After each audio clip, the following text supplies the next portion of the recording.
Yo, what's up, guys? We have a fun debate for you today. We're having Katie joining us in a minute or two. I want to just get started on time. Oh, there she is. All right, let's give her a chance to get her devices connected. So there's a little bit of misunderstanding in this debate, and it was on my part. Me and Kyle were planning on streaming today, and I invited Katie to do a debate beforehand, but I should have checked with Katie earlier if she was okay with Kyla coming on. She said no, so that's kind of where we're at. So it's going to be just me debating Katie. And then Kyla might come on afterwards and we'll do a post debate analysis. So yeah, so that's kind of what happened there. Okay. Let's see. Yeah, she's just still connecting her device. But okay. Yeah, I think this should be a good debate. I'm excited. Did you guys like the video I dropped today? I worked pretty hard on that one. I spent about a week working on that video, especially the intro. I thought it was pretty well done. Let me know in the chat if you guys saw that video.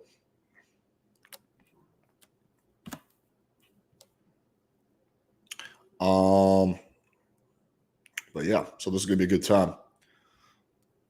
Manosphere is a shit show. I agree. It definitely is. I think all my criticisms were spot on. Hey. Hi. How's it going? Good. I don't know what we're debating though. Well, we're gonna explore that. So typically, when I didn't really research someone too thoroughly, I just ask kind of probing questions, and then we're gonna find out our disagreements.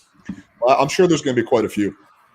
Okay, so can we quickly explain the? I don't want to like put you on the spot, but the Kyler thing. So you just you told me you just prefer not to publicly talk to her or something, or what is it? Yeah. Me and Kyla. So I took a break from streaming like a year ago, but before that I was around, and me and Erudite were on panels a lot together, and we both found it kind of frustrating and not productive.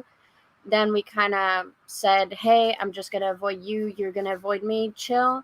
And I've been keeping that on my part ever since I came back. Then we had one interaction.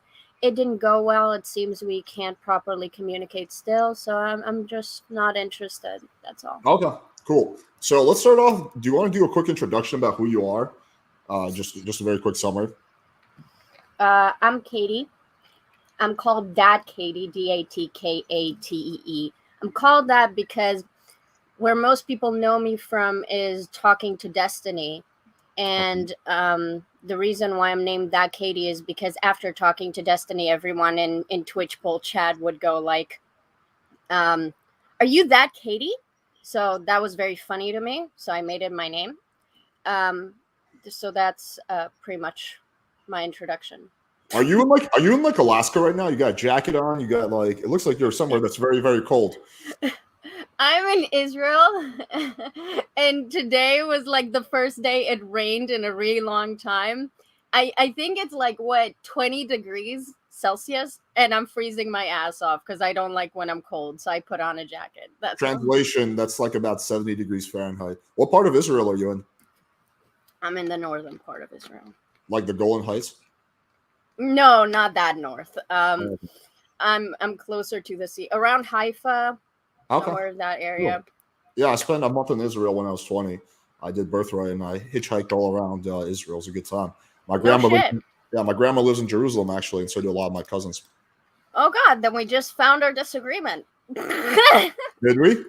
Yeah. My grandma's location. What are you gonna say? Like my grandma should be living in Tel Aviv and partying it up. Well, first of all, I am always going to recommend Tel Aviv over the Jerusalem. Okay, that's just just not for an 80-year-old lady, I think, but yeah, for most people. Yeah, maybe.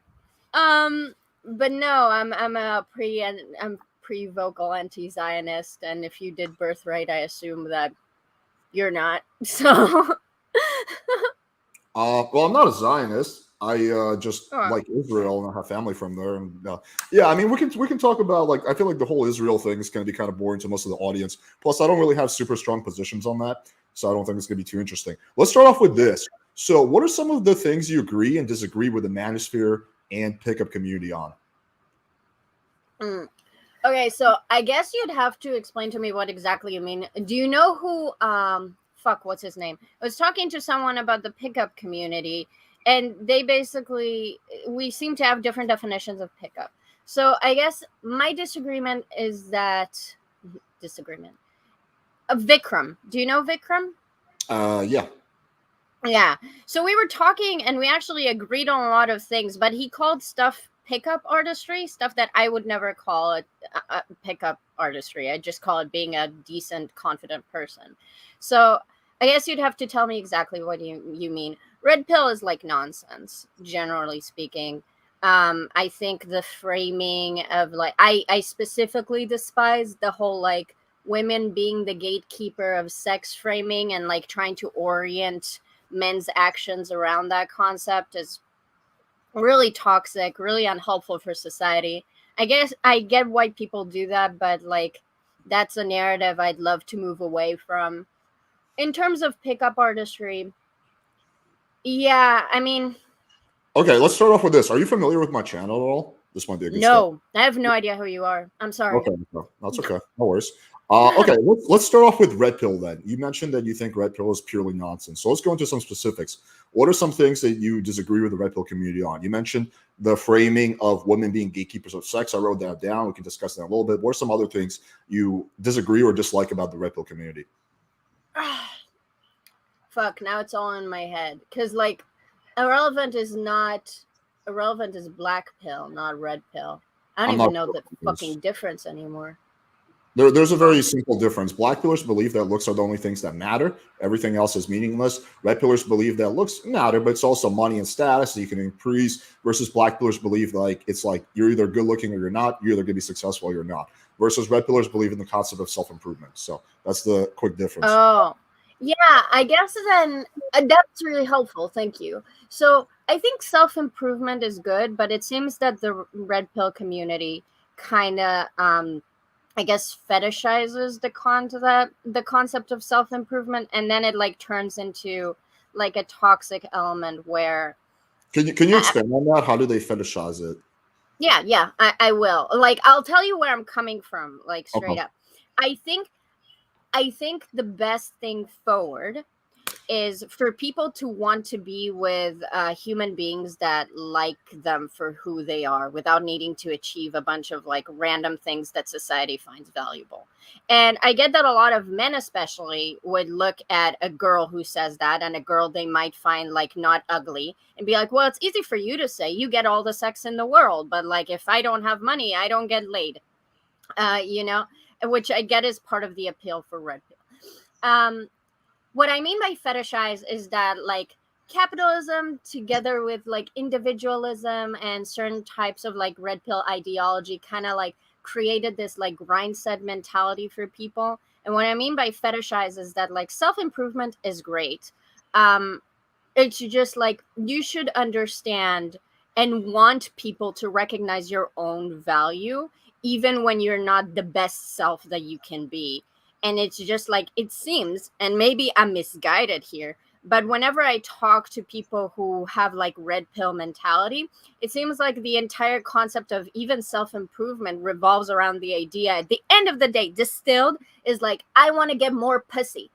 And it's like, I get it, pussy is great, but also like there are other things in life, and you'll get enough pussy if you just like remove the pussy from your brain for like 5 minutes. Okay, so if you were talking to a guy who was like, he's a very unsuccessful woman, he's an incel, would you tell him to just be himself? Would that be the gist of your advice? No, not for an incel. Well, it depends who they are as a person. If they're an incel at this point, that they're not going to be successful with women or societally very much because they're too far gone in their ideology. I'd want to like help them deconstruct that, and then we can work on like solutions of like things that have been hindering him socially, hopefully. Well, you can absolutely take someone who's an incel and make them non-incel. I've done it countless times. I have videos where I showed that. You can take a guy who's like very awkward with girls and make him less awkward and slowly build up a series of wins. But kind of like what you were saying earlier is something I hear a lot, which is the kind of like the just be yourself advice. Like, come on, bro, just be yourself. Eventually a girl that you like will come along. Am I not characterizing you correctly, or maybe I misunderstood you? You're not misunderstanding. It's just that's a very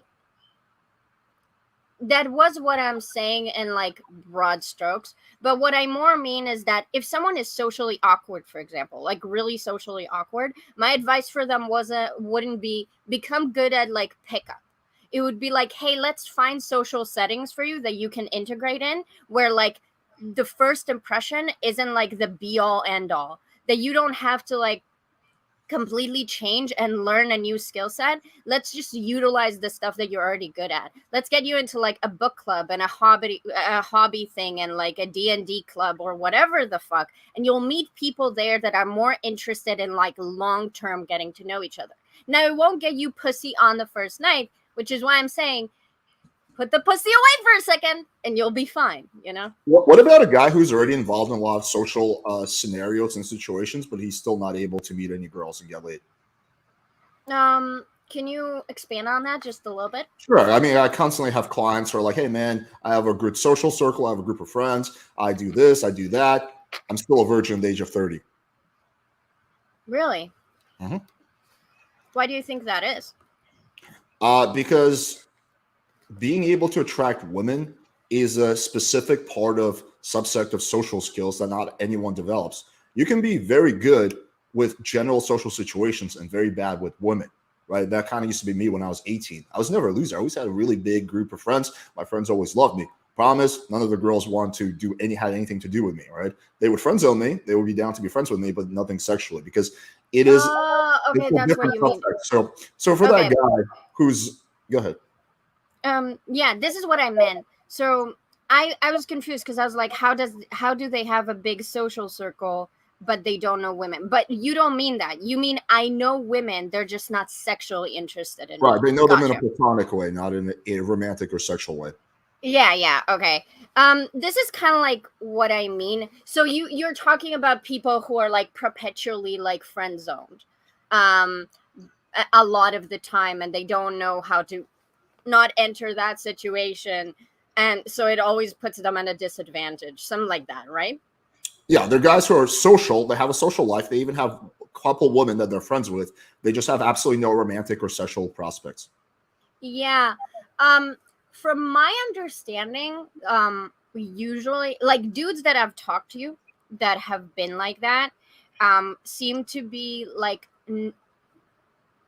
uh, whatever they mean internally, they don't express clearly enough roughly at the beginning that they're like interested romantically or sexually, because they're scared of like being rejected or being seen as creepy or stuff like that. So I guess like what I would call quote unquote the game would be like how to convey to a woman that you are open to more without like scaring them off or potentially ruining a friendship or like making them uncomfortable.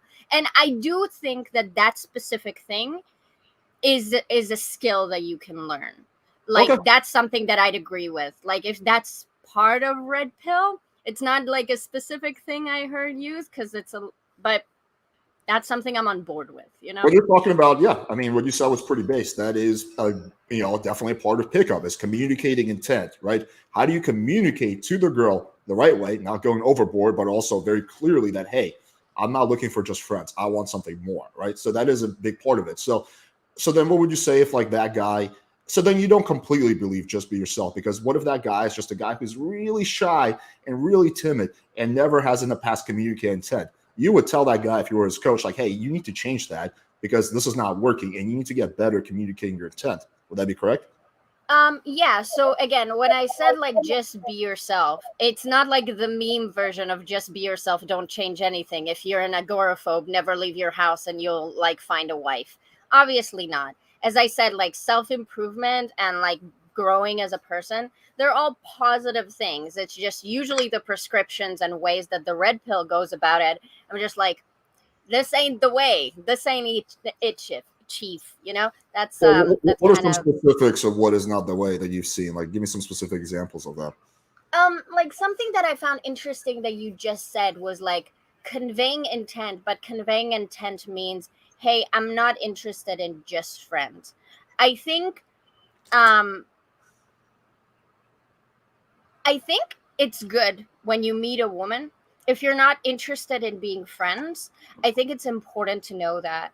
But a lot of dudes would do this really annoying thing where they're interested in more, but they'll settle for being a friend, but they'll resent you the entire way Yeah, through sure. because they don't actually want to be your friend. Yeah. And I don't know why dudes do that. I can explain it to you in under 10 seconds. It's Please it's do. it's a long-term strategy to try to get sex. They hope that if they're just nice enough to the girl, eventually the girl will reward them with sex. It's called the nice guy syndrome. There's been a lot of books written about it. So it's a very ineffective, outdated dating strategy that some guys for some reason think will work, but it has never once worked in the span of human history. Oh, I'm not gonna dispute you with my own personal experiences here, but yeah. It's essentially manipulation, right? It's a form of manipulation because if I am nice to you, if I'm just going to be your best buddy for a long period of time, at one point you will come around and you will reward me with sex. That's the underlying subconscious premise of it. Do you think that's a red pill a conceptualization of why that happens? Of why that happens, what do you mean? I just talked about the issue. I didn't explain why it happens from a woman's perspective. No. The reason why I'm saying that is because, like, I think a lot of guys are like that, but I think it's very red pilly that people would think that's the only reason why men like stay in those types of interactions. Oh, I think the reason they do that is because they don't have strong boundaries. They don't really value themselves. They don't have high self esteem. They don't value their time. That this is the only thing that they know that could potentially work. They don't have a better alternative, right? So yeah, I think it's a complex thing. But then at the end of the day, it just comes down to not really valuing your needs and your wants and not prioritizing yourself first. That's really what essentially comes Well, down to. what if part of your needs and your wants is that you just genuinely like that girl as well, and you like are always conflicted between wanting to have her in your life but realizing that you also desperately want to fuck her. So you stay friends with her because, like, she means something to you, but I it's can really annoying because she won't be with you. I can tell you 99% of the time that if a guy has sexual interest in the girl, it's not a 50-50. Like the vast majority of it, he's like, if given the choice between having a platonic or romantic, every single time he'll pick romantic. He's just settling for the platonic because that's the best that he can get. But I agree. those relationships are never built on a solid foundation. Those relationships always fizzle out because at some point, right, either one of two things happens. Either the guy finally makes a move and the girl rejects him and he gets super duper butthurt, right, and that collapses that relationship. Or the girl gets a boyfriend, right, and the boyfriend's like, hey, you have this dude who's constantly hanging around you, and like I can tell he wants to bang you, so I don't really feel comfortable you hanging out with him. And the girlfriend moves away from that friendship and then also it collapses. So those relationships are not built on a solid foundation. You can have a very solid relationship with a girl that's platonic, but it has to be built on a solid foundation of honesty and transparency. But if you want something more from that person and you're not getting it, there will always be resentment, and that will not be a solid relationship. Yeah, so I can tell you, like, do you mind if I like expand on this personally? Yeah, Is go that ahead. Go okay? ahead. Yeah. Yeah, so like I actually agree with you, and it's something that I struggle with men a lot because it's not that I don't believe men and women can be friends, but like a lot of the times my guy friends, obviously, when Want I to say smash. obviously, I mean it's just like it becomes clear that they have like a sexual interest there or a romantic interest there. Um and for me that's really difficult to accept that as like a pure friendship, because I was like, It's hey, not.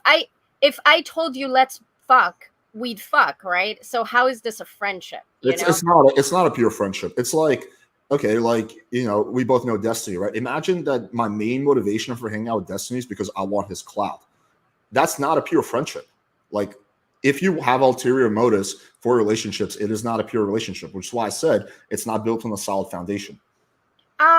That's interesting that you say that, because I believe Destiny also understands us like you can have emotional reasons to be friends with someone, and that would make it not pure as well. Like we always have reasons to hang out, even with a friend. Like a friend that makes us feel good is something that we want from them. But I get what you're saying. Let me just finish my point. So Yeah, go like ahead. the way that I handle it is that like I have very explicit conversations with guys, because like it's fine if you are romantically interested in me. It's fine if you're sexually interested in me. Um, Whatever. We can be friends, quote unquote, as long as you know the boundaries and what I'm okay with, and as long as you know that I know, and that matters to me. So like, no bullshitting around, no like being jealous and pretending like it's something else. It's like, I know that you have a crush, we agree that we're going to be friends. Here are my boundaries, whatever. And to be fair, I also say, hey, you should know that this is not a real friendship to me. And yet, and they'll usually say, yeah, I still want to be your friend, whatever the fuck. So I'm like, okay, I won't force you not to be my friend, but like, I know what's up. And like, I think it would be really hard for people to have those conversations. The thing that bothers me about like dudes staying in friendships is like, if you want to be this woman's friend because that's all you can get from her, I don't think that's bad. I think it's bad when she's not aware of it and then you develop resentment. Like if you can have an open communication channel with her about it, I think that can be done healthily. It's just that when you secretly resent her for not being your girlfriend and you're just sitting there waiting for pussy, like at that point you're not a friend at all. Like just move on. Like you're not being good to her, you're not being good to yourself. Like if you're not interested in this friendship, just move on. Let me That mhm. I just want to comment on what you said. So there's like degrees of, I think, like ethics, right? So what you're doing is better than what a lot of girls are doing, which is just kind of ignoring it and like basically like, oh no, no, he wants to be my friend. No, deep down inside, they know that dude wants to smash, right? But they're kind of like lying to themselves. No, no, he wants to be my friend, right? I do think that there's a better alternative, and I don't want to make it seem like I'm judging you. I'm just commenting. The better alternative would be to walk away from that relationship because you know that that guy wants something more. And the reason he's not going to be the one that walks away is because he's so desperate and so needy and he literally will hang on to anything. So I think if I like was Let me challenge that then. go ahead. Not out of like, I'm not worried that you're judging me, so no worries about that. Um do you think all men are like that? Do you think the only reason why a dude would be friends with a girl is because that's the only thing they can get? Are we talking about men who are in the friend zone or we're talking about men like including men like me? Because that's a very different question. Are we talking I'm asking generally, and I'll make it more specific as we go.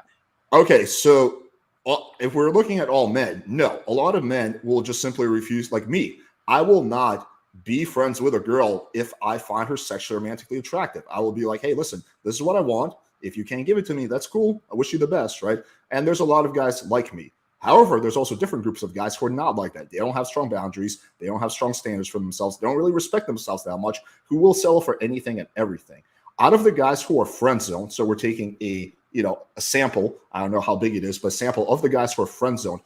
The question was how many of them are doing it because they can't get anything better. I would venture to say the vast majority of them, because I guarantee you that if there was some hot girl who came along and said, "Hey, baby, I want to date you," right? Like they would forget about their friend in a heartbeat, and they would simp for that girl instead of simping for the friend. So I agree. I think it's a move Okay, of I desperation. guess I guess what I'm asking you, and this is kind of my perspective, and this is something that you'll say that it's copium on their part, but this is something that guy friends of mine and like guy acquaintances of mine have been trying to convince me in for years. Mm, And I'm not fully on board, but I'm interested in hearing your perspective. go ahead. My, I posit that there's a third type, a type that is like either sexually or romantically attracted to a girl, but they also have other qualities. So instead of 90-10, let's say it's like they're 70% attracted to her and 30% like she's really smart and they like having conversations with her. She's really good at cheering them up when they're sad. So there's this 30% that is like a lot of positive things that she gives to their lives. So they want to retain that relationship even though they can't get that pussy, you know? Um, and I would again I would then ask you if you don't think that them wanting those like extra benefits is like I don't think that's not putting yourself first. I think that's being conflicted and like being hurt that you can't get everything you want, but still finding the value in like that girl outside of like the romantic or sex that she can give you. You Okay, know? can we first agree that for those guys, if a girl who came along who looks similar to you, who was actually interested in having a romantic sexual relationship with them, they would leave your friendship and go to that girl. Can we agree on that? What do you mean by leave our friendship? Like if a girl was like, "Hey, I'm not really comfortable with you being friends with Katie, so I prefer you." Absolutely. Yeah, Yeah, they would jump. So it is. absolutely. Yeah, 100%, right? So it is then coming from a place of a lack of options, lack of abundance, and I would say desperation. I think by default because they're not able to get what they want. But also like the 70-30 thing. I mean, think about it like this. You're in a relationship, right? And your boyfriend is great 70% of the time, but 30% of the time he cheats on you or he beats you, right? That's overall a shitty relationship. Like, even though 70% of the time he's a great boyfriend, he's everything you want, but that 30% of the time he's fucking around, he's lying to you, you would say that's a shitty relationship, right? Because again, your needs are not being met because you're like, yo, I want to be in a relationship where, my partner is 100% honest with me, never beats me, Okay, never but cheats on me. Alex, then the reason why I'm doing the like seven, the reason why I'm doing the percentages thing is because how you conceptualize that. The issue that I'm now struggling with me falling into that framing is that, like, I guess by your logic, it kind of means that, or like, wanting sex from that girl or wanting to be romantically interested in her, like, I assume that like you want her to be your girlfriend. Like, wait, let me clarify. If we're talking about like very sad, lonely, desperate guys who like super idealize a girl and all they can think about is how they want her to be their girlfriend and shit like that, then yeah, I agree with everything you're saying. It's just that I do believe that there's like a third breed of of guys who are not that like in the dirt, and they can recognize that like a girl's really cool, she's really interesting, wow, it'd be cool if we could like try out the relationship, but she's cool even if she's someone else's girlfriend. And yeah, I would have liked to be her boyfriend, but it's like I still want her in my life. I don't think, yeah, I agree with you that that's not like the friendship I would be super comfortable with, but I'd argue it's not the same as like the desperate type of dude.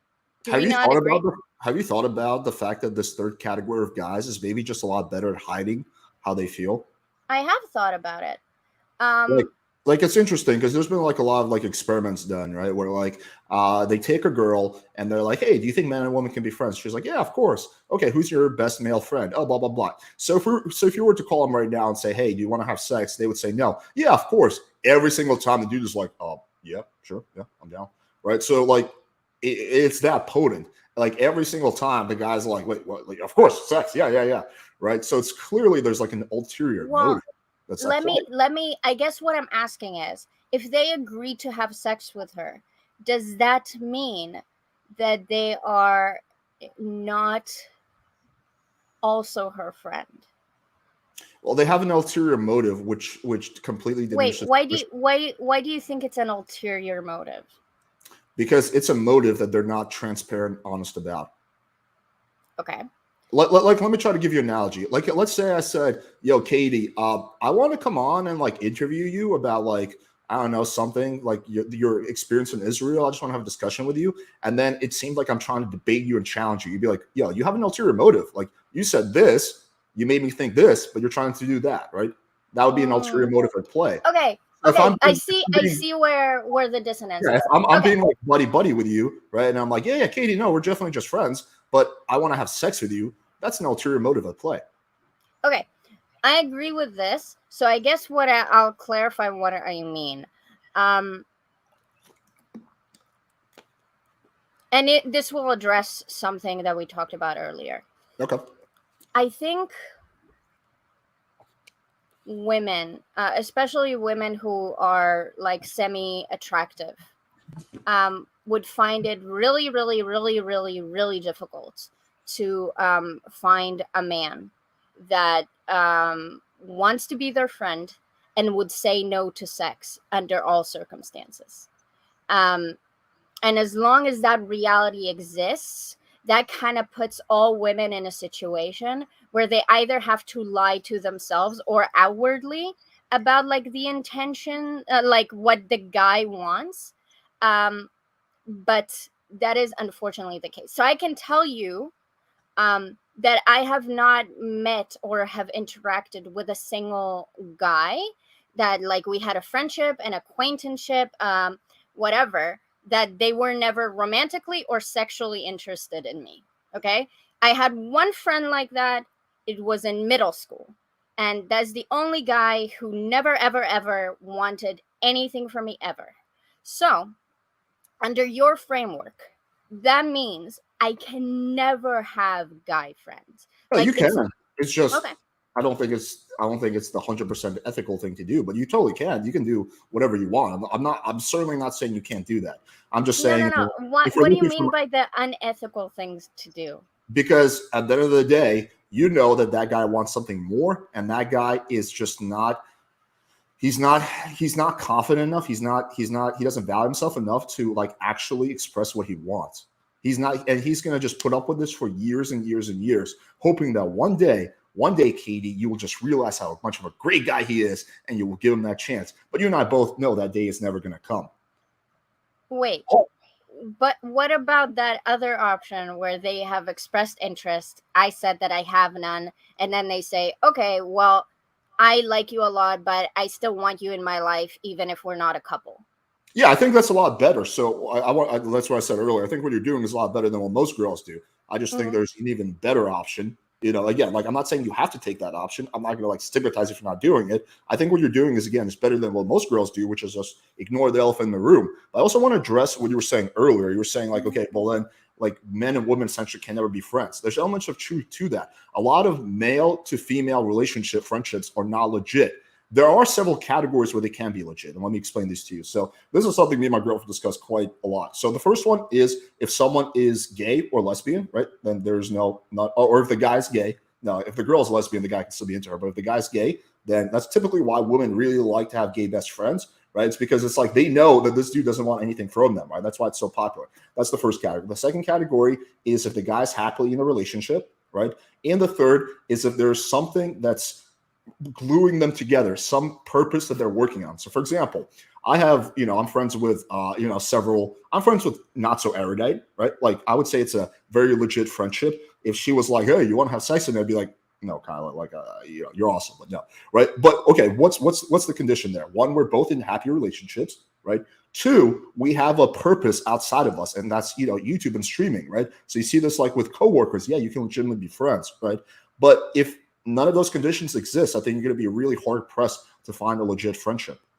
So I have a question then, and I hope it's not too personal. No, go If ahead. those conditions couldn't exist, you and Kyla wouldn't be able to be friends, right? I think that if we didn't have the purpose of YouTube and streaming, we would not be friends. No. I see. So we understand that there are like mitigating circumstances that like even though there might be sexual tension or interest or romantic interest, there are exterior factors that can make it so the relationship is still legitimate to an extent. um, Yes. A and deeper you just have certain metrics about it, and that's fine, it's legitimate that you have those. I just argue that there are other ones, like for example, if I make it very clear that a boundary that I have is that like I have I'm not I'm this ain't happening between me and this guy who is my friend, and I make that very clear. um then and then they say, okay, I take that, that really sucks, but I still want to have you in my life. Then that for me is that like a choice that they made. Now if they choose to be Weasley about it, then I'll reassert that boundary a few more times, and then they're fucking gone out the window, right? But if they're capable of like restraining themselves and just like, or just like moving on to have other friendships and relationships, but they still want me in their life, that's great. You know, that's ideally what I'd want. Like, I don't, And I get that, like, sad, desperate dudes that don't have a lot of sex might struggle to do that, especially because they tend to really idealize women. All the guys who are in those types of friendships are not having a lot of sex. I Guys agree.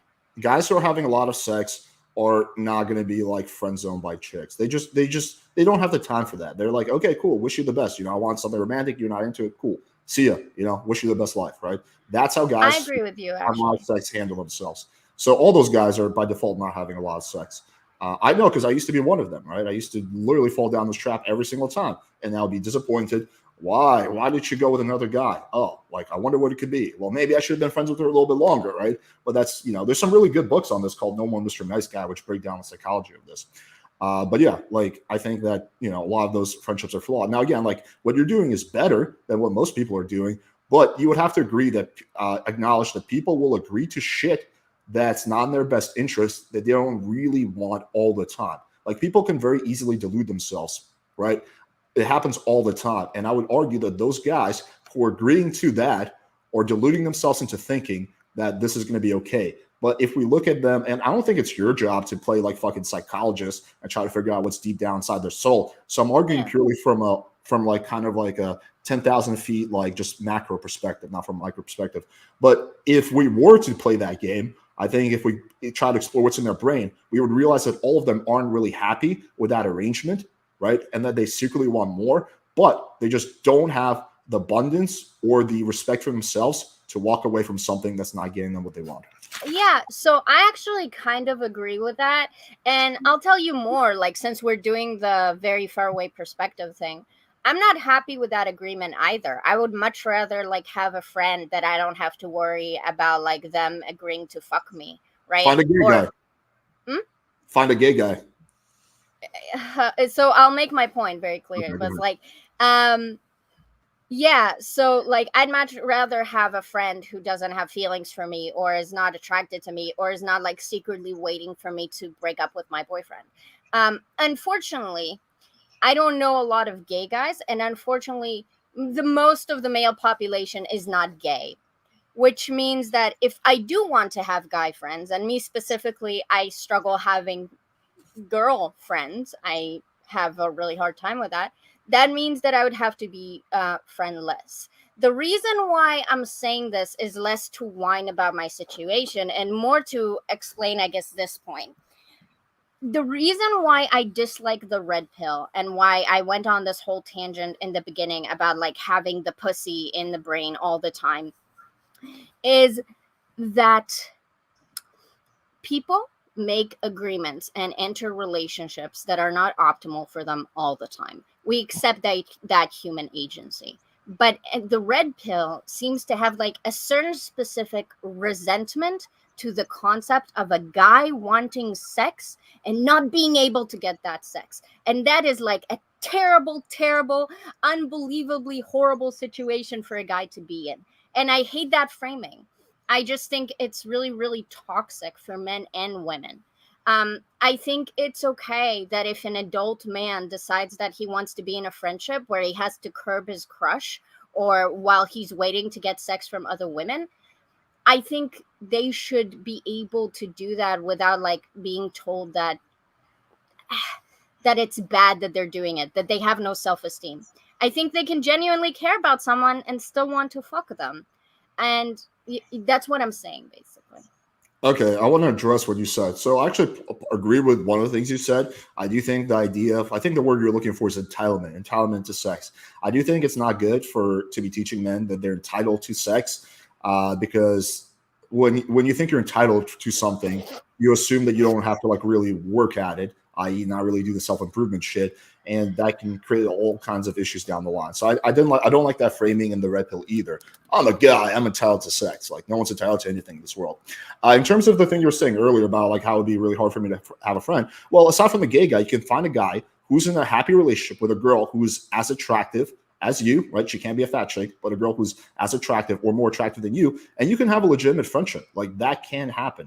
Like I am friends with like, you know, a lot of girls, right? You know, or a good amount of girls, right? But You're not serious, right? I You am are dead serious. serious. I am dead serious. If he's in a happy relationship and the girl isn't like, you know, you're semi-attractiveness level, yes, you can have a legitimate friendship. I'm sorry, I'm laughing. It's just No, you're like good. I apologize. That's But so you know what rude. I'm saying is true, though. No, so like here's the issue that I have with what you just said. Like, first of all, once their relationship falls apart, our friendship falls apart. So that's a shitty foundation that I wouldn't be interested. Like, I'm interested in stable relationships, meaning the motivation for the friendship needs to come internally from both of us, not whether I have a boyfriend or not.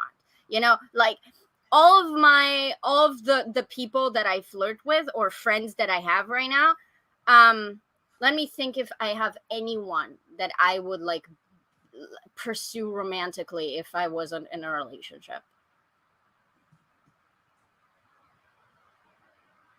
No. So like I'm not keeping people around me that are like are for the next round, you know? I don't Yeah, think I know you're not. Yeah. yeah, no, like I think that's bad to do. I think if we're going to talk about like good foundations for relationships, like having an exterior motive of like an exterior factor of like, well, they have a girlfriend and that girlfriend is roughly as hot as me. Like, bitch, if I wanted to steal him, I would. No, I'm just kidding.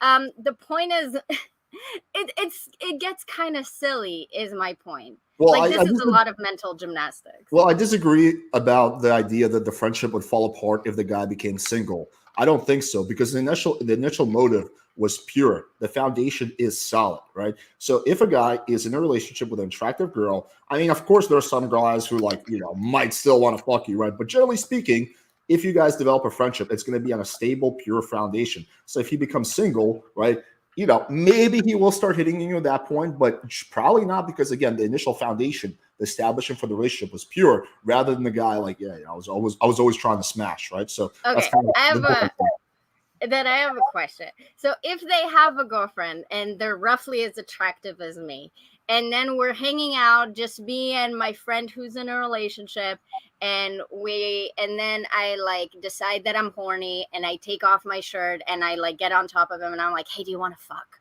Are they gonna say no because they're in a relationship? I think some guys will not cheat on their girlfriends. Like there's dudes I out there agree. who will not cheat. Sure. Yes, If you're like taking your shirt off and grabbing their dick, you're making it really, really hard for them. But there's some well, guys that's just sexual assault. But yeah, okay.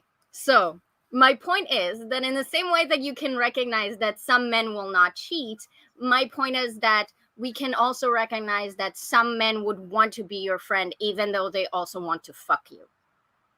That I disagree with. I don't think so. I mean, you can have multiple motives, right? But there's got to be a primary motive and a secondary motive, right? So I will acknowledge that they may have multiple motives, but I think always the primary motive is the relationship aspect. So by default, they're not getting the main thing that they want. I get what you're saying. That I guess. So you think that if someone settles, that it necessarily takes away from the validity of the friendship? Well, it depends on whether you settle on your primary priority or like your seventh or eighth, right? But yeah, if I am, for example, my main thing I want is to have a family, have children, and I meet a girl, and that's the main thing I want, but she's barren, that relationship is not going to be solid because I'm not getting the primary thing that I want. Okay. So I guess, and I guess this is, I don't know if it's a red pill thing or a you thing. So we'll zoom in on that. Why are we assuming that for all guys, or like the vast majority of guys in almost all cases, the primary is sex or romance? Because, like you said earlier, if the guy was giving an ultimatum between a girl who was equal to your attractiveness level, who said, "Hey, I want to like, okay, you're friends with a guy for 2 years, so you have some level of intimacy, but you acknowledge that if a girl comes along who's as good looking as you, and she's like, hey, I'm not comfortable with you being friends with Katie. If you want to date me, you have to be with me." Every single time, the guy will be like, "See you later, Katie." So therefore, by default, that means that his primary thing was the sexual aspect, because if not, he'd be like, no, like me and Katie have been friends for 2 years. Like, I'm not going to abandon that friendship. But I that's not agree that guy is not your friend.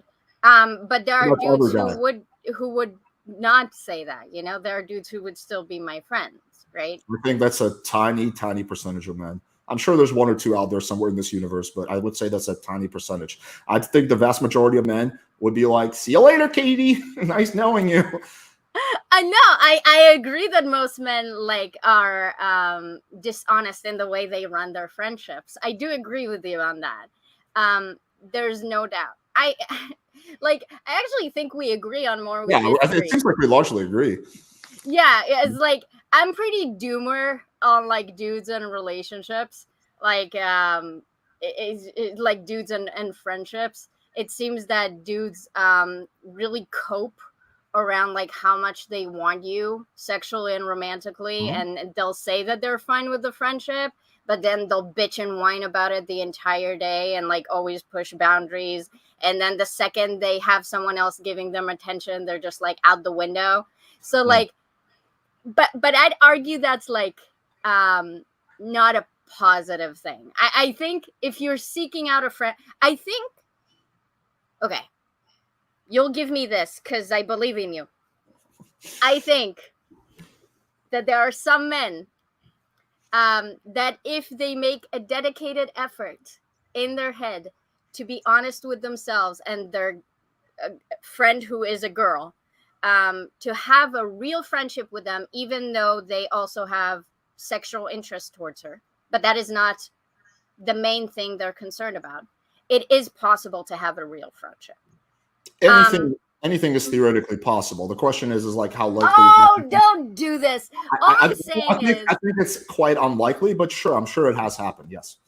no, that's not what I'm saying. I'm saying that I think a lot of guys could have friendship with women that they might have wanted more or something different in the past. I just think that guys don't realize that that's a conscious choice that they need to make, and there are like communication that needs to happen to actually facilitate that into happening. And most dudes are just like, yes, I'm gonna come to her every night, but then tell her I'm a friend and I'm totally fine with her hanging out with her boyfriend.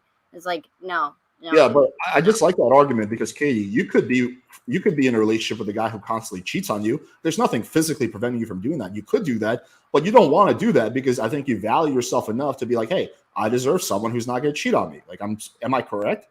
Okay, but you're What you can't comparing do- a relationship to a friendship, which is exactly the framing that I'm upset about. Like, it's like, do you not recognize that you a could, guy, okay, you have, is there any value to your friendship with Kyla? yes. Okay. Do we agree that even if both of you didn't have YouTube or weren't in relationships, there would still be value? You would just choose to look for other things? In all honesty, if we didn't have YouTube, I think that we'd probably always become like acquaintances, but I think our relationship would fizzle out. Yeah. That's not what I'm asking. I'm saying that the value of the friendship is not wholly dependent on like the sex part. You might say the value is not worth like the amount of boners that I get and blue balls that I get, and that's a choice that you can make. But the point remains that like you can have value from friendships or like relationships with women outside of the sexual element, Well, and then sure. you can choose to find that more valuable. That's But like, no, I've acknowledged that. But me and Kyle have a shared purpose. That's the big thing that like is the glue for our friendship, right? Pretty much every girl that I have like a platonic relationship with is because we have a shared purpose, something that's outside of who we are. And like I would just to go back, like you dismissed my analogy because you're like, okay, comparing relationships and friendships. Okay, I'll give you another analogy. You could be friends with someone who lies to you a lot, but you value yourself enough to probably not want to be friends with someone like that. So you could be friends with a girl, even though the main thing you want is sex or a relationship, right? You could do that, but that's not something anyone who has high self-esteem is going to do because they value themselves enough to be like, hey, if my needs are not being met, then this is not the right situation for me. yeah. I think we circled this a little bit. Again, just to clarify, I think lying to yourself and others is not good, but I do think you can find value in like the women in your life, even if you're attracted to them or want to be with them outside of those wants. Okay. And you can prioritize um wanting those sexual or romantic drives and be like, I don't care about that added value, or it's not as significant for me. But I'd argue that the red pill kind of pushes that choice onto guys instead of being like, hey, you can have a valuable friendship with someone and you can manage those urges. Is what I'm saying. Instead of, I mean, I feel like this is kind of like, did you watch the Milo debate with Destiny yesterday? God, no. Okay, very interesting. But do you know much about Milo? A little bit, yeah. He's basically apparently prayed the gay away, which seems to me like Yes. the biggest like fucking like crap of horseshit I've ever heard.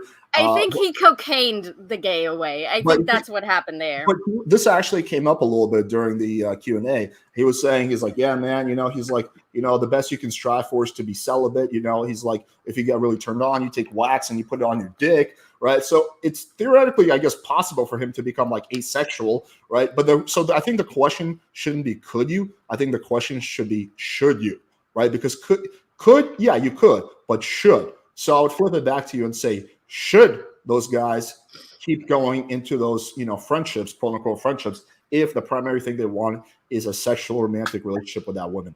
And my answer is if they find value in that friendship outside of that, and that value for them is worth maintaining, then they can manage that. They should manage that. Yeah.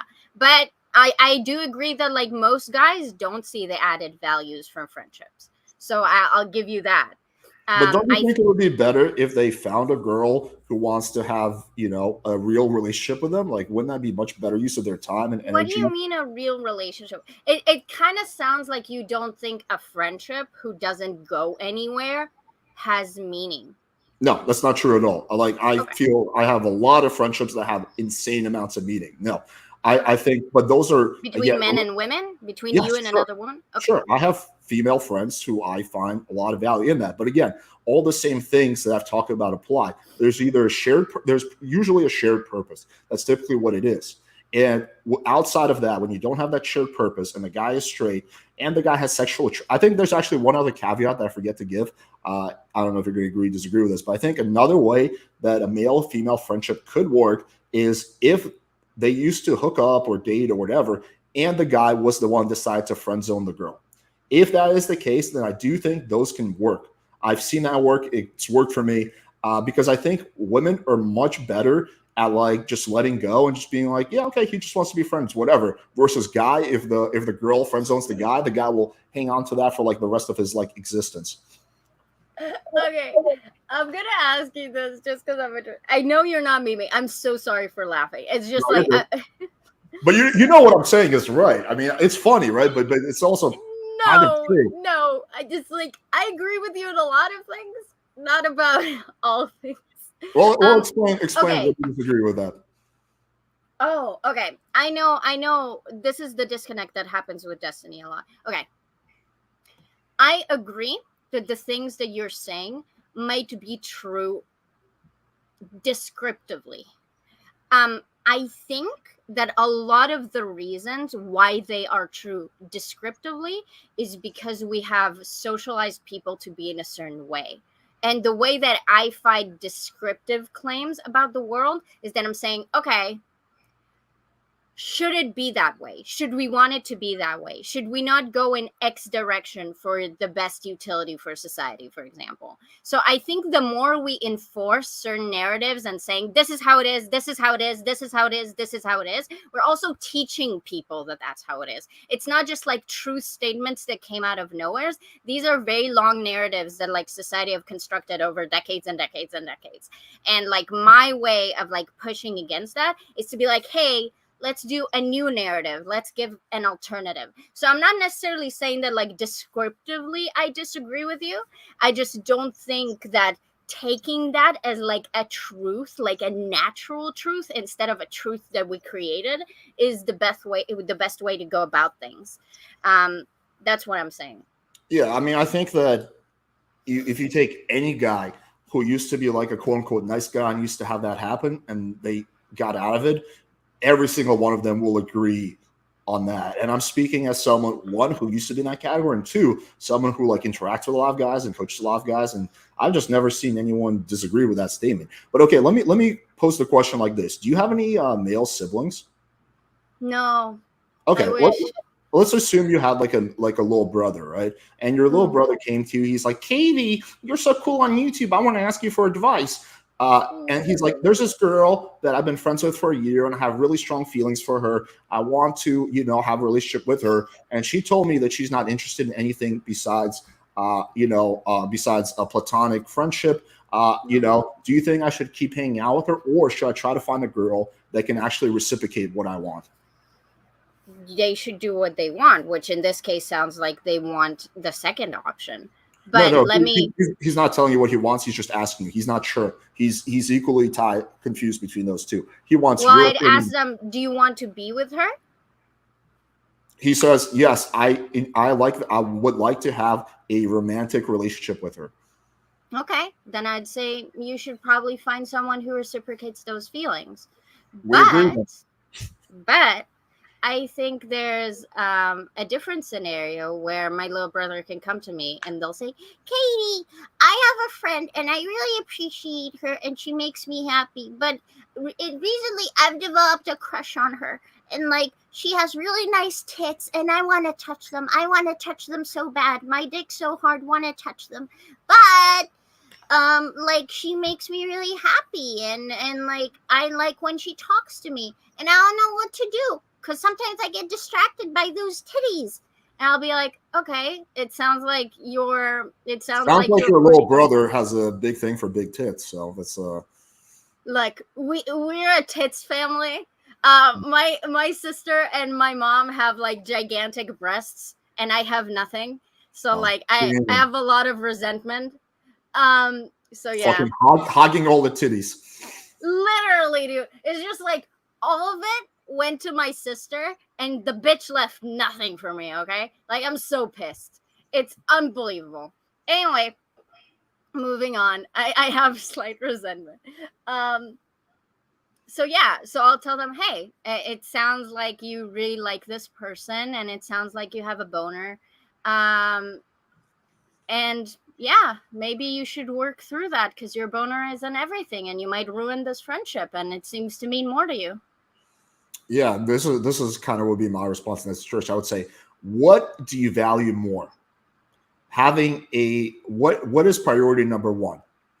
Being her friend or having a sexual romantic relationship with her? I'd venture to say that 99% of guys would say it's the romantic sexual relationship, and therefore I would be like, well, find someone that reciprocates your advances, And maybe at some point, the girl, the ironic thing is that if you're willing to walk away, sometimes the girls will come back maybe a year or two later, be like, hey, listen, I realized we actually had a good thing and I want to give this a shot, right? Like girls will respect that a lot more if it's a guy who's like willing to prioritize himself first. There's nothing like less attractive than a pushover. So I think it's like, it's going to work out for better for either way. I agree with you. I think prescriptively, people should ask themselves, what do I value more? Like a sexual or romantic prospect versus like the friendship. And then if it's the first one, they should probably walk away. But I think our disagreement always comes down to this, and we have been circling a little bit. It's just that for me, if someone is being told, hey, I'm not interested in this romantic or sexual thing, but we can be friends, I think a guy can ask themselves to reevaluate that. And then they can make a choice. Am I okay with it or am I not? And I agree that a lot of guys would lie to themselves and they'll just end up resenting you for it. And those guys should not fucking stay, okay? But I believe in the two men that exist in the world that have enough emotional maturity and like self-awareness to like know better. And I encourage us to make more men like that. I think you and I would probably think that there's like I think you'll think there's a biological element to it, and I think it's mostly socialization, and that's where we actually disagree on. But yeah, that's what the thing is. My question is, why should we encourage that? Like, why should we encourage men to settle emotional maturity for they don't want. Like, don't you think it's better? Like, okay, let's flip the gender roles. Let's say there's a girl who's with a guy who, for example, isn't willing to be in an exclusive relationship with her. And that's the main thing she wants. She wants someone to be in an exclusive relationship with her. Would we encourage that girl to settle for that? We'd be like, no, like, listen, find a guy who gives you more or less what you want. So why does the same logic not apply with men? Wait, what was the girl example? I'm sorry. The girl example was, let's say, for example, there's a girl who wants to be in an exclusive relationship, right? A monogamous relationship, and the guy she's with isn't willing to give her that, right? Would we say to the girl, well, listen, you should just work on that and, like, try to be able to, no, you'd say, listen, like, find a guy who can give you what you want, which is a monogamous relationship at this point, right? So why does the same logic not apply? Like, why are men's needs being less important than women's needs? No. Don't put that on me. I didn't. I'm not. I'm just making a general statement. Okay, cool. What I'm trying to say is basically, like, for me, I'm less interested in giving people advice on what they should do. I'm interested in increasing agency and increasing self-awareness and emotional maturity. I think adults should make their own decisions and own calculations of what's valuable to them. So, if someone finds value in a friendship, even though they don't get, like, sex out of that friendship, I think that's a good thing, man or woman. For example, and I kind of wanted to bring this up earlier, there are a few dudes that I wouldn't mind, like, sexting with or, like, sending pics to right now that are, like, either like guys I flirt with, for example. But I'm in a relationship. Would I do that if I wasn't in a relationship? Yeah, absolutely.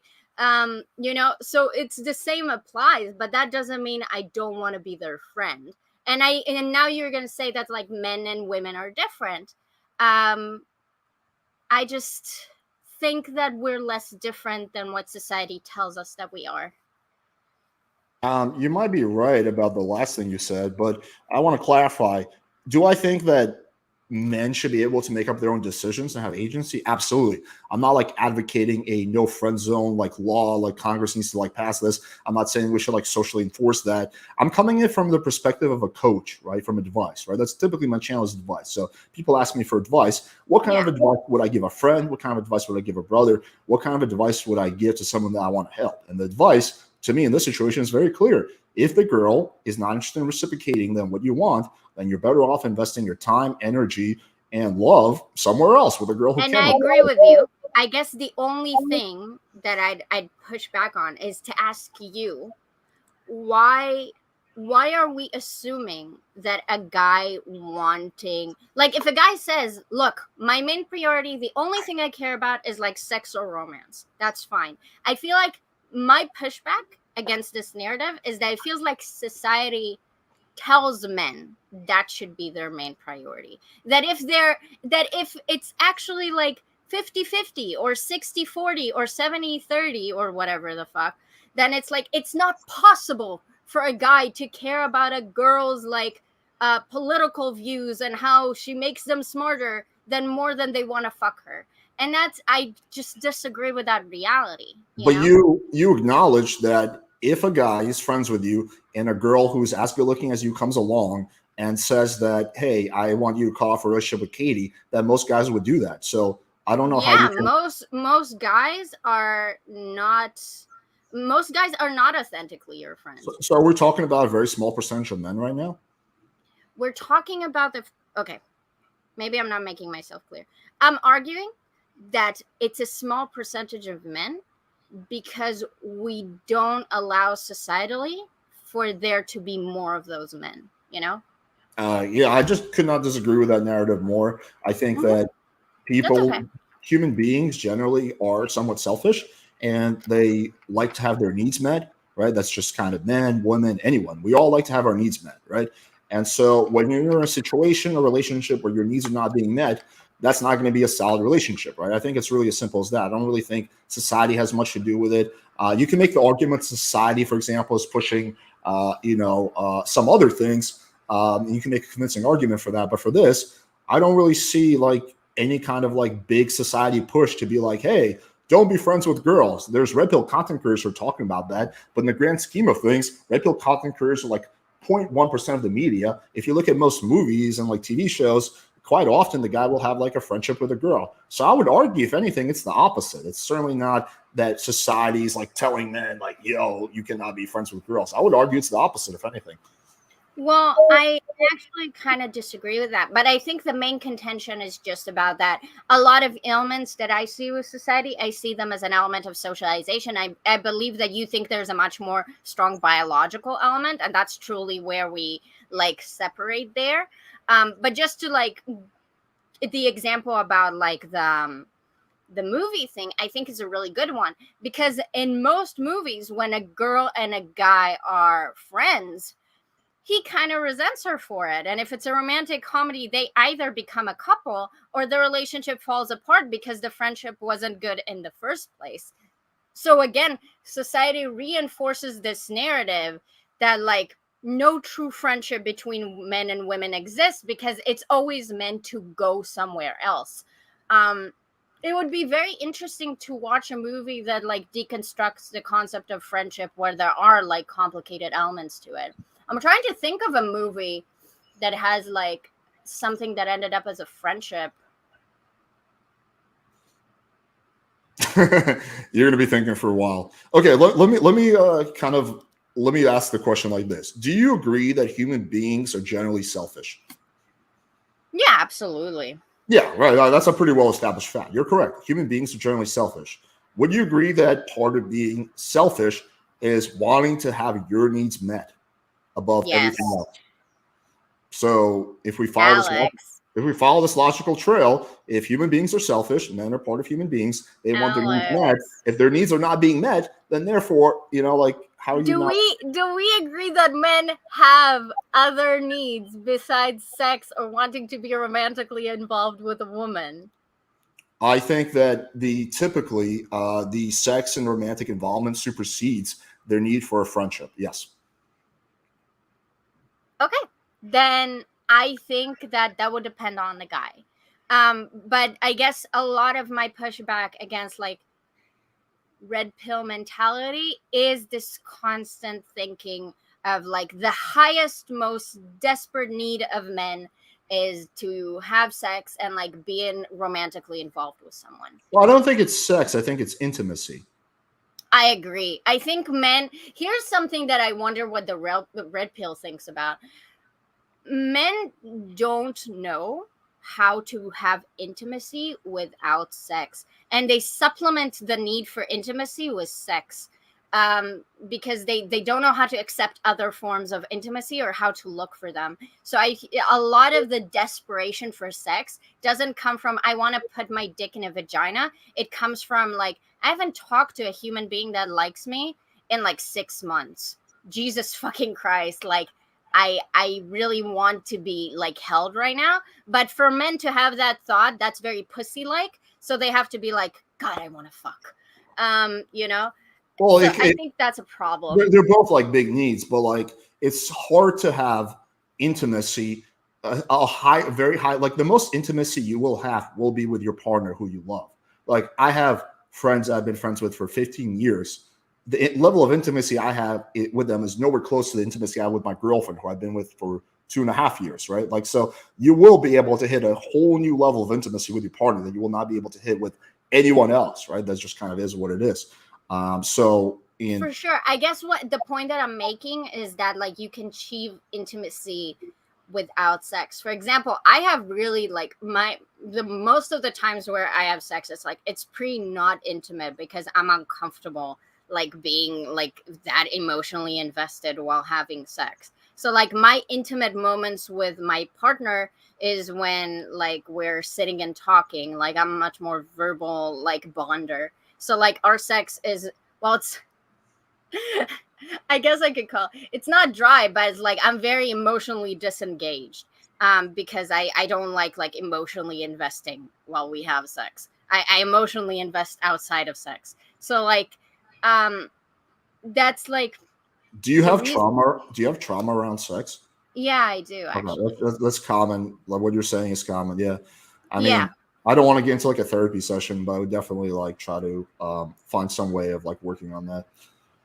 I mean, I have been working on that, but it's also like, um, there's nothing really wrong with that as long as, I mean, working on your trauma is important, and don't get me wrong, I have, but like, at the end of the day, like, I'm getting my intimacy met from my partner in other ways. I do think that for a lot of normative people who don't have trauma, it's very easy for them to have that intimacy met through sex. I just think that when humans think the only way to get intimacy is out of sex is where or we're really like failing.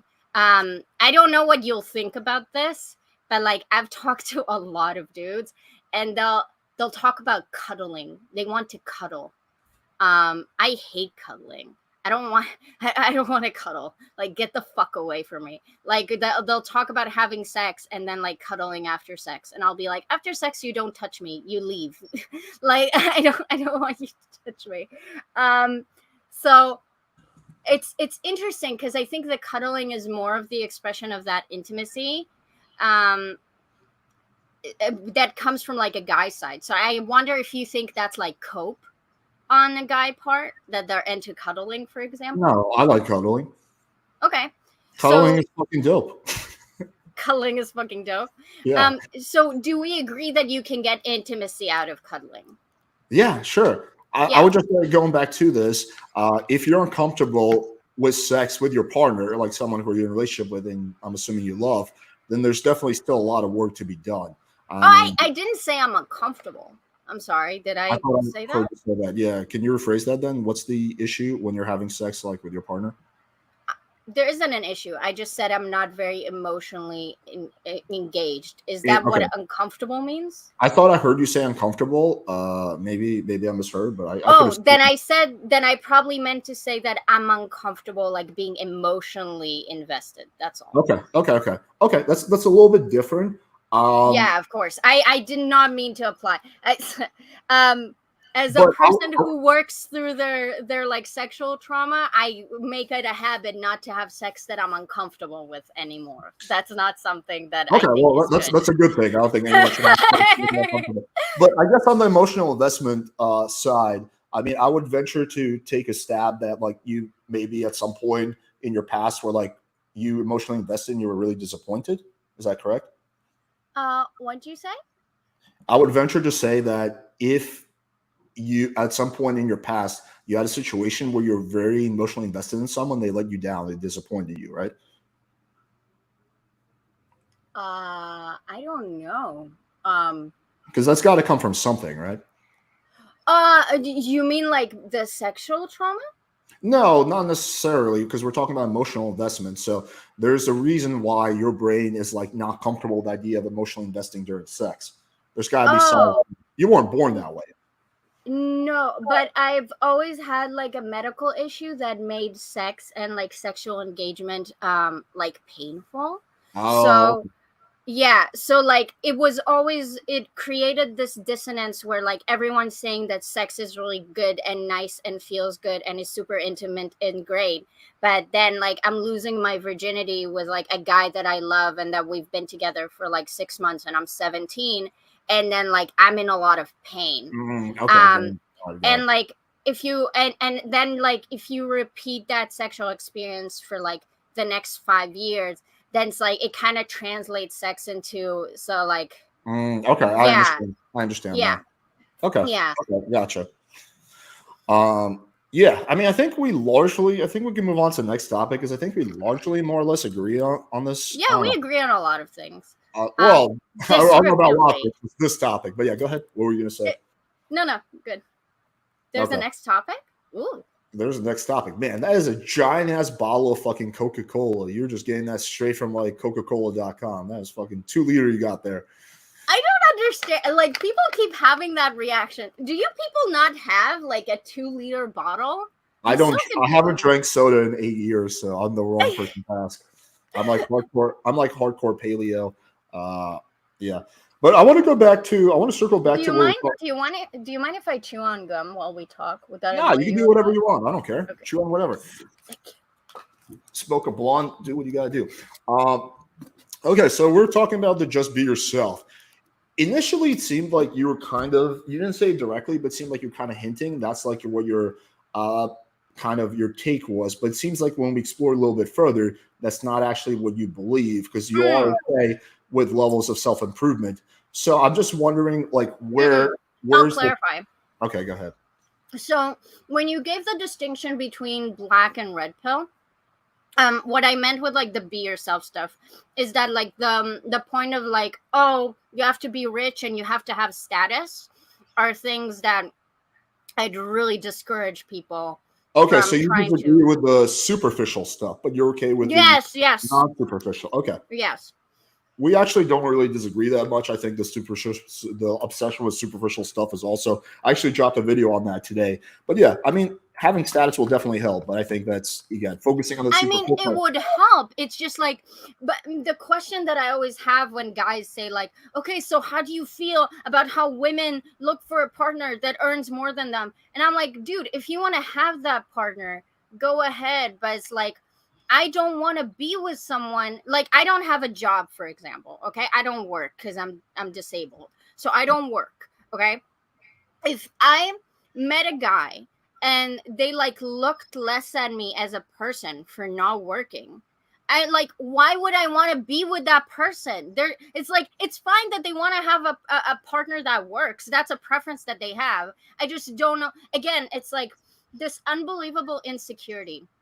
It's like this is who you are. You earn how much you earn. It's fine if you want to earn more money for you, but if you start like going into this grind set like of like, oh, I have to have status, I have to have money, otherwise girls wouldn't fuck me. It's like, why do you want girls to fuck you that don't even fucking like you? Why? I'm gonna It's steel man the red pill argument. This is not actually what I believe, but I'm gonna steel man their argument. So they would sure. say that here's what they would say if you're debating like Myron or Sneeko, they would say, well, that's pretty much most modern women nowadays, right? Now, I actually disagree with that. I've been in relationships when I was broke with women who made more money than me. I've never had any issues with that. I do think there is a decent amount of women who want a guy who's, at least earning equal to them. Like they don't want a loser. But I think if you're like working on your goals and the girl sees that you have motivation and drive, like it doesn't really matter the fact that you make less than her, I or agree. at least with a good amount of women. But okay, just want to circle back to this. So, Oh, you just go circle ahead. back. It's just like one more sentence. I do think that, like, just to help the red pill argument, even though I still stand by everything I said, like, I think if you're broke, but your partner can see that you're working and like trying to contribute to the relationship, they'll let you be broke for a long ass fucking time before they dump your ass. Okay, that's all I'm saying. Like, it's just the guy sitting in their basement all day doing nothing for 2 years that some women might take issue with. And I say, thank God for that. Everyone should take issue with that. It That's all really I'm saying. depends on the girl. Some girls are just all women, like women can be wired differently. Like some women just don't really care that much about money and external things. They just want a guy that they Yes. have a strong connection with, who treats them well. And some girls are kind of the Ex- opposite. They're really focused on the external, right? I yeah, think which is why, like, if that's the girl you want, fine. I just, like, personally, I can't relate to the experience of well they wanting a believe shallow partner. they I believe can't. that. So here's the confusion. They believe erroneously that that's every girl. That's the problem. They think that there's not girls out there who will be willing to like not really obsess about how much money they make and just be with them for them. But There are plenty. that's the Good. confusion. I know there are. I'm just saying that's like the steel manning their argument. Okay, so you are okay with so for example, if I was coaching someone like on the live stream, I was like, hey, listen, man, it's like a virgin. I'm like, hey, listen, man, you got to work on becoming more confident. So here are some exercises we're going to do to make you more confident. You have a tendency to not express your desires. So here's where we're going to work on being more communicative.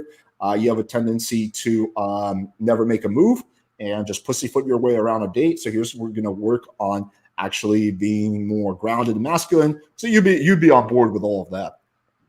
Depending on what the exercises were, probably, you know. Okay. So you don't actually. Okay. So yeah. So just you just to clarify, like, I've had shy friends that I would drag them to bars. I would hold their hand. I would walk them up to women, and then I would like wingman them, just to like, not for them to hook up with that girl, just to get them to talk to women. It's like, dude, you are never going to meet a girl if you don't talk to her. So how about you bring that?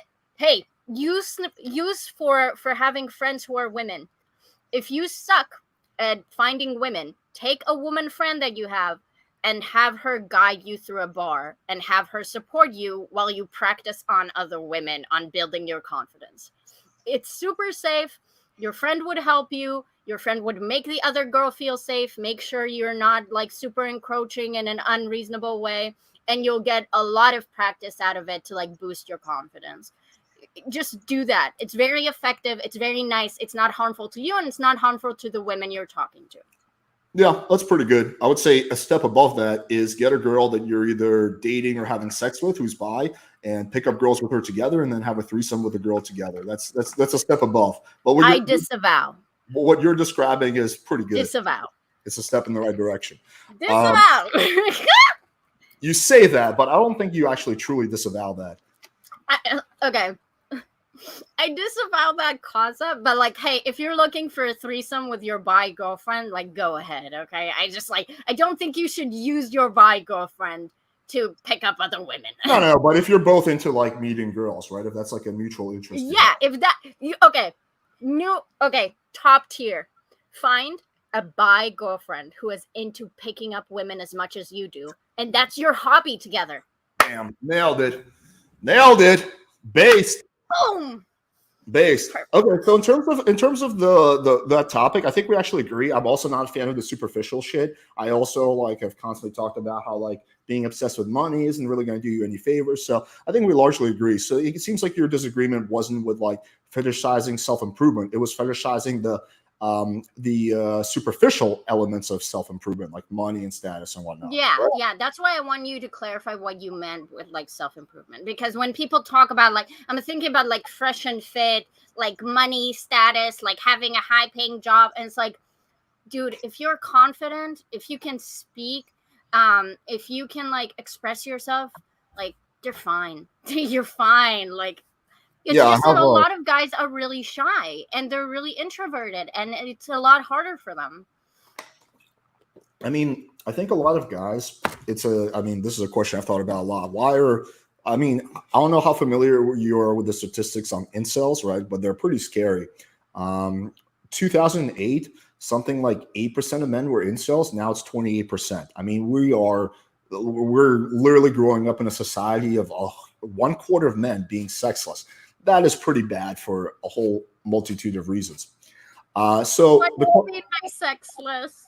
Like they can't get a girlfriend, can't have sex with anybody. They're like virgins.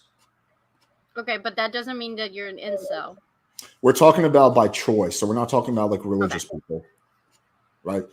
Here's a fun fact. Out of the people who are virgins, maybe 0.0001% of them, when it comes to men, are by choice. The other 99.999% are not doing it by choice. There's a tiny percentage of like super fucking religious men who might be virgins, but yeah, that's a small percentage. Most of the time when a man is a virgin, it's not by choice. But so the initial question was like, why is that happening? Like, why are those men striking out?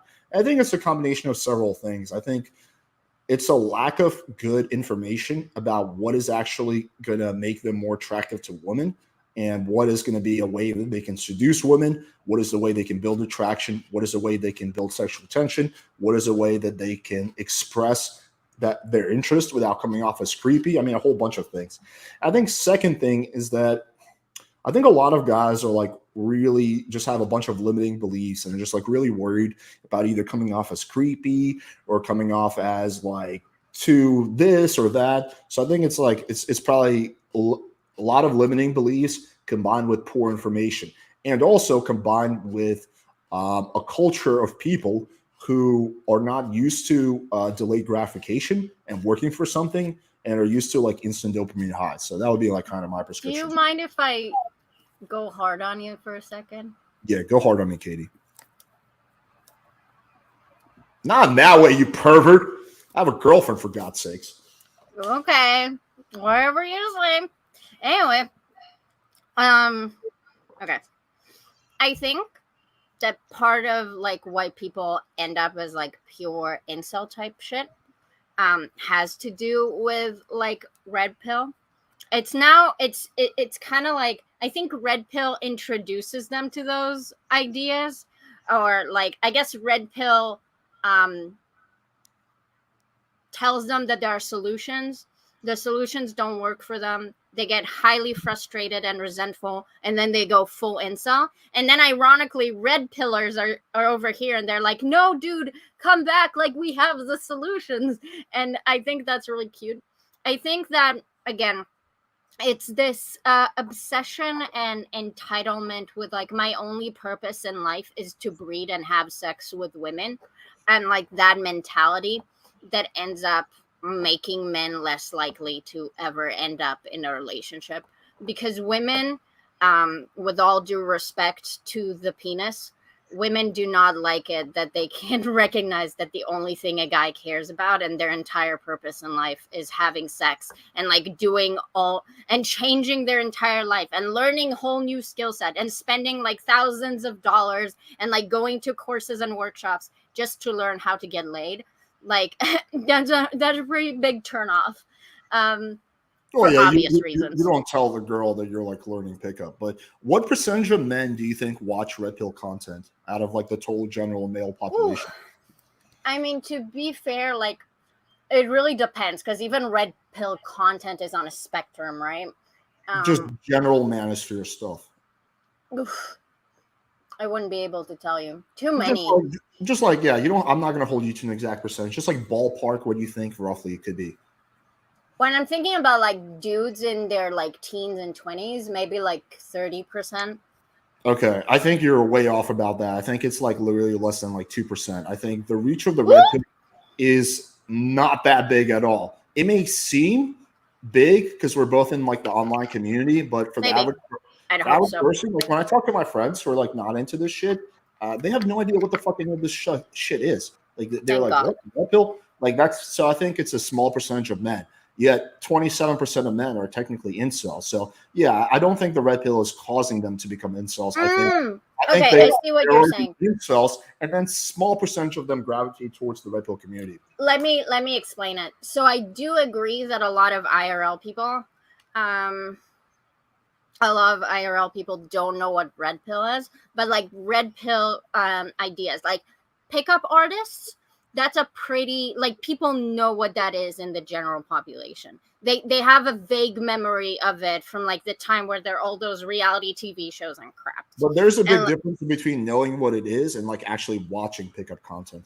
I agree. But the point that I'm making is that pickup artist ideas and like red pill ideas are obviously things, and this is part of like the whole like socialization conspiracy that I have, right?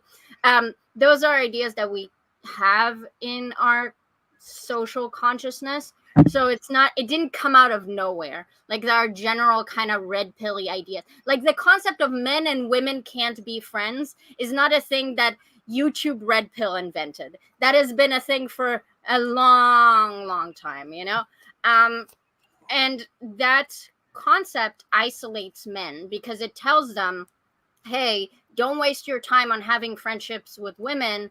That's never going to work. Seek out a woman that like wants to be with you, and that's great at all, but that also leaves you without any meaningful friendships. Well, you um can have friendships with men. yeah, men suck though.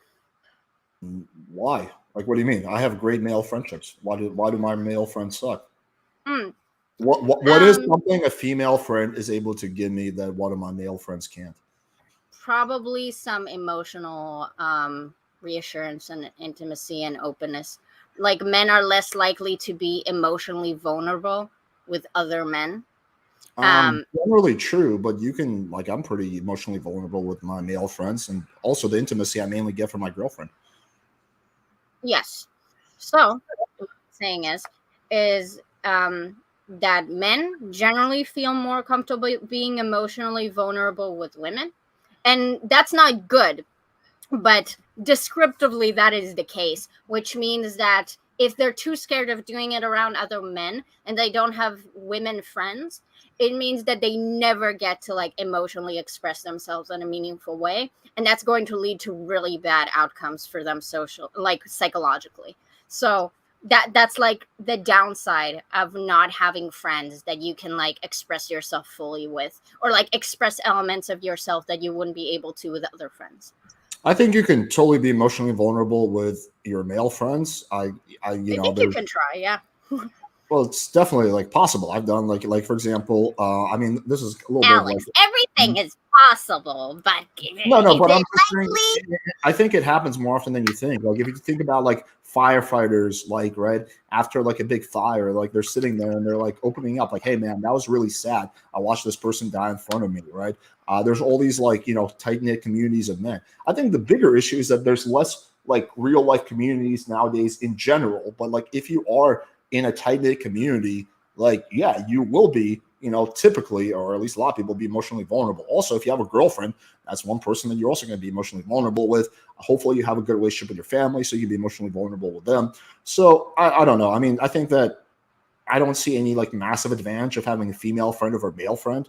I'm not saying you Oh, I should. don't think that should be the case. Unfortunately, I disagree that like it's very common. I do agree that there's a general less of communities for people to share with, but I'm not talking about firefighters who watch people die. I'm talking about a dude having a shitty time on a math exam and being able to like come to their guy friends and be like, dude, I was so stressed. I just want to cry. Like, I'm so sad. My parents are going to be really mad at me. I'm freaking out. I'm sad.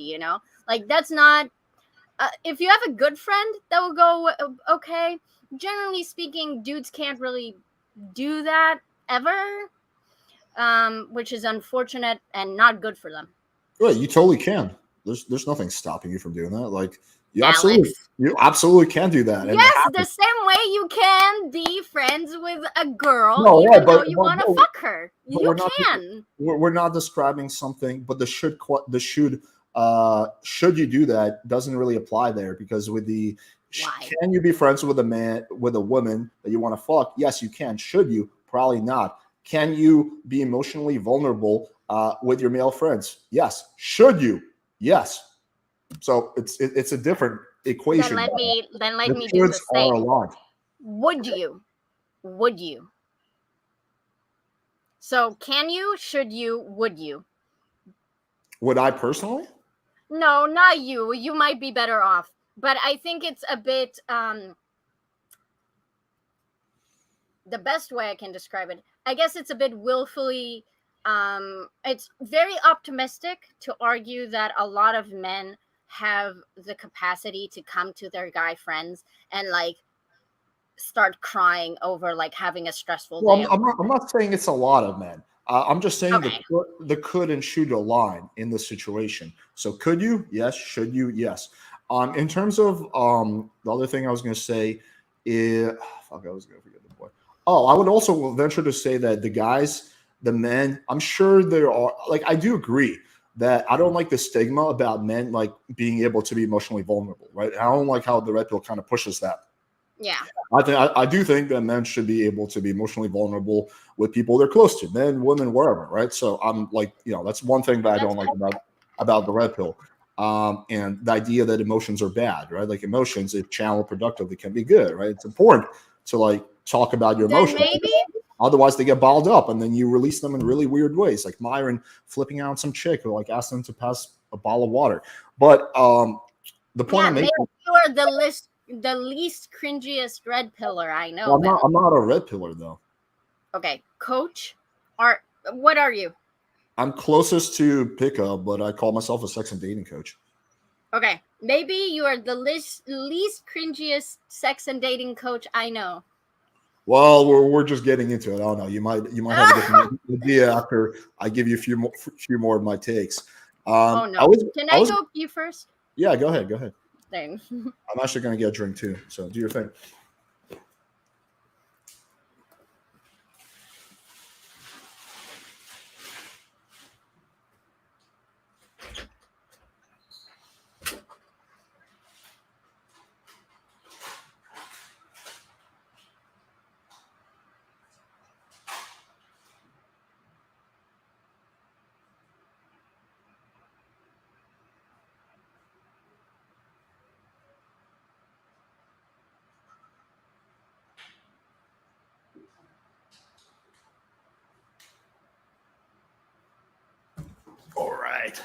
had to get a little bit more kava. Let's see what we have. Let's do some Q&A while we're going through it. This has been a surprisingly very amicable debate, honestly.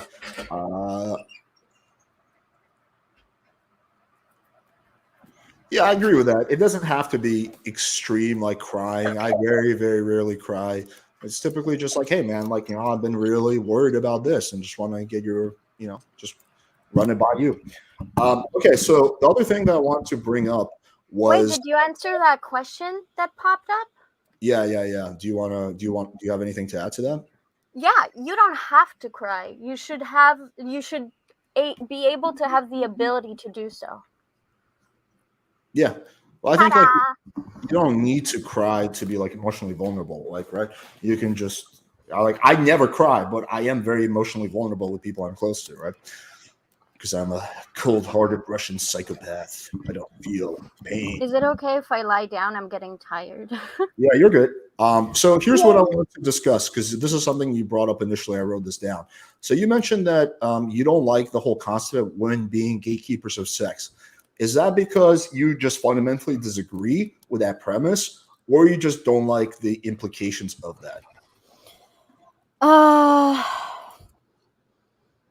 Explain that premise to me, and I'll explain to you exactly how I feel about it. Sure. So the saying in the red pill or whatever manosphere is women are the gatekeepers of sex, meaning the woman decides when sex happens and doesn't happen because the guys typically like just wants to have sex right away. So the woman is the one deciding, are we going to have sex on the first date, the second date, third date, or are we never having sex? Okay. Yeah. I think descriptively that is the situation. I Mhm. think the reason why I'd push back on that framing is, again, because I think it pushes people into boxes they don't have to be a part of. It kind of limits people's choices. I don't know how you'd feel about this. Do you think men can sometimes not be into sex? Yeah, of course.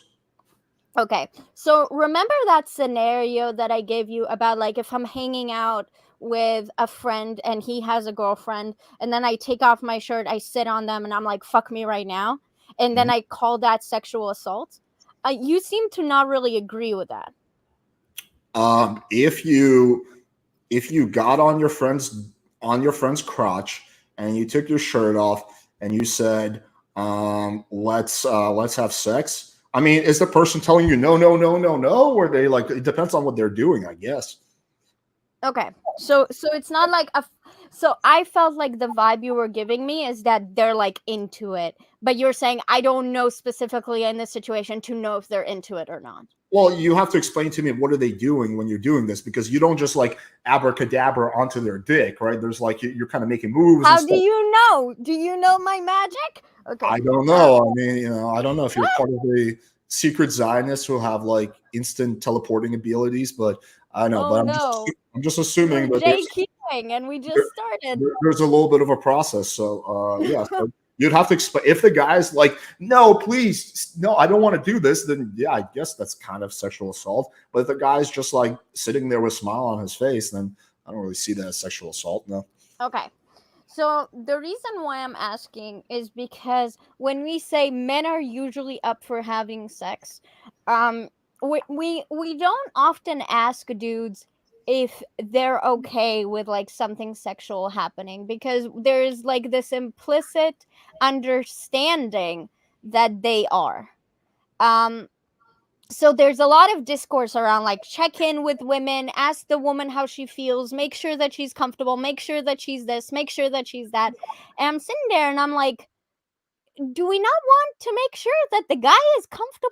Like, do they not matter? Like, why don't we want to make sure that the guy is also fully into this?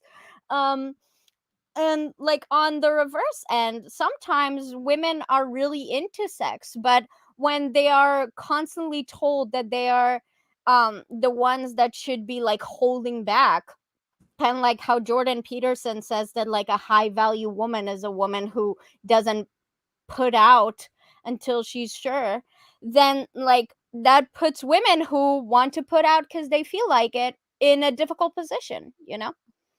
Okay, so yeah, I want to I was taking some notes because you said a lot of interesting things. Sorry. So no, that's a good thing. That's not a that's not a negative. I'm not ragging on you for that. Thank you for saying interesting things because I have a lot to respond to. So I'll start off with the easy one. I agree with you. I don't like the framing of this idea of a high value woman being someone who's like kind of a prude. I don't think that women should be. This is kind of the thing that actually a lot of my community disagrees with me on. I don't think women should be shamed or stigmatized for wanting to have sex with men. In fact, like thank God there are women out there who want to have sex because like if there wasn't, then I wouldn't have nearly as much sex. So yeah, it's like I talk about this. This is like a little bit of a red pill. What's the term? Paradigm. Contradiction, I think, is the best term, or catch-22, whatever you want to call it. It's like the red pillars, they want a girl to sleep with them on the first date, and they say, hey, if a girl doesn't fuck you on the first date, she's wasting your time, you should move on. But at the same time, they'll shame her for fucking you on the first date. Yeah, they will shame her for wanting to fuck on the first date. So, like, as a girl, you can never win if you're going with these guys. Either you don't fuck them and they think you're a time waster, or you do fuck them and they think you're a slut. There's no way you can win. So really what they really want, which is a delusion, is they want a girl who's a virgin, who's been a virgin all her life, who's willing to give up her virginity because she's so impressed with Myron's bald fucking head, and that she's willing to give up her 25 years of virginity just for this on guy. the first date, which is a fantasy. That impressed. Yeah, because virgins are not going to fuck you on the first date unless she's deliberately going in with the intention of losing her virginity. So, but anyway, so I do agree with that issue with the framing of a high value woman. I think a high value woman is someone who is loyal, who is honest, who's intelligent, who has a good sense of humor, who has a lot of things going on in her life, who's very empathetic, who's caring, who can be very nurturing. Like that's kind of what I consider a high value woman. But anyway, don't you think that's a high value person? Like, I don't you want all those qualities in a dude? Generally, yes, but there's other things in a dude. I think for a guy, for someone to be a high value guy, they should be ambitious. And I think that I don't need my girlfriend. Doesn't have a lot going on in their life has to do with ambition, though. No, I mean more like I should have clarified. I don't mean more like she's like really like going up high on her career. I don't actually care what my girlfriends do for work as long as they're doing something. I've dated girls who are like successful engineers at Boeing all the way down to hotel maids, right? I don't care as long as she has something that she's pursuing, right? It could be charity, right? Like I don't care if she's even making money, but I just want a girl who's pursuing something and isn't just sitting around the house all day, basically. Which is different from ambitious because you think men should be ambitious as like climbing upwards?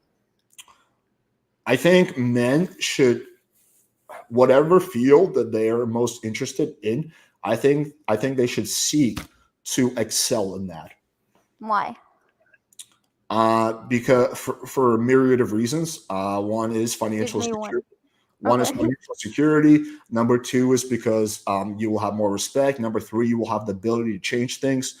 You're going to be actually in a position to lead. Like so many reasons. What if you're not a leader? Well, you don't need to be like a CEO, but you can still excel. Like if you're an engineer, you can be the top engineer in your company. Okay. Does it make you? Why is top engineer in the company like better than 50th engineer in the company? Like, does that make you more of a man? I don't think it makes you more of a man. I think that though that is a sign of someone who would be a high value man, someone who seeks to excel in whatever field they're pursuing. Okay, and so I'd argue. Let me just clarify one thing. It doesn't have to be. By the way, it doesn't have to be a financial thing. Like if your whole thing as a man is like, hey, I want to like fucking save the Amazon, and you have like the most productive, largest charity in the world, that's still like excelling, right? So it doesn't have to be necessarily a financial thing. Okay, that's my last clarification. Okay, so I guess the question that I'm asking is like, why is the need or the drive to excel in something that we would say this makes a high value man, but we wouldn't say that that's a high value woman? I guess, and like I'll let you answer that, but where I'm going with this is basically like a lot of the reasons why you listed out that it makes wanting to be top one engineer. The reasons for it sounded like those shallow reasons that you and I were talking about, like exterior motives, which would be my issue with it.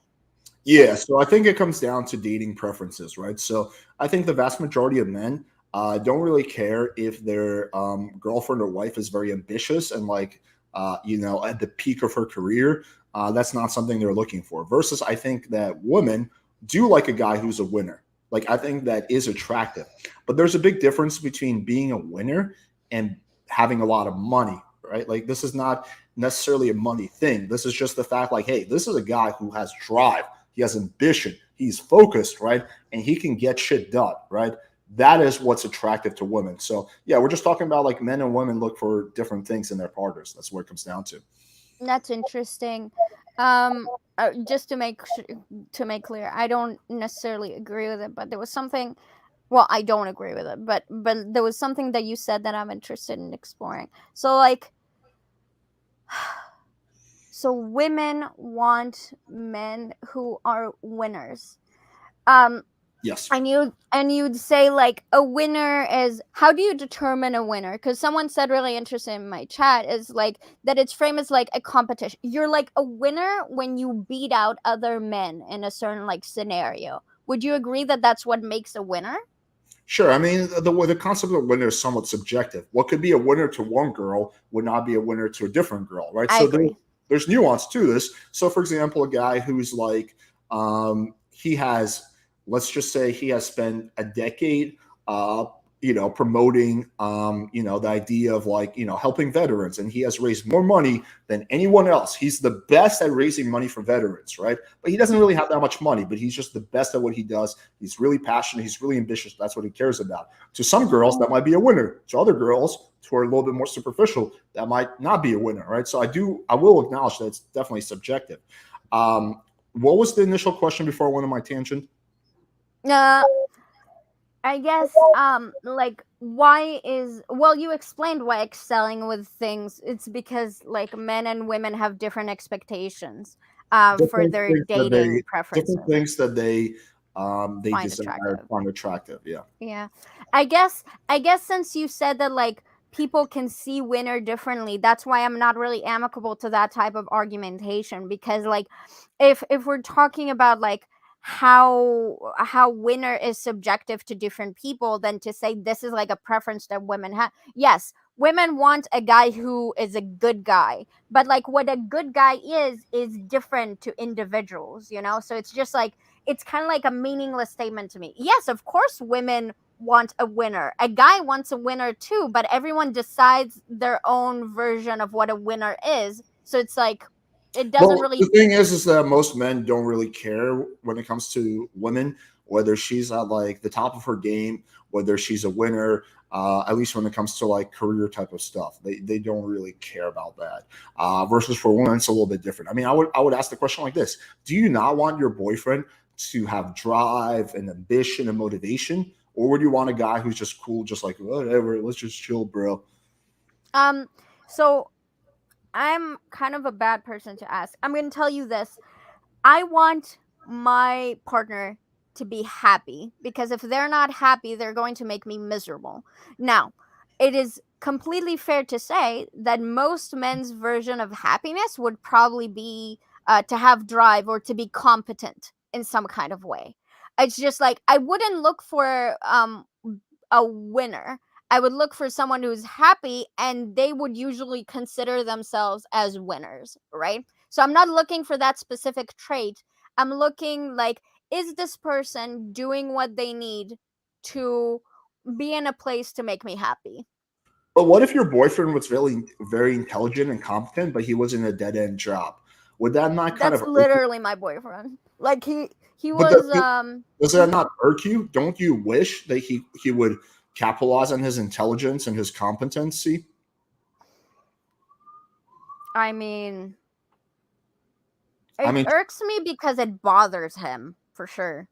Um but let's say he was super duper complacent. He's like, "Yeah, bro, I just want to sell McDonald's and French fries, bro." But this dude is like super smart and he can do great things with his life if he puts his mind to it. Would that not kind of irk you? not if he's fine with it. I'm trying to think about my last because like all of my partners have been intelligent. I don't really date people that I don't find intelligent. Well, you can So totally be intelligent but not have ambition, right? Like, yeah, that's what so I'm like checking, because like I've mostly been with unemployed dudes who really struggle to know what they want and looking for stuff, but they were all super intelligent. And like our fights would always come down to, dude, you are really unhappy with you feeling like you're wasting your life. So why don't, like, if you're making yourself miserable by feeling like you're wasting your life and we can afford to have you be like this, why don't you just let this stupid shit go and just like stop making yourself miserable? But they're like, no, I have to make something of myself. And I'm like, okay, if you need to do that, then you need to get off your ass and do it, or you can just let that go. But like, you can't keep whining all the time that you want that while not doing anything. So that's been my issue, but I'm not very normative. So okay, you could be a one in a million human being, but generally speaking, women are attracted to winners. I mean, why do so many like athletes like have girls hitting them up nonstop, right? They're not because particularly they're like, hot. well, not always. Some of them are just like meh, right? But there's there's athletes like levels below them, right, who are just as attractive, but who are not getting hit up as much. It's just like this guy's at the top of his game. That is for most women very attractive. Like this guy is just like the best of the best. Like this guy, it's a form of status, really. And I think just for a lot of women, that's going to be attractive. Even women who are not Well, primarily motivated by financials. let me ask you this though, because like I'm thinking about something like OnlyFans, for example, and I'm thinking about Amaranth. So like Amaranth, she's beautiful, she's hot, she's sexy, she knows what she's doing. But like I'm sure we could find like a girl on OnlyFans who's like more beautiful, more capable, more awesome. But like Amaranth she's at the top of her game, right? She's a winner. She's fantastic, and like she gets the numbers, not because she's the best, just because she is at the top of her game. So again, and men are attracted to that as well. No, I don't think that's the difference. I don't think men care about winners as much. I think they barely care about that. I think they value other things a lot more, like loyalty, like nurturing, like supportiveness. I think that for men, this is what I'm saying. Like there's some things that men and women both look for, like honesty. Men want honesty, women want honesty, right? And Loyalty. But this is one of those women things. don't want men to be okay. You said loyalty, thank God, because like But what I'm saying is, this is one of those things that primarily women want and men don't really care that much about. I mean, I can agree with that. I just don't. I mean, I think that is something that men don't really care about women. I don't know how many women are very. Okay, I'm gonna be very honest with you. I think looking for a winner um is pretty shallow. So like we can, if we want to take this as a condemnation of me of like women being shallow, whatever, I don't care. I just like personally don't really, I don't think that's what you should look for in a partner. um Well, there's a lot of shallow things that we look for just because we're wired to have them. Like it's very shallow that I want a girl who has big hips and like a big ass. It's a very shallow thing, I right? agree. But there's biological reasons for that, right?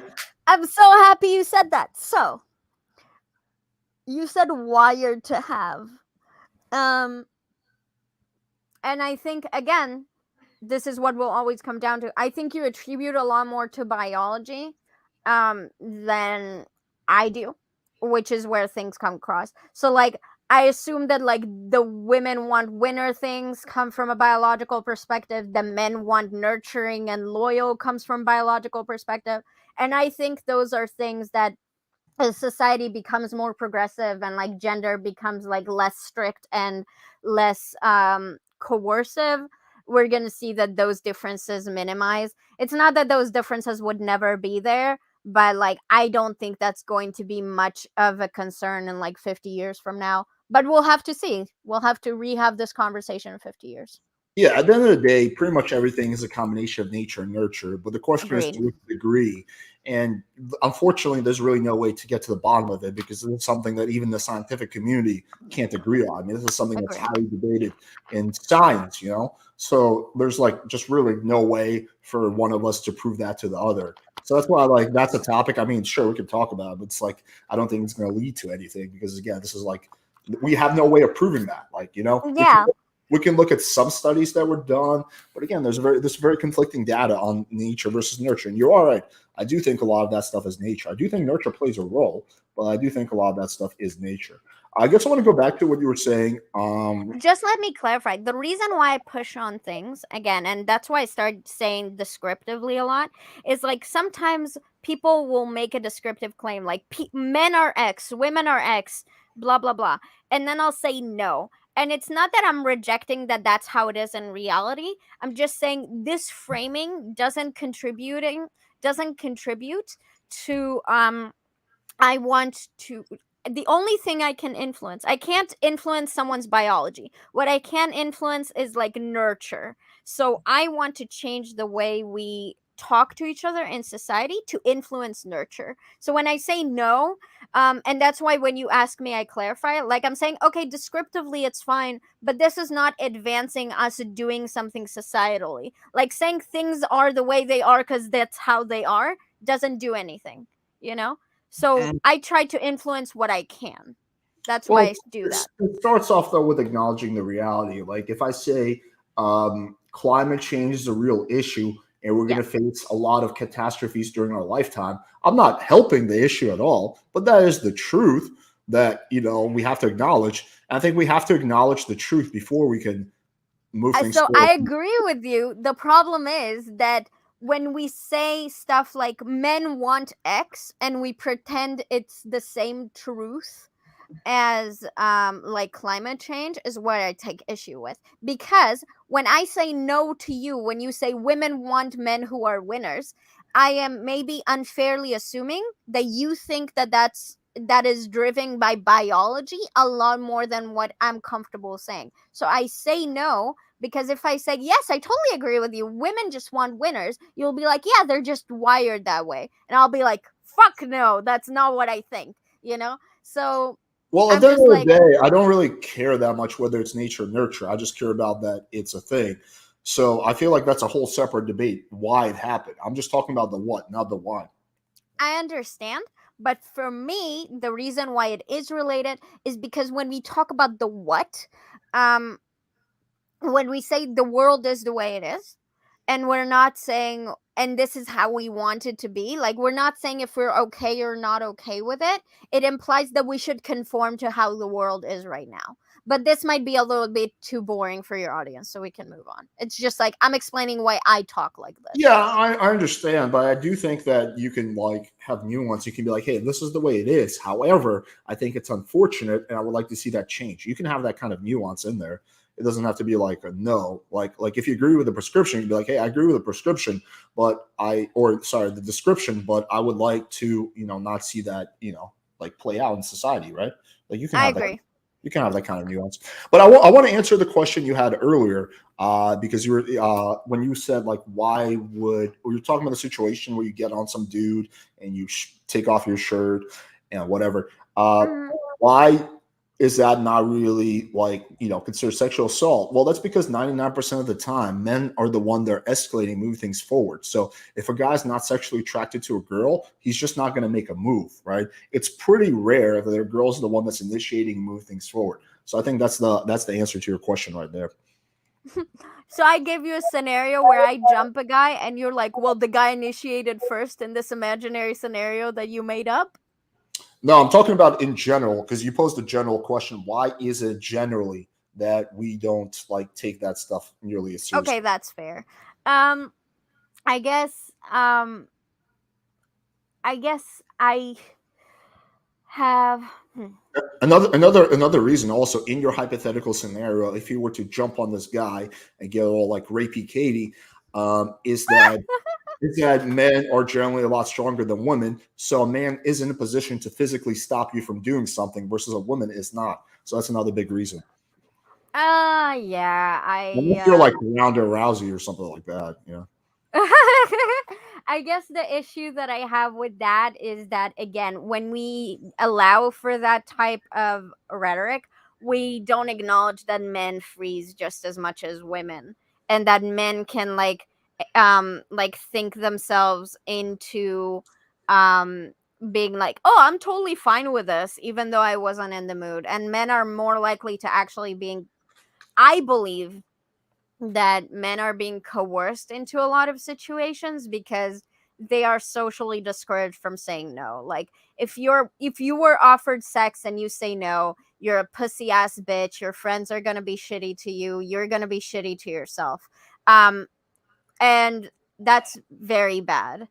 I think we should encourage men to say no. I think we should encourage men to be okay with rejecting sex when they're not into sex. And like the fact that we can't accept like a guy not being into it is really bad for men and for women. I think men are coursed into. I think you hit on a half truth. Men are coursed into a lot of things. I just don't think sex is really one of them that happens often. Typically, men are coursed into like other types of things involving money or commitments and stuff like that, right? I don't think sex is something that men are often coursed into unless they're in jail and there's a big dude in their cell. In that situation, they will be coursed into sex. But when it So comes to hear me women, out. okay. The reason why I'm saying coerced, I don't mean like physically coerced. So, for example, I assume that you would say that it's a problem if a woman feels like the threat of physical violence is pushing her to say yes to sex that she Yeah, of doesn't course. want. Yeah, We sure. would say that's bad. So I think that the threat of social rejection coerces men into having sex. So it's not that they're being like physically coerced, because women usually wouldn't be able to like violently put them down, but the concept of like telling a woman, no, I'm not feeling like it right now, I had a shitty day, like your girlfriend would either say, what, so you're not into me, or your friends are gonna shit on you, or Wait, my people are gonna girlfriend would never say that. My girlfriend would be like, "Oh, it's okay, babe. Like, well, I, let's just do it later." That's a I shitty know. girlfriend. I know, I agree. I agree. But like that's the situation. Like I know that I took offense in the past. Like that's something that I'm still working to like deconstruct, to like allow my partner to be like, "Yeah, babe, I'm not feeling it." You know? And like I do take offense to that, but that's a fucking me problem. That's not a them problem, you know? Like I'll give you a very extreme like example Please do. that, and I'm gonna prime you right now. A lot Prime of me. dudes would hear this and they'll be like, "Oh my god, her boyfriend's such a pussy." But and that's exactly the problem that I'm trying to illustrate. So like I want to have sex multiple times a day, usually when I'm with my partner. And my boyfriend usually after one time a day, he's done. Like he's not feeling like doing more than that. That sounds like me. But yeah, keep going. Yeah, exactly. So we run into this often where like we have sex once and then usually the more sex that we have, the more sex I'd want. And he's like, if we had it once a day, like he's done for that day. So if we did it in the morning, like I'm not getting anything for the rest of the day. And like that sucks for me, but like he's not the pussy ass problem in this scenario. That's just like a sexual like mismatch that we have, that I have like a higher sex drive. um but that doesn't make him less of a man. And the fact that like a lot of dudes can listen to this story and like judge my partner, where if the sexes were reversed, no one would judge the girl for that. They would be like, oh, that's natural, that's normal, that's just how women be, you know? But when it's a guy who wants less sex, suddenly it's a huge problem. Suddenly he's like a sex traitor. And that's bad. That's like not good that we have those thoughts. Because there's no need to judge people for having like a lesser sex drive than other people. It doesn't matter what their sex is. That's my point. Just say no, guys. Don't let these Literally, don't let just these say hormones no. influence you with their titties and their Stop, fucking sisters' stop titties. letting women rape you when you don't want to have sex. Although, Stop letting them do that. Don't be raped. although a little bit of that can be fun sometimes. Yikes! I would say this. Okay, so I will acknowledge that I'm sure this is a problem that happens once in a blue moon, but I would say that like there's like degrees of problems, right? So like, is it? I'm sure it happens that someone fucking leaves their can on the side of the street and some old lady steps on that and falls on that and breaks her head. That is an issue that I'm sure happens. It's just the question is how often does that happen? I speculate not Okay. that often. So this is what I'm saying. This is the point what I'm saying with this. So with like sexual assault, I'm sure that sometimes there are situations where a dude just goes along with it because he just is really worried about what his friends are going to think or whatever. And like, whatever, right? Like, I'm sure that happens. But I feel like that's pales in significance to not one, the amount of women who actually get like raped or coerced into sex, and two, like fake sexual allegations. So like those two things I'm a lot more worried about in that realm compared to like men getting raped, unless they're in jail, in which case that shit is very, very real. I And know, but that's part of my contention is that we simply as a society don't put as much issue on like men being coerced into sex that they don't want and like being raped. And part of that is because we have this delusion that like if a guy didn't want it, he just can like physically remove himself. When men can just as easily freeze or be like socially coerced into stuff. And the other issue is that I think we societally think that because men want sex more, they are experiencing less sexual harm if they're being coerced into sex they don't want. I think like we have this notion that like if a woman has sex that she has been coerced into, then like oh my god, she's broken, she's traumatized, she could never like this is a huge problem. But when a guy has the exact same thing happen to them, it's like okay, like so they had sex, they were coerced into, like they're a dude, they'll get over it. And like this double standard is like so harmful to men and women.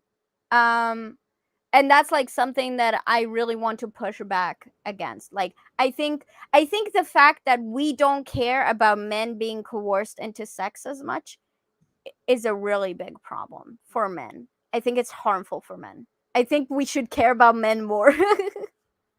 okay, so I agree and disagree with some of the things you said. I think men have a lot of issues in 2023. And I think we should absolutely care about those issues because men are the ones who are like killing themselves in record rates, right? Clearly something is off here. And we should care about men's issues and men's mental health and men's, emotional well-being.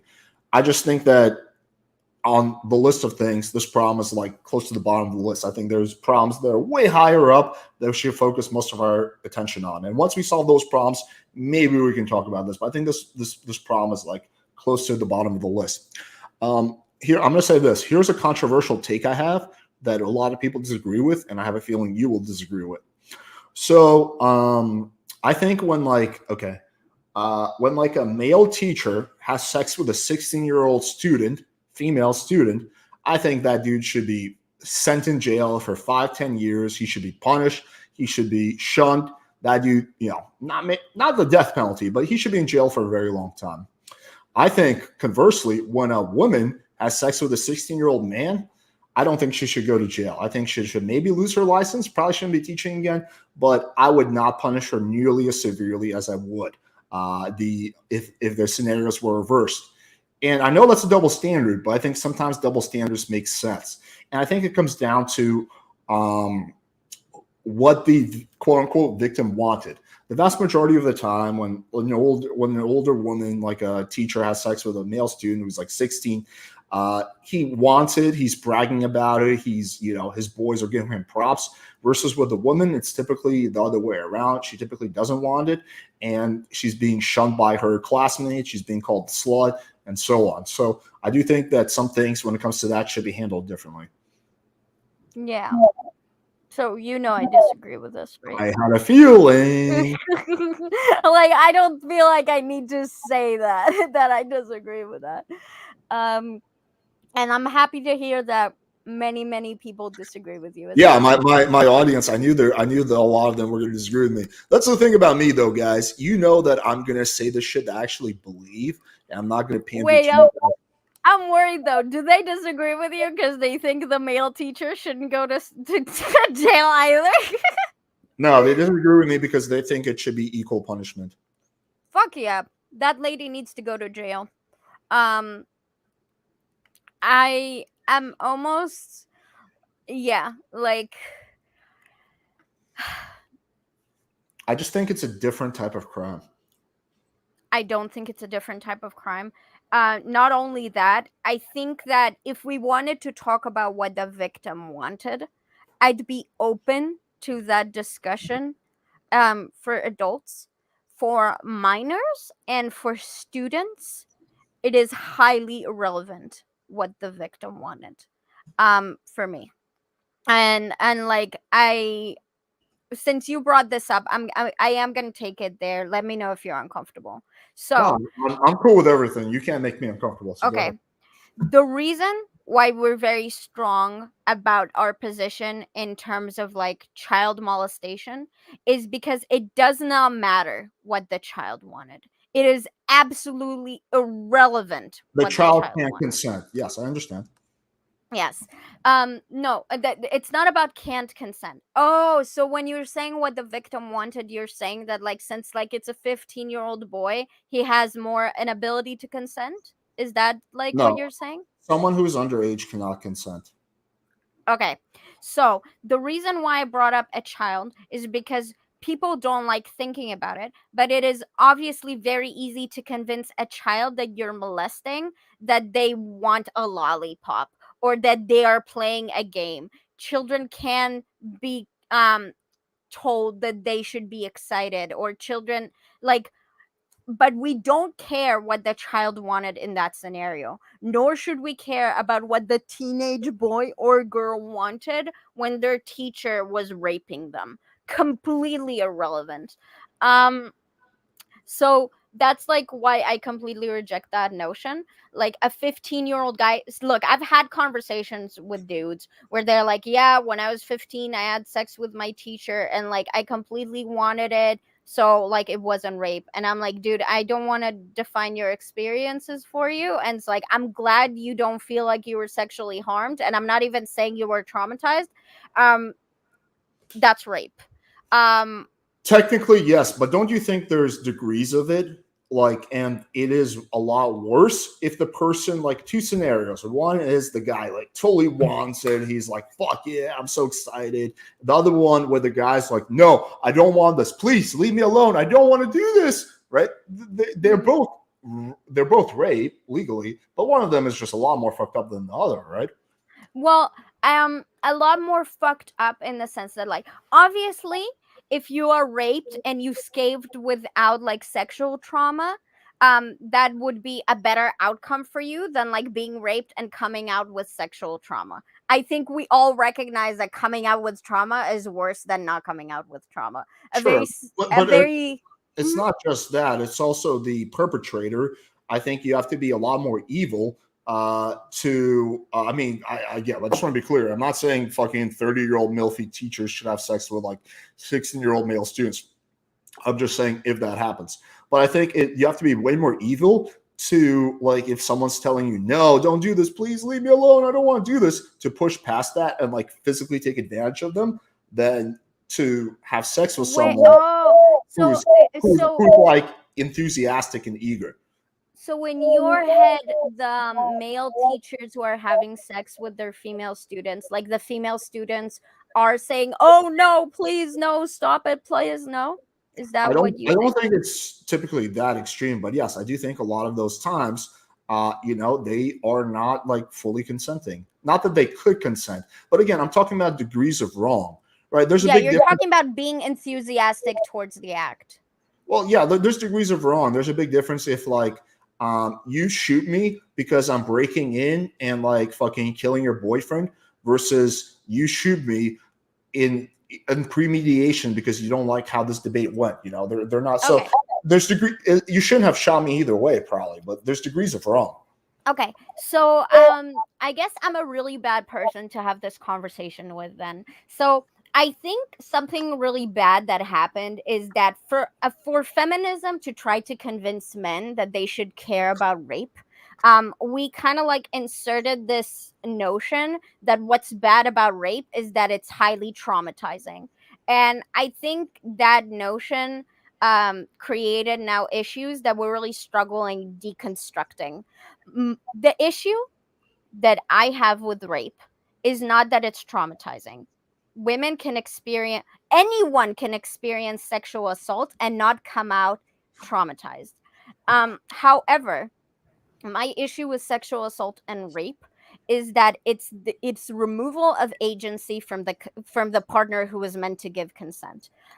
That is what you're being punished for, as far as I'm concerned. You're not being punished for traumatizing. You're not, that we can do extra punishments for. So if we want to say, I'll maybe this is me building a bridge, we'll see.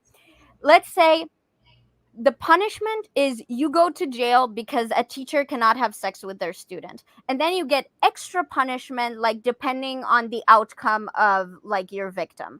I could be on board with that. So like if your victim ended up killing themselves because of the trauma they experienced from your assault, I think maybe you should get extra punishment Well, compared to. that's exactly what happens. We have aggravating and mitigating circumstances for most felonies, right? So that's Yeah. exactly how our legal system works.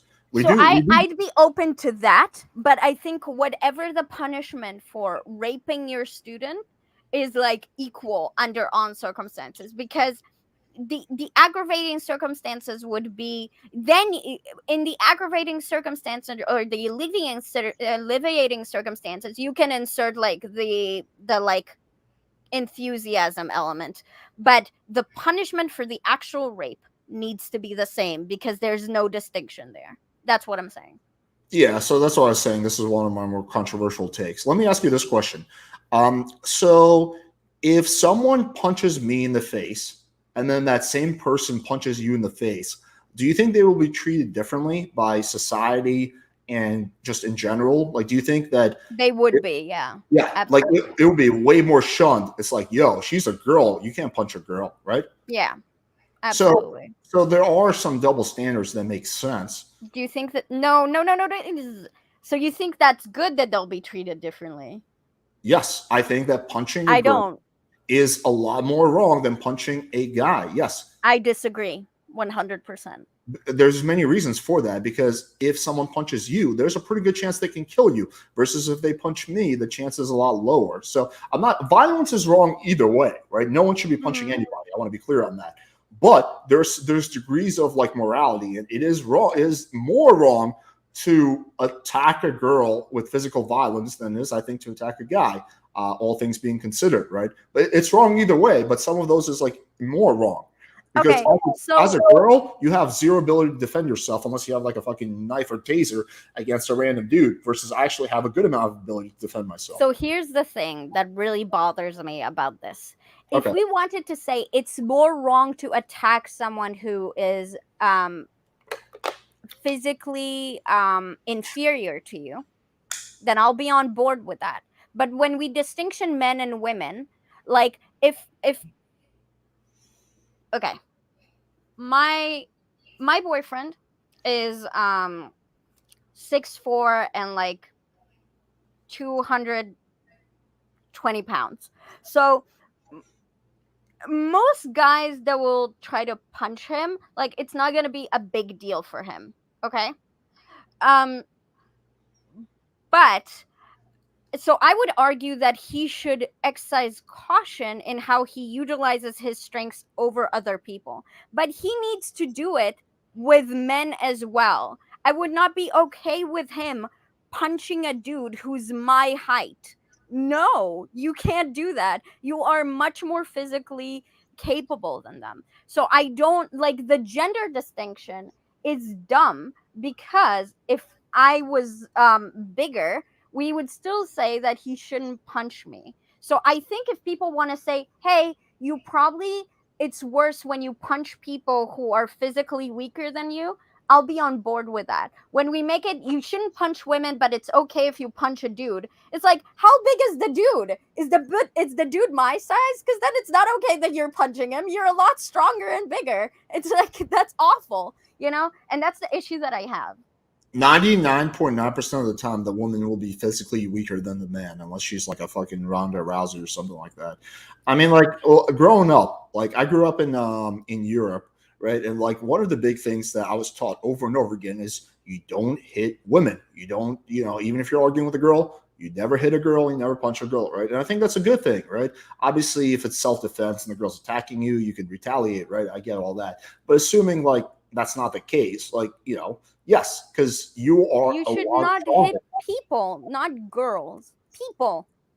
But sure, I agree. Like I'm generally very anti-violence, but you can, if you're like in a bar, and for example, there's a guy who's insulting your girlfriend and he's being a jackass and he's getting in your personal space, right? I think you're okay to punch that guy. Versus if Wait. How big are you? How big is the guy? I don't know, let's say you're like similar size or whatever. If you're similar size, that's a different problem. If he's smaller than you, you probably shouldn't punch them under your logic. Because if we're just talking about people who are physically inferior, then you shouldn't punch people who are physically inferior, no matter if they're a girl or boy. I think that just there's so many differences between like the female and male body. Like you guys have a fraction of testosterone we have. Your bone density is a lot lower. Your muscle mass is a lot lower. Even like if you take a guy who's 5'2" and a girl who's 5'2", the guy who's 5'2" will like destroy the girl who's 5'2" in a fight. That's But fine. But we're right, comparing man to man. right. But I'm saying, I think that's like, dude, if that person, I mean, if they're like a midget, maybe just fucking pick him up and carry him to like his fucking friends. But aside from that, like I think you're probably good in that situation to retaliate if that guy's Why?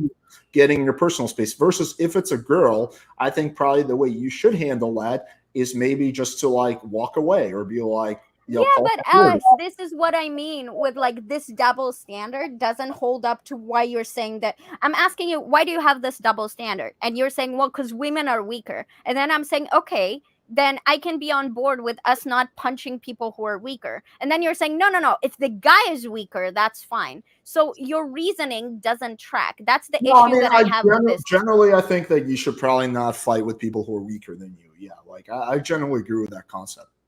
But it's like, how do you also determine like how weak someone is? Like they could be shorter than you, but they could be like pretty strong because they have a lot of fighting experience. Like you don't really know how weak they are typically on the surface. Versus with a girl, you just by looking at her, she's physically a lot weaker than you. I made my point. The point I'm making is that some double standards make sense. But I just explained to you why yours doesn't make sense, and now you're just rationalizing it, but it still doesn't make sense. I'm sorry. I like you, but I reject this. No, well, I'm acknowledging that I think that, like, yeah, you should, if someone is a lot weaker than you, that's probably not someone you want to engage in physical violence with because that would be unfair. I think that's why they have weight classes in MMA. So I will, like, concede that part.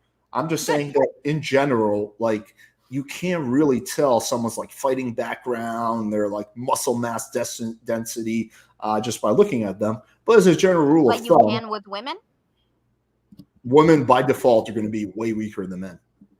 Do you know if she has a fighting background? Even if she has a fighting background, you're still going to be way stronger than her. Okay. That's all I have to say.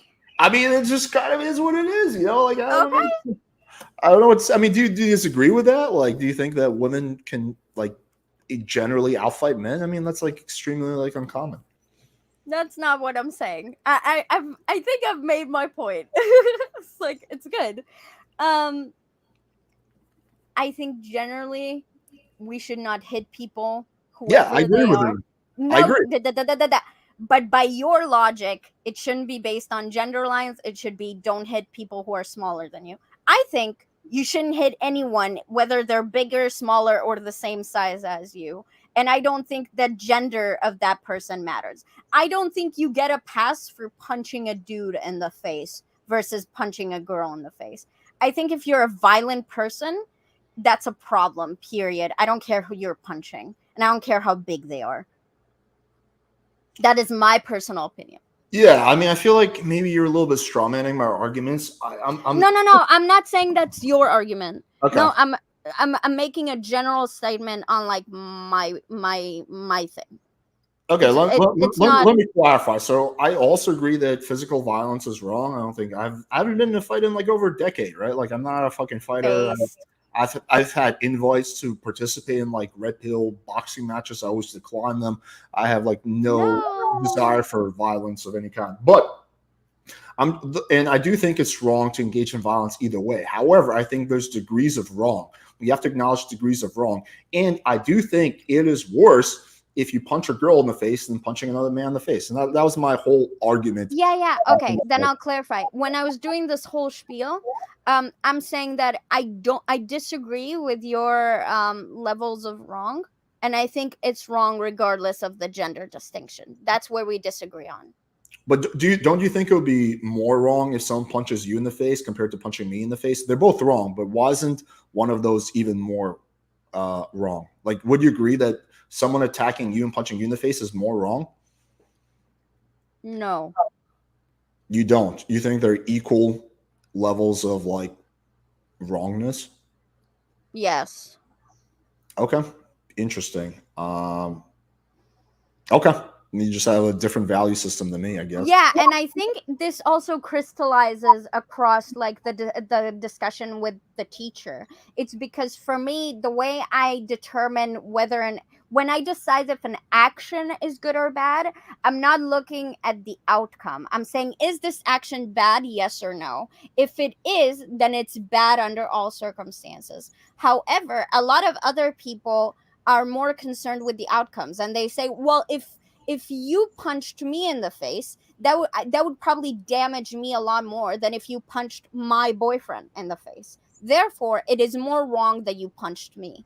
But that's not how I construct my value system. For me, it's like the outcome is not as important as if the action was good or bad. And that's like the dissonance that we have.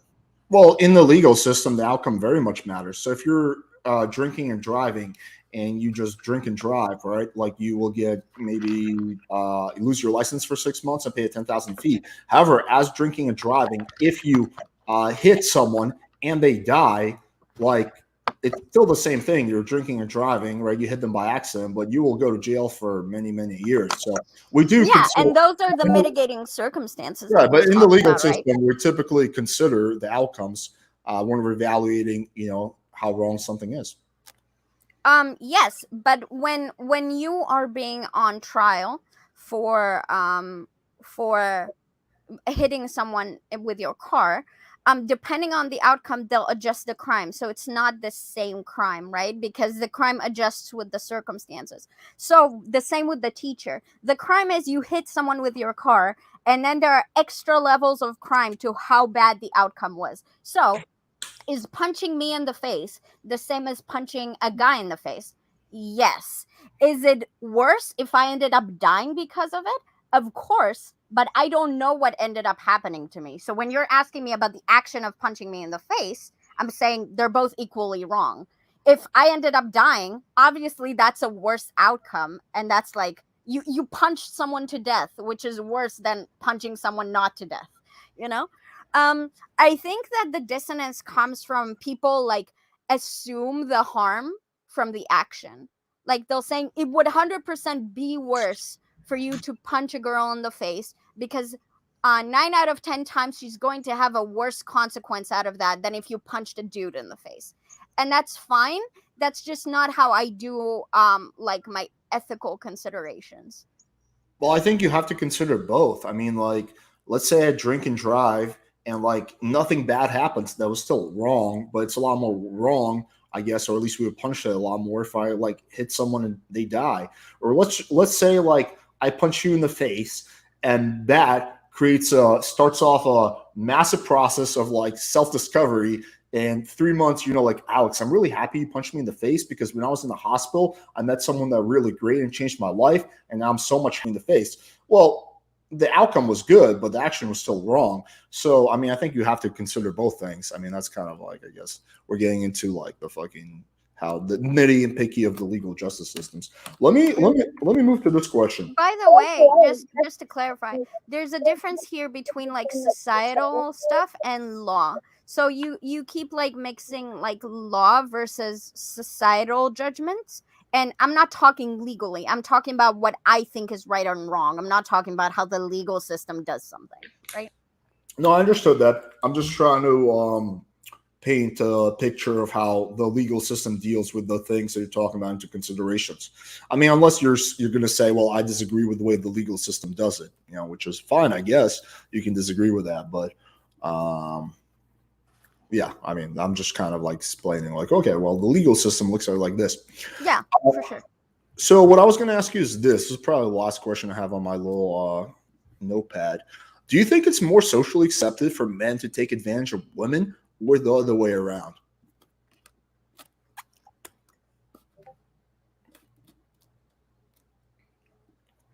I think it's both, but in different ways. Expand on that. So Actually, can you hold off on that? I'm just going to use the restroom real quick. Sorry. sure.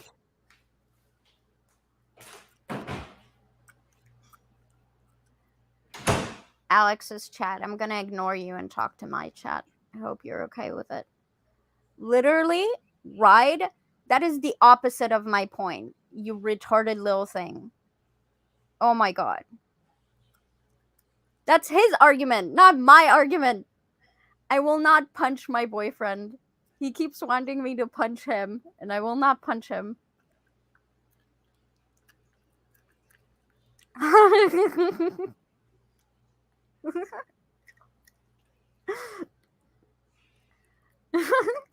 I do bite him a lot because he lets me. But that's consensual. It's different.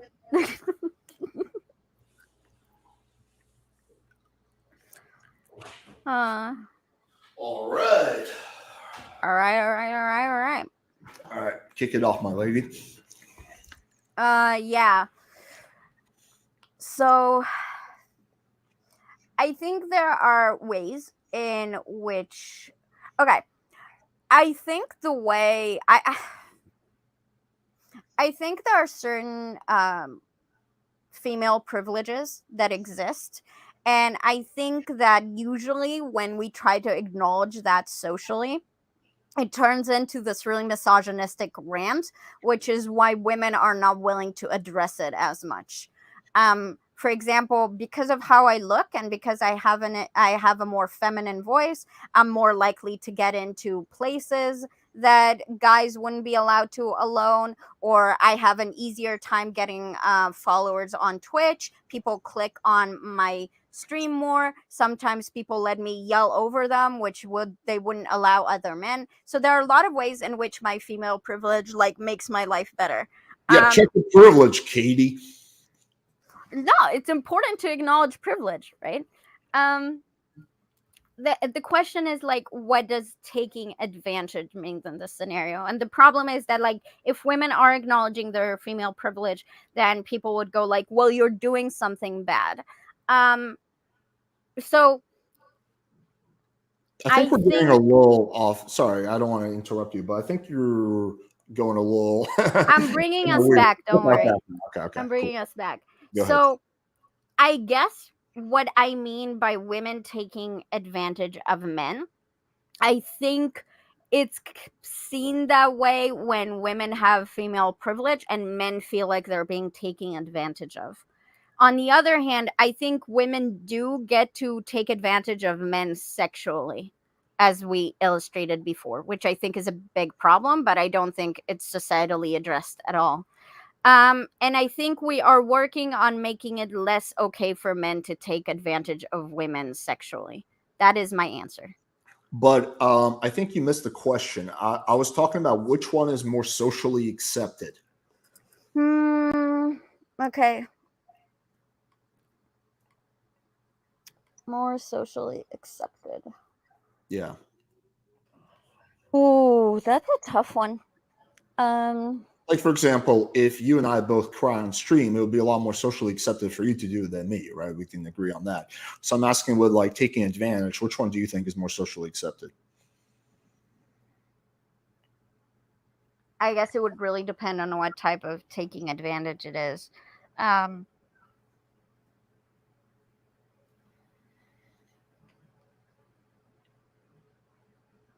Yeah, I think it's more socially accepted for men to take advantage of women. Um, Socially, because the ways that women take advantage of men are like stuff that men approve of socially, unfortunately. Okay, we're gonna disagree on this. I think it is I know. more socially accepted for women to take advantage of men, and I will elaborate on that. So I'm not saying that women take advantage of men more. I'm just talking about purely the social acceptance part.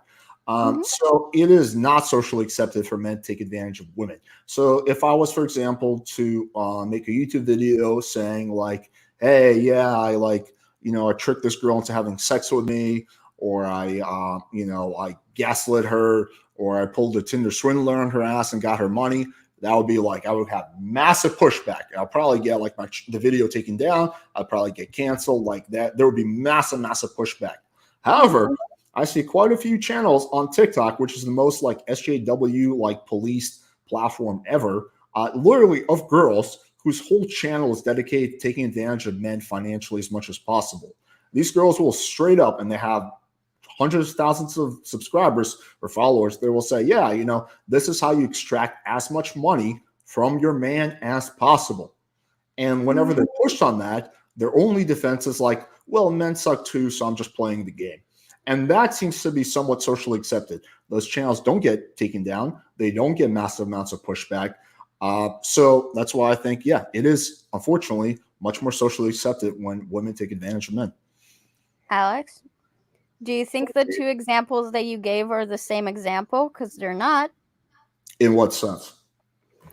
In the sense that if someone says, I kind of coerced a girl into having sex with me, and then you post a video of it, it's not the same as women giving other women advice about how to swindle men for money. Are they? They're obviously different things. Are you asking me if I think one is worse from an ethical perspective? I'm saying that, like, as far as I'm concerned, red pill content is men telling other men how to take advantage of women. Wait, but So that's it's the same. Katie. That's fundamentally not true. Like, can you give me It one is. example? Well, can you give me one example of that? Yeah, when men tell other men advice like, don't waste your time being friends with women, um don't settle for having relationships with women.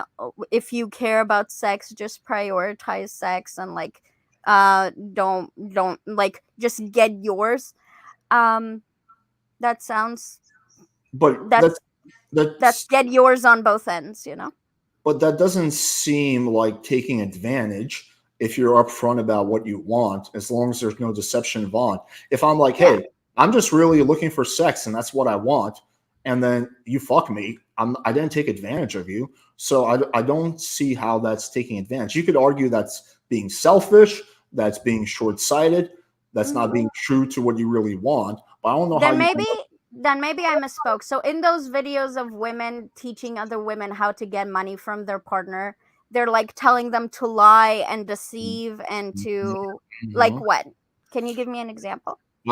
Yeah, sure. So they will talk about how to basically trick the guy into giving more money. So they will say is this like give the guy a lot of compliments, make him feel good, right? So you basically like kind of pumping him up. So if the guy's like an older guy, be like, oh my God, I've never been with an older gentleman before. This is so exciting for me, right? And then when you ask him for something, right, you start off by asking him for something small, right? And then when he gives you that, you ask for something bigger. So kind of foot in the door strategy.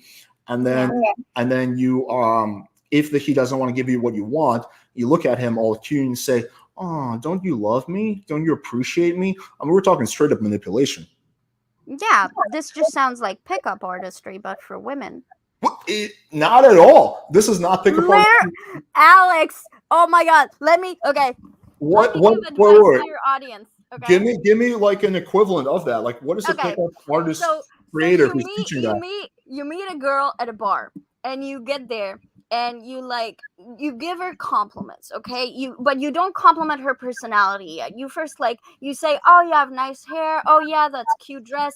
Anyway, you keep talking, you give them compliments because women like it when you puff them up, right? And then you make your move. You first try to make some physical contact, maybe just like touching the hands. And then once you see she's okay with that, maybe you can like move in to like put your hand on their shoulder. And then you're starting to establish this physical contact. And then by the end of the day, once you get her to your house, once she's in your house, like it's a lot easier, because then she's already there.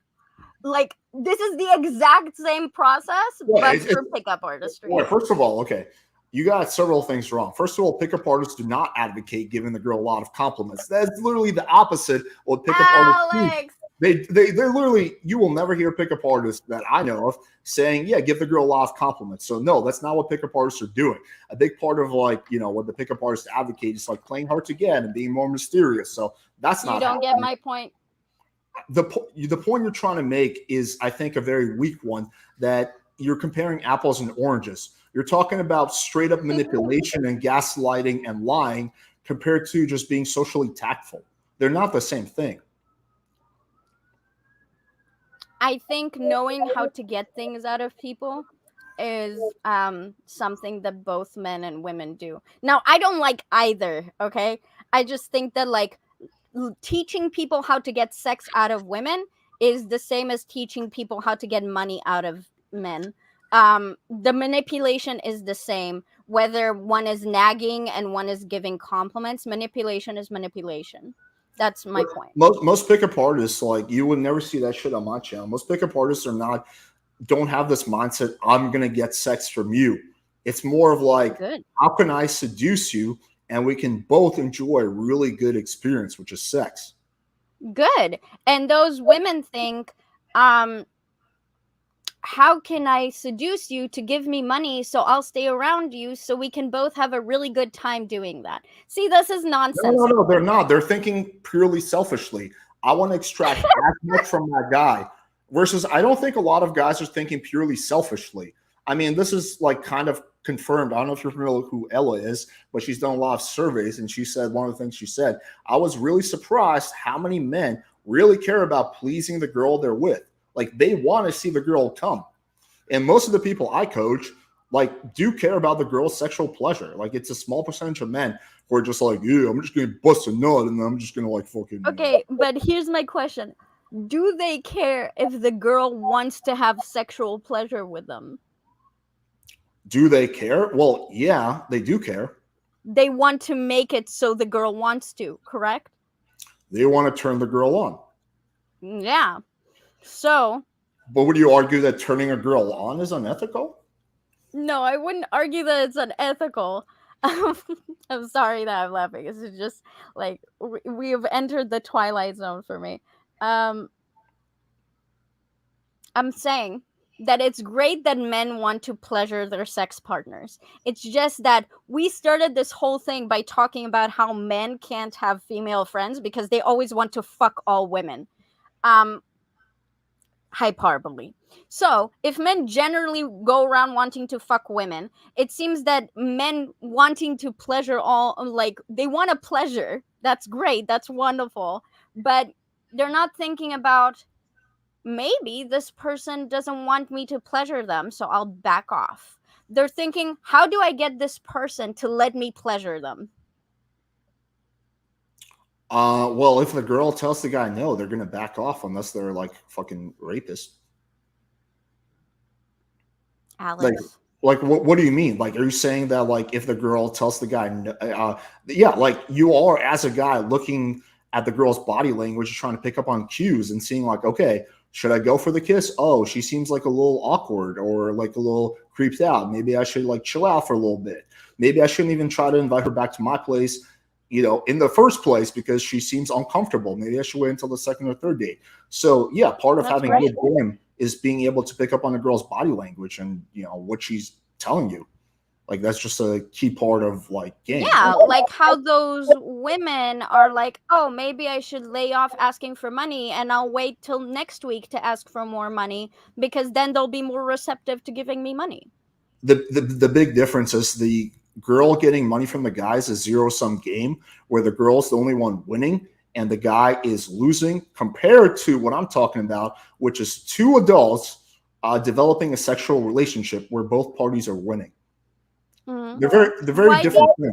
Why do you think the guy? Okay, you know what? Go ahead. How do I explain this? I don't want to defend women manipulating men um, for money or for anything. I just think that arguing that, like, you're literally a dating and sex coach, and that doesn't mean you tell people how to manipulate people and get stuff that they don't want out of them. I hope you don't. I assume that you don't. Unfortunately, a lot of what red pill content does have to do with manipulation to an extent, and I don't see that as different than I think all manipulation is bad. Unfortunately, human interaction generally necessitates like levels of manipulation, you know, so some will say it's okay and some will say it's not okay. Um so yeah, I guess I don't know how to go from here because I don't want to defend people manipulating each other. Well, could you Uh, give me? I feel like that's a false equivalency. Like, could you give me an example, like a few examples, maybe, of some specific manipulation tactics that are being taught in the red pill? yeah. So for example, let me think about something that I think would be good. Yeah, go ahead, take your time. Mhm. By the way, this is a topic that like 50% of my chat agrees with you on. Good. I told you I have a controversial take on this. Go Chad. Don't get too excited. Don't get too excited. No, I don't dare to think that Chad likes me. Chad usually doesn't like me. um Let me think about something. Okay, I guess I'll ask you a question. And maybe this doesn't actually count as even manipulation. When if you're interested in a girl and Mhm. you're playing hard to get, what if you're playing hard to get for the purpose of trying to get with her, what would you call it then? Well, first of all, I personally don't really advocate playing hard to get. I just advocate not like if you're super eager, like limiting yourself, right? And so I don't know. I think that's you're talking about more like old school PUA tactics. Like I think like typically most modern dating coaches will be like, hey, like if you're like super like head over heels about a girl, try to like play a little bit more cool. Don't go over the top. Like be a little bit more chill.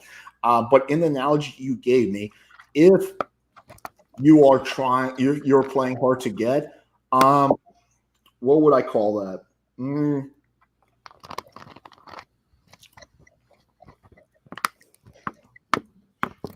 I don't know if I would call that manipulation. Maybe it's Mm-hmm, manipulation light. Maybe it's like the lightest form of manipulation. mm-hmm. Uh, but I don't see that as like nearly on the same level as like manipulating guys into giving you money.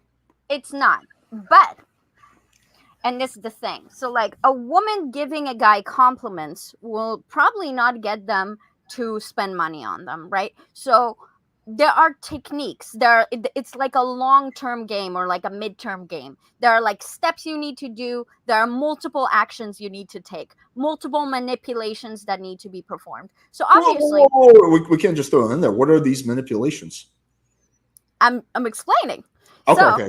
okay, so a girl first, like if a girl has the intention of getting money out of you, you outlined yourself in those videos, give compliments, do this, do that, do this, and now there's a narrative. It's not like one thing that they do, because every one thing in isolation might not be that bad, but together it's already like a campaign for a certain goal. The same way that when you try to get a girl into bed, there's now a lot of actions you're taking to do that. Okay. Um, so what I'm saying basically is, and let me fix my head because I'm trying to think about how I responsibly want to engage with this topic, and it's difficult. Um, yes, playing hard to get is like manipulation light, and that's fine. Now, it's possible that the critiques that I'm giving of Red Pill don't really land with you because you're different and you don't give those same like advice. So maybe I'm just like speaking kind of past you, you know? But when I'm thinking about something like Fresh and Fit or Abba and Preach or like Andrew Tate, um manosphere shit, you know? Well, I would be curious. Sorry, I don't mean to interrupt, but like some Mhm. specific examples of manipulation by Abba and Preach, because I would argue that I don't see anything on their end that's manipulative in any way. Uh, Abba and Preach are actually, you know what? I'll take that back. Abba and Preach are stuff that I watch the least. So that like you're right. That's a good call out. I wouldn't call Abba and Preach out if I'm not sure. Okay. Um, That's then fair. then I guess like the other ones, like Fresh and Fit, and I'm not saying there is none. Yeah. I'm just curious what you think are some manipulative things that Fresh and Fit or Andrew Tate pushes. Manipulating things. Okay. I thought the original question was like where what is more socially acceptable for Mhm. people to take advantage of each other. So like Right. manipulation is one element. I'd argue that Andrew Tate and like Fresh and Fit lean into like coercive and like abusive techniques more than necessarily manipulation, although I since Andrew Tate is like an accused um like slave trader, no, what was it, human trafficker, Human traffickers for I one. would trust that he has some experience with manipulation, but not convicted yet. Well, okay. What? Let's just focus on Fresh and Fit. What are some coercive things that you think they advocate for? mm, that they advocate for Yeah. isn't like isn't Myron the guy who wants to be able to fuck women while his wife or while his partner is like not fucking other men Mhm.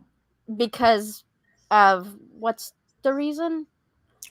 He feels like that's what he wants. I mean, I'm in a one-way open relationship too. I have sex with other girls. My girlfriend only has sex with me.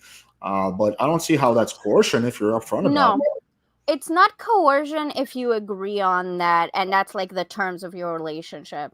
Um would you be then fine with would you say that my boyfriend was wasting his time if I was open on my end and he was closed on his end? I mean, like, are we assuming I'm your boyfriend's like friend, or like what's my role in this like situation? Whatever role you want to have. I mean, like, I don't think I would judge you for it. I mean, you guys are welcome to do whatever the fuck you want. If both of your needs are being met and you guys are both happy, then who am I to tell you what to do and not to do? I mean, I have a friend, Michelle, and it's open on her end, not her husband's end. She says she's happy. She says her husband is happy. I don't know. I mean, I'm not gonna like criticize that. But if I was friends with your boyfriend, I'll probably be like, "Hey, man, like, are you sure you really want to go through this? It seems kind of, I don't know, seems a little iffy to me." Why But is that? why is that? Yeah, I mean, you really want to open that up that can of worms? I mean, I do. so many Unless reasons. unless it seems iffy to you that you're open and your end and your partner isn't. No, we're both really confident and like happy about that. Okay. Um, why would Then I why say? is it iffy when it's the other way around? Yeah, so I think that there's many reasons for that. I think that typically a guy is, on average, guys are much more capable of having um, no strings attached type of sex, versus women, on average, tend to struggle with that a lot more. So, if I, for your boyfriend, right, you're going to go out and you're going to have sex with some random guy and you're going to have sex with another guy, there's a pretty solid chance that you can develop feelings for one of those guys, and that's going to be, that's going to torpedo your relationship. Versus, I think that's way less likely to happen for men. So that's probably the first reason. Okay. Is it a problem if you develop feelings for someone else? Not that I agree with this notion that women will develop more feelings from sex, but let's say that that's true. Is that a Yeah, problem? if you're in a relationship and your girlfriend develops feelings for another man, that is an issue, of course. So it's not a problem she has sex with other men, just if she develops feelings for them. No, I mean, for me personally, that would be a massive problem. I don't want anyone like fucking touching my girlfriend besides me. But I guess I'm assuming, like, from your boyfriend's perspective, he doesn't really care about the idea of you having sex with other men, which is why he agreed to that. Right? But I'm assuming he still wants to be in a relationship with you, which is why he's dating you. Oh, wait. First of all, just to clarify, I was giving a hypothetical. I want to be open, but my boyfriend is not fully on board with it yet. Just to clarify. Okay. But I do feel like we're getting like a little off track. I do want to get back into like what are some specific examples of coercion on Fresh and Fit's end? Well, Fresh and Fit generally they give advice to men, do they not? They give certain societal prescriptions about what men should do with women in terms of, like, that whole like high status money, like don't take no nothing from your bitch, like she shouldn't have an Instagram if she's my girlfriend, I can be open and she can't type of crap. But none of that is coercion. None of that is coercion. No, if it's all consensual, and it's all agreed upon, then it's not coercive. The problem is that you assume that there's coercion on the women front, right? Manipulation. Yes. Well, because the difference is the girls are literally talking about how they're manipulating men to get more money, versus Fresh and Fit, as much as they suck, aren't actually doing that. So they're very open about being shitty to women, and the women who are with them are just kind of like on board with that. Well, shitty how? I mean, they're talking about modernization. Again, I just want to clarify one more time. I don't actually agree with this like idea that your girlfriend has to delete her Instagram and whatnot. I think that's pure nonsense. But like Myron is like, hey, this is what I want in a relationship.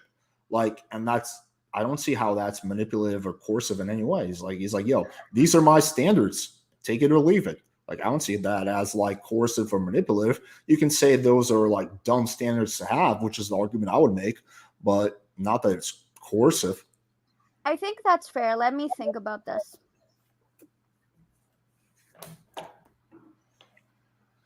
Yeah, I think if people want to like consensually engage with anything, then that's fine.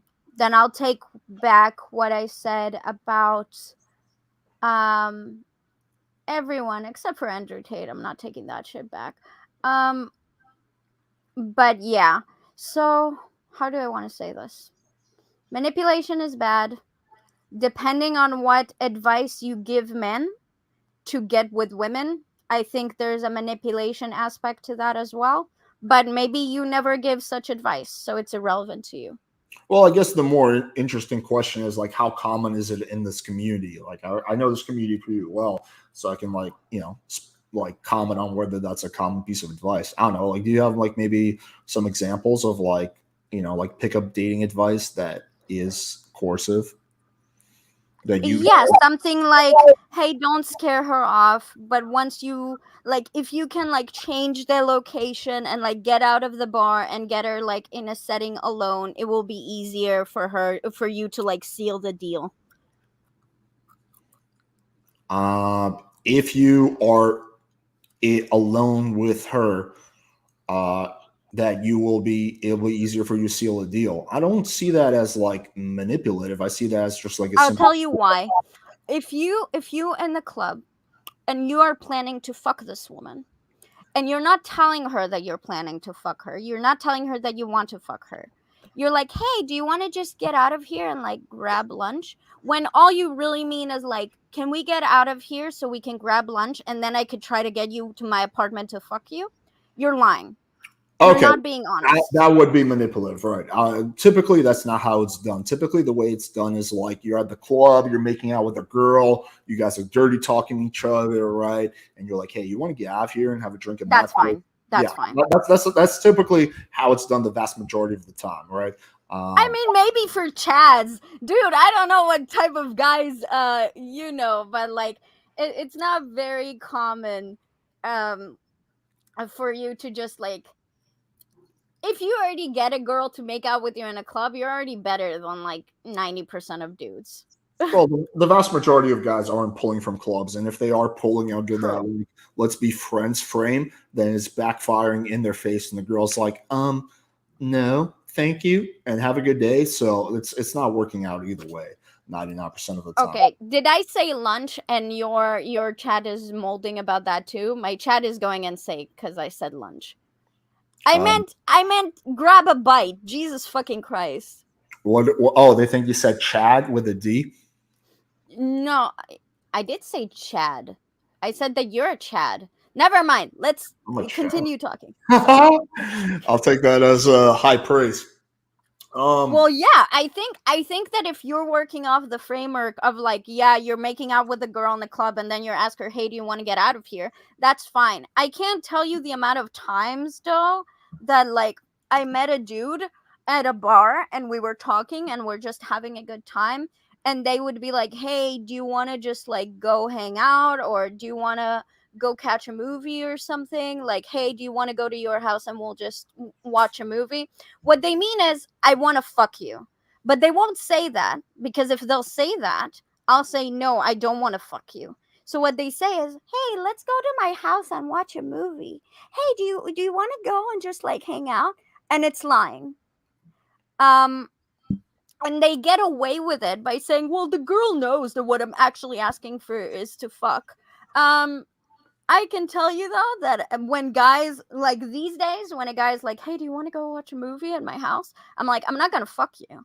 And guys say, okay, I realize that, good to know. Then we go and they still try to fuck me, you know? Well, first of all, a quick question: why are you going back with guys if you have a boyfriend? That's none of your business. Okay, interesting.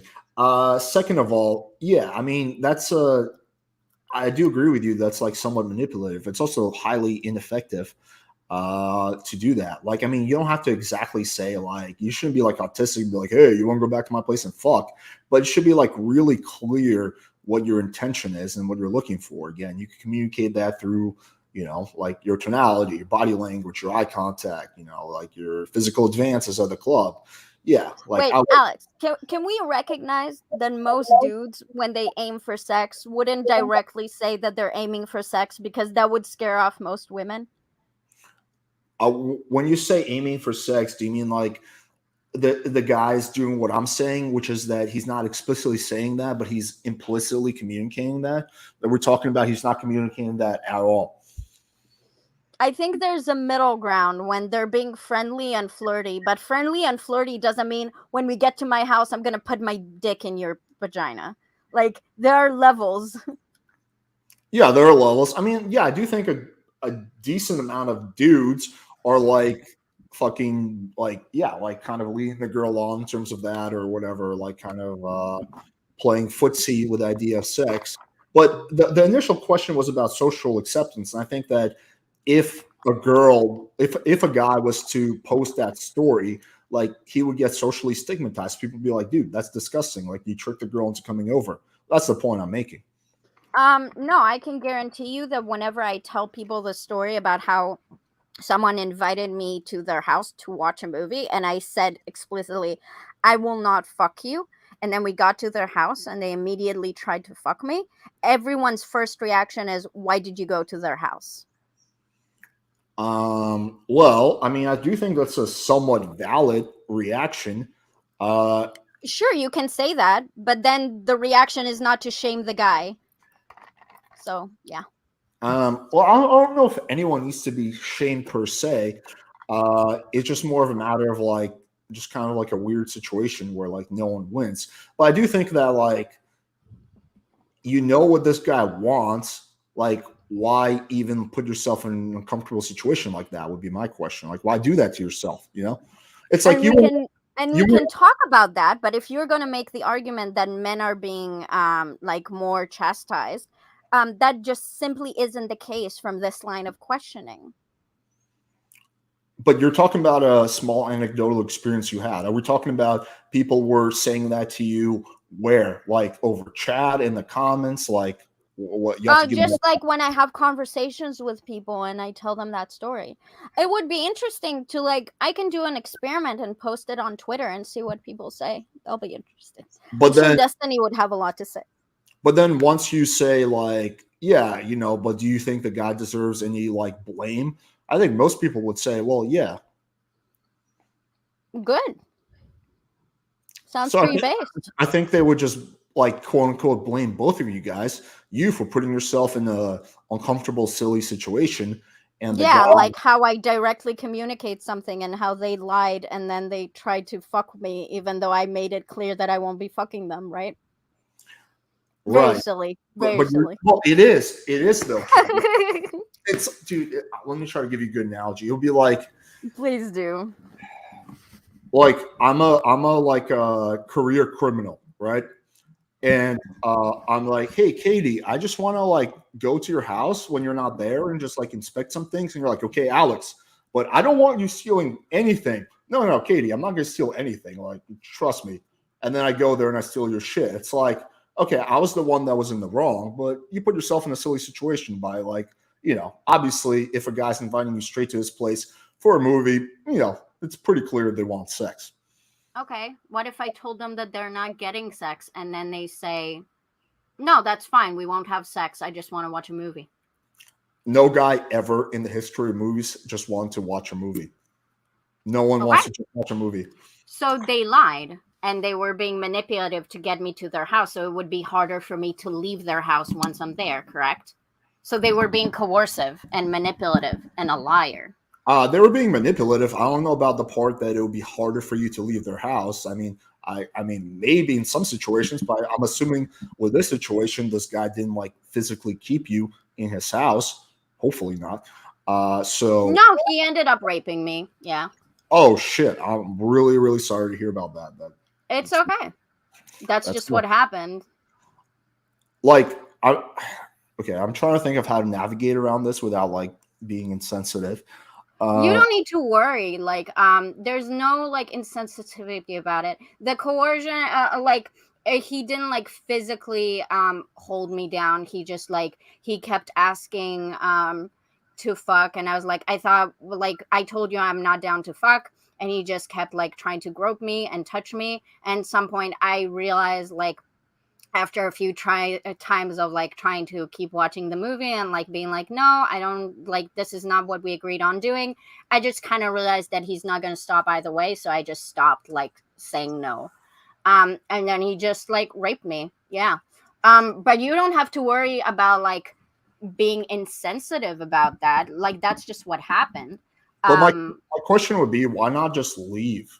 Like, why not just like be like, hey, dude, you clearly want something more. See you later. Like, why not just like leave the situation? I think I froze. I'm gonna be like, this is really interesting. No, froze is not the right word. I think I can't tell you why. I can't tell you why, but it never occurred to me to leave. I don't know why, but I never thought about like getting up and leaving. I think that's really interesting. I just like didn't really. My chat says that sounds like freezing. I don't know. So yeah, I guess it just never really occurred to me, which was funny because after he was done, I just like got up and left, So it's really weird to think about. But again, you don't have to worry about like being insensitive. Like, well, I'm not that worried. I was just trying to think of how to structure my sentence. But yeah, go ahead. Oh, sure. Yeah, I mean, I guess you froze. I don't know, but I would say that like the whole problem, and again, I'm not trying to like shift the blame off the dude if you were truly uncomfortable in the situation. I guess my question would be, did he know that you were not into it, or did he think you were just playing hard to get? Well, when I explicitly said before we went to his house that we're not fucking, and then he said, yes, I don't want to fuck you, I think that would be when I told him I'm not into it. The thing is that quite often women will say stuff like that, and they actually do want to have sex. I mean, I've had that happen dozens and dozens of times. Hey, Alex, just so you know, like, hey, you want to have a drink at my place? Yeah, sure. Just so you know, we're not having sex. Get to my place within 2 minutes. The girl's the one who's making a move on me. I'm not even doing anything. She's the one escalating on me. So yeah, so that's Yeah, why I think if in my scenario, if it was the case that I was escalating on him, like I'd like agree with that. But if we're sitting down and I'm like, okay, what are we watching? And like he puts a movie on and I watch the movie and then he starts like groping me and kissing my neck. And I'm like, I thought we were watching a movie. And he's like, come on. And then things kind of escalate. That's like, I did not do anything. I think a lot of people would say that the fact that I went to his house is an escalation on my part. But again, this is kind of what I mean with an inability to accept women establishing boundaries as an actual establishment of boundaries. I don't know, like thinking about the whole discourse regarding like boundaries and shit. People say women need to very vocally establish their boundaries. And I said explicitly, I will not be fucking you. I made that very explicit very early on. That did nothing. So yeah, it sounds like vocally expressing boundaries doesn't really matter as long as the man gets an excuse to say how he was unsure about the very strong expression of boundaries. And this isn't like to make this a rape thing. I'm just like this story is a really easy indication to how when you give an example of like, oh, we chastise men for doing bad things but not women. And it's like when I tell people this story, people's reaction is no, whoa, that guy's a manipulative liar. They go, why did you go to his house though? Which again, like it's fine if you want to ask that, but that's the only thing people are interested in. And it's the first thing people would say. And I'm actually going to post this on Twitter because I think it would be an interesting experiment. But when we do this, then I won't sit here and be like, oh, yeah, men get away, like women get away with everything, and men only get chastised for the bad stuff that they do. It's just not the case. Yeah, I think if that dude was to like make a video saying, "Yeah, invited this girl over, Katie, and she said she don't want to have sex," I was like, all right, whatever. Got her over, kept making a move. She kept saying no, but I just kept pushing further and pushing further. Eventually, she just froze, and I was able to fuck her. There would be massive pushback. I think. Of course.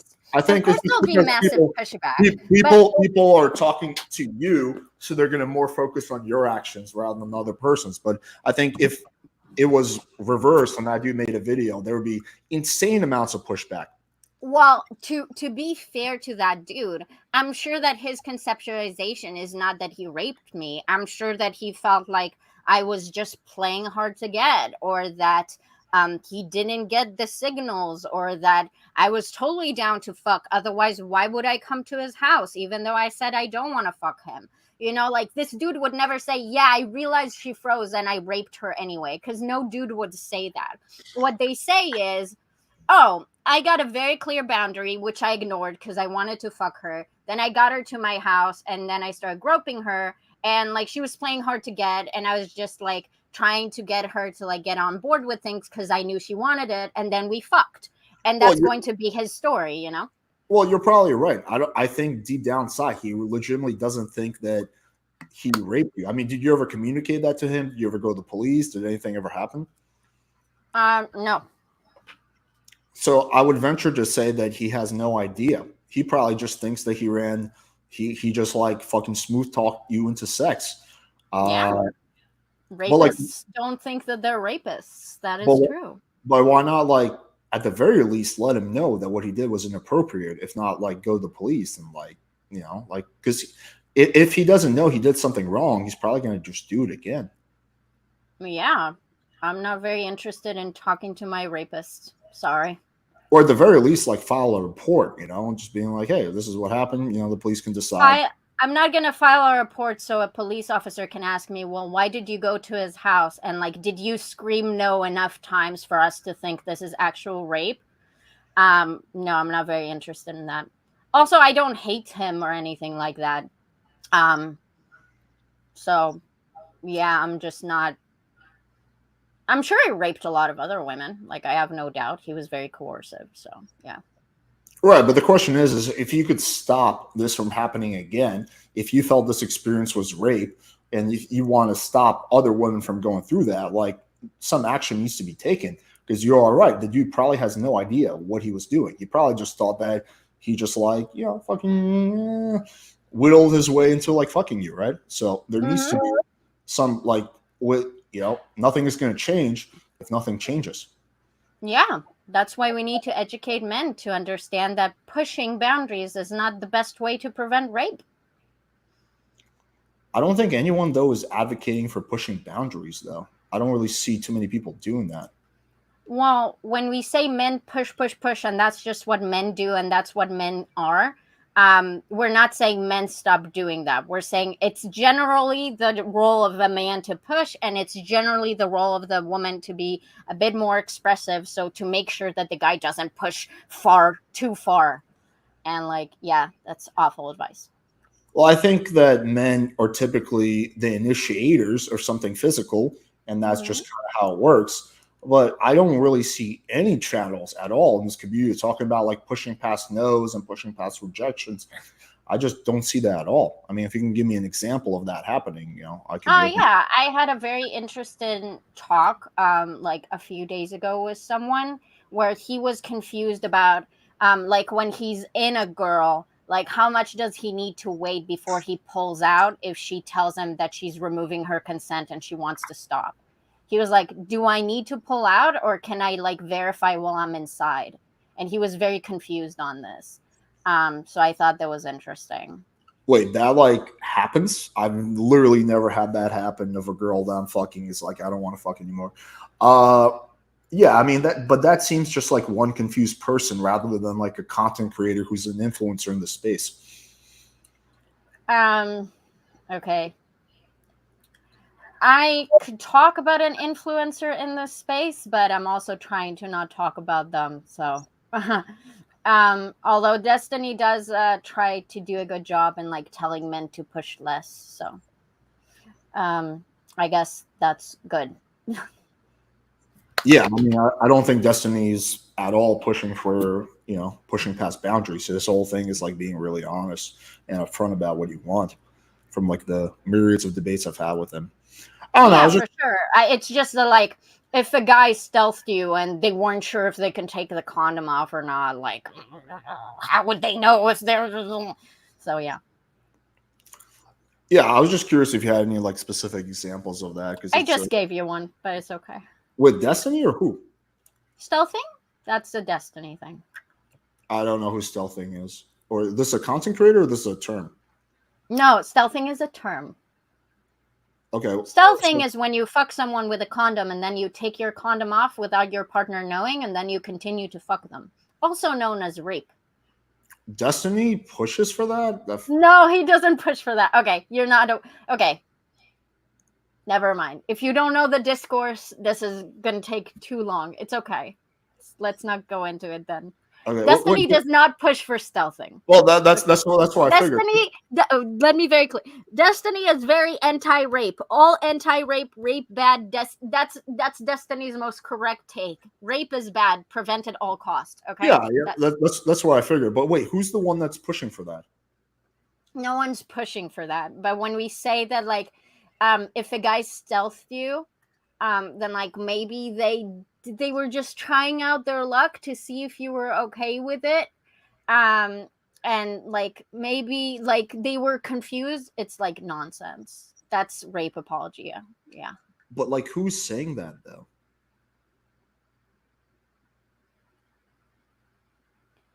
Oh, Like who is actually saying that? I don't feel like that's something I've ever heard. I'll clip it for you and I'll send it to you. Okay. Okay. Okay. Yeah, I guess I mean that's basically everything I want to go through. Is there anything you want to discuss? Good. Nope. All right, Is cool. your name Alex or Adam? No, Alex, why would you think my name is Adam? I don't know. Someone in my chat called you Adam, and I was confused. Okay, cool. I don't know you at all. What do you do? Where do you stream? What like I what? I stream primarily to YouTube and a little bit of Twitch. I'm also on TikTok. I do sex and dating advice. It's basically it. Debate people. I don't know, stuff like Can I that. give you advice? Yeah, go ahead. Okay, so like Twitch poll and YouTube is trash, but like TikTok is chemotherapy for a healthy brain. TikTok is not something you should do. It is self-harm. I Please agree. save yourself. I agree completely. I only post content on there. I don't actually consume anything on TikTok. I think it's pure trash. Thank God. Okay, good. That's all I need to say. Do you wanna plug your channel real quick so people can find you? Yeah, I stream on Twitch. It's Dad Katie without a space. DATKATEE. I also have a YouTube channel, but you can find it through my Twitch. The biggest plug that I have is that I worked very hard on a project about like Black separatism versus Nazism and should they be compared. It's a series that I've been working on for a while now. It's a bunch of really interesting conversations and it's like super lit. And the first video is coming up in a few days. And like, I really appreciate you guys checking it out. It means a lot to me. So that's my plug. Cool. Yeah, thanks for coming on. I think this was a lot more friendly and amicable than I think maybe both of us expected. I thought it was a good discussion. We covered a lot of different topics. You said friendly debate in the DMs, and I don't know you. I didn't know what I was walking into. Like, people asked me, what are you guys talking about? And I was like, relationships? I don't know. Like, so I had no idea what I was walking into. But yes, I'm really happy it all went well. And I will send you that clip. Yeah, for sure. Wish you the best. Yeah, you too. Have a good everything. Bye. All right, take care, Katie. All right. I guess we can do a quick open panel. I'll drop the link. Let me get a bottle of water. I'm so thirsty.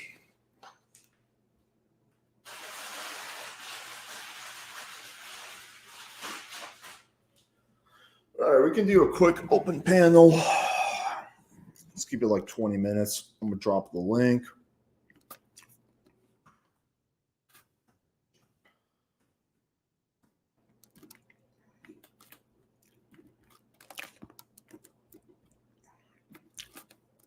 Okay, here's the link.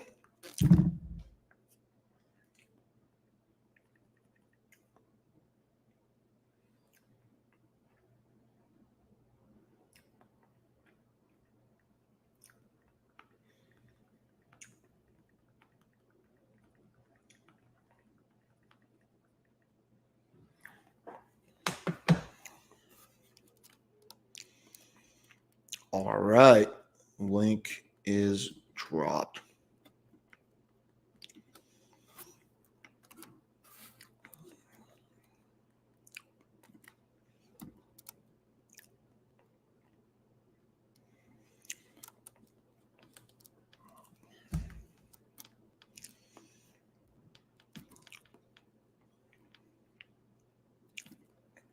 Oh, this is like frozen.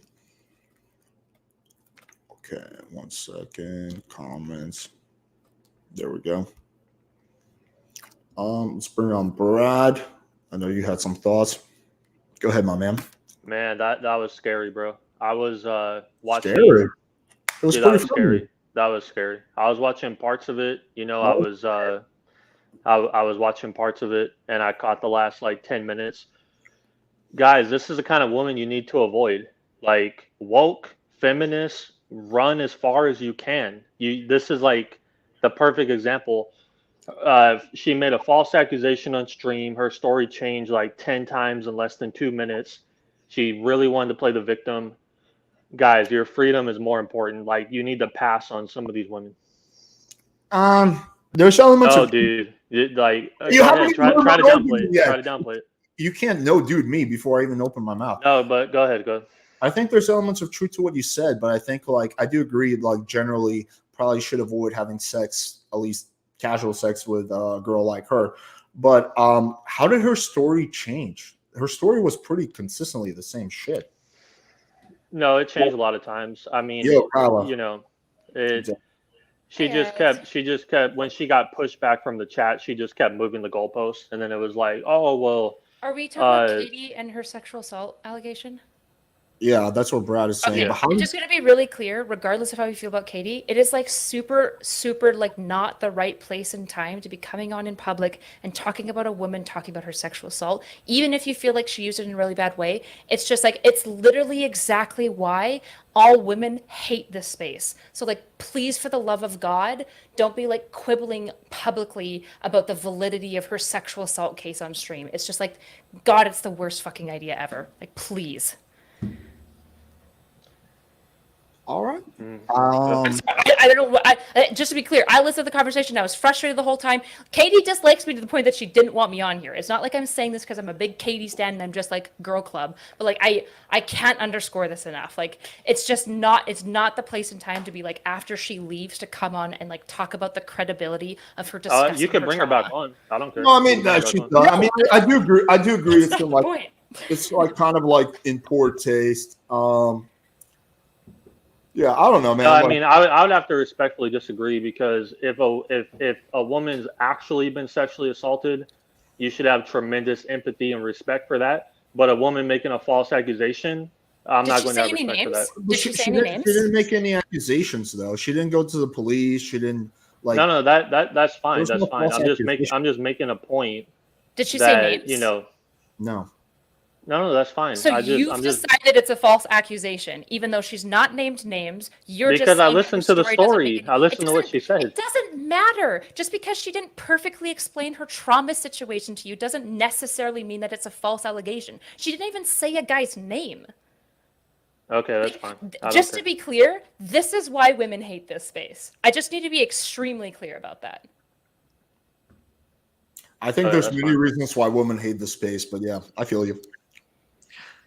So the only thing I have to say about the rape story is I don't know if it should be called rape. So like I was thinking about this. So Do if we we do had we have to talk about that? Like, Y'all if we need to had calm like down. a if we how had we levels interpret it, of like, what's the point of we're like even, like hold on, where like rape is like DEFCON 1 and harassment is DEFCON 5. This was like DEFCON A 4. girl saying no over and over and over, and then Jason basically giving up and him having like Okay, sex maybe it was like sorry, no, not It's like DEFCON 4. It was sexual like DEFCON harassment. 3. It's not like he catcalled her. He put Wait, his hold on. penis inside her against her will. I'm sorry. God, fuck. I actually can't participate in this. Wait, hold on. What actually happened? So she Bro, so the she point- came in and she was like she said sounds like you're not really sure what happened. Okay, here's no, she said no, and then he said I'm gonna sum it up what actually happened. Okay, what happened is that there was a guy that she was talking to. He invited her to her place for a movie. She said, "Hey, just so you know, we're not having sex." He agreed to that. She gets to his place. The guy keeps trying to make a move. She tries several times to say no. Eventually, she just freezes up or gives in, and the guy has sex with her. That's what exactly happened. And her whole point with that, by the way, is that men are going to fixate more on her side of the story and what she could have done better than the guy who, after repeated no's, couldn't keep his dick out of her. That's the whole point of the fucking story. And then you guys come on and you literally just fixate on it being like, well, was it really rape? Well, was it a false allegation? It's like, what about him? Well, do any of you have hold on. any concerns about his behavior in this story? Just assume that what I she said hold on, was I true. do not to worry. I do have concerns about his behavior. In fact, Brad, I think you're completely wrong. I think you're actually blowing it out of proportions, probably a little bit more than she's blowing it out of proportions. I don't think that this is a false rape accusation. She didn't falsely accuse anyone. She might be stretching the definition of rape a little bit, but I think she does have the right to be angry about this and Maybe to just be a little bit. What? Maybe just a little bit, but keep going. Yeah, no. She's stretching. I don't think she's stretching the definition a lot. She's stretching the definition, but like, no. I think that part of the issue is like, how would you? I'm being. How really would you frank. legally pursue something like this as rape? Like, how would that be possible? the saying no part. The saying no part, bro. None of this is the point of the conversation. Literally, stop doing the thing, or like Wait. I'll leave. I'll have to leave. I don't know what else to do. Like, Well, hold on. What do you think the point is? I mean, we can talk about The it. point of her bringing it up. The point of her bringing it up. When I was listening to it, and to be clear, I didn't like how it got brought up. I had a lot of criticisms about certain things. But the point she was driving home was a valid point, which is that in situations where women experience sexual assault, where they feel traumatized, scared, and assaulted in a situation, a lot of the rhetoric of the manosphere fixates on what she could have done better. And what's happening in this conversation is we're being like, well, is rape the most accurate word that she could have done here? And also, like, I know you're not saying the false allegation, that's Brad, but like, literally what she says is the problem with the manosphere is that immediately what you guys proceed to do.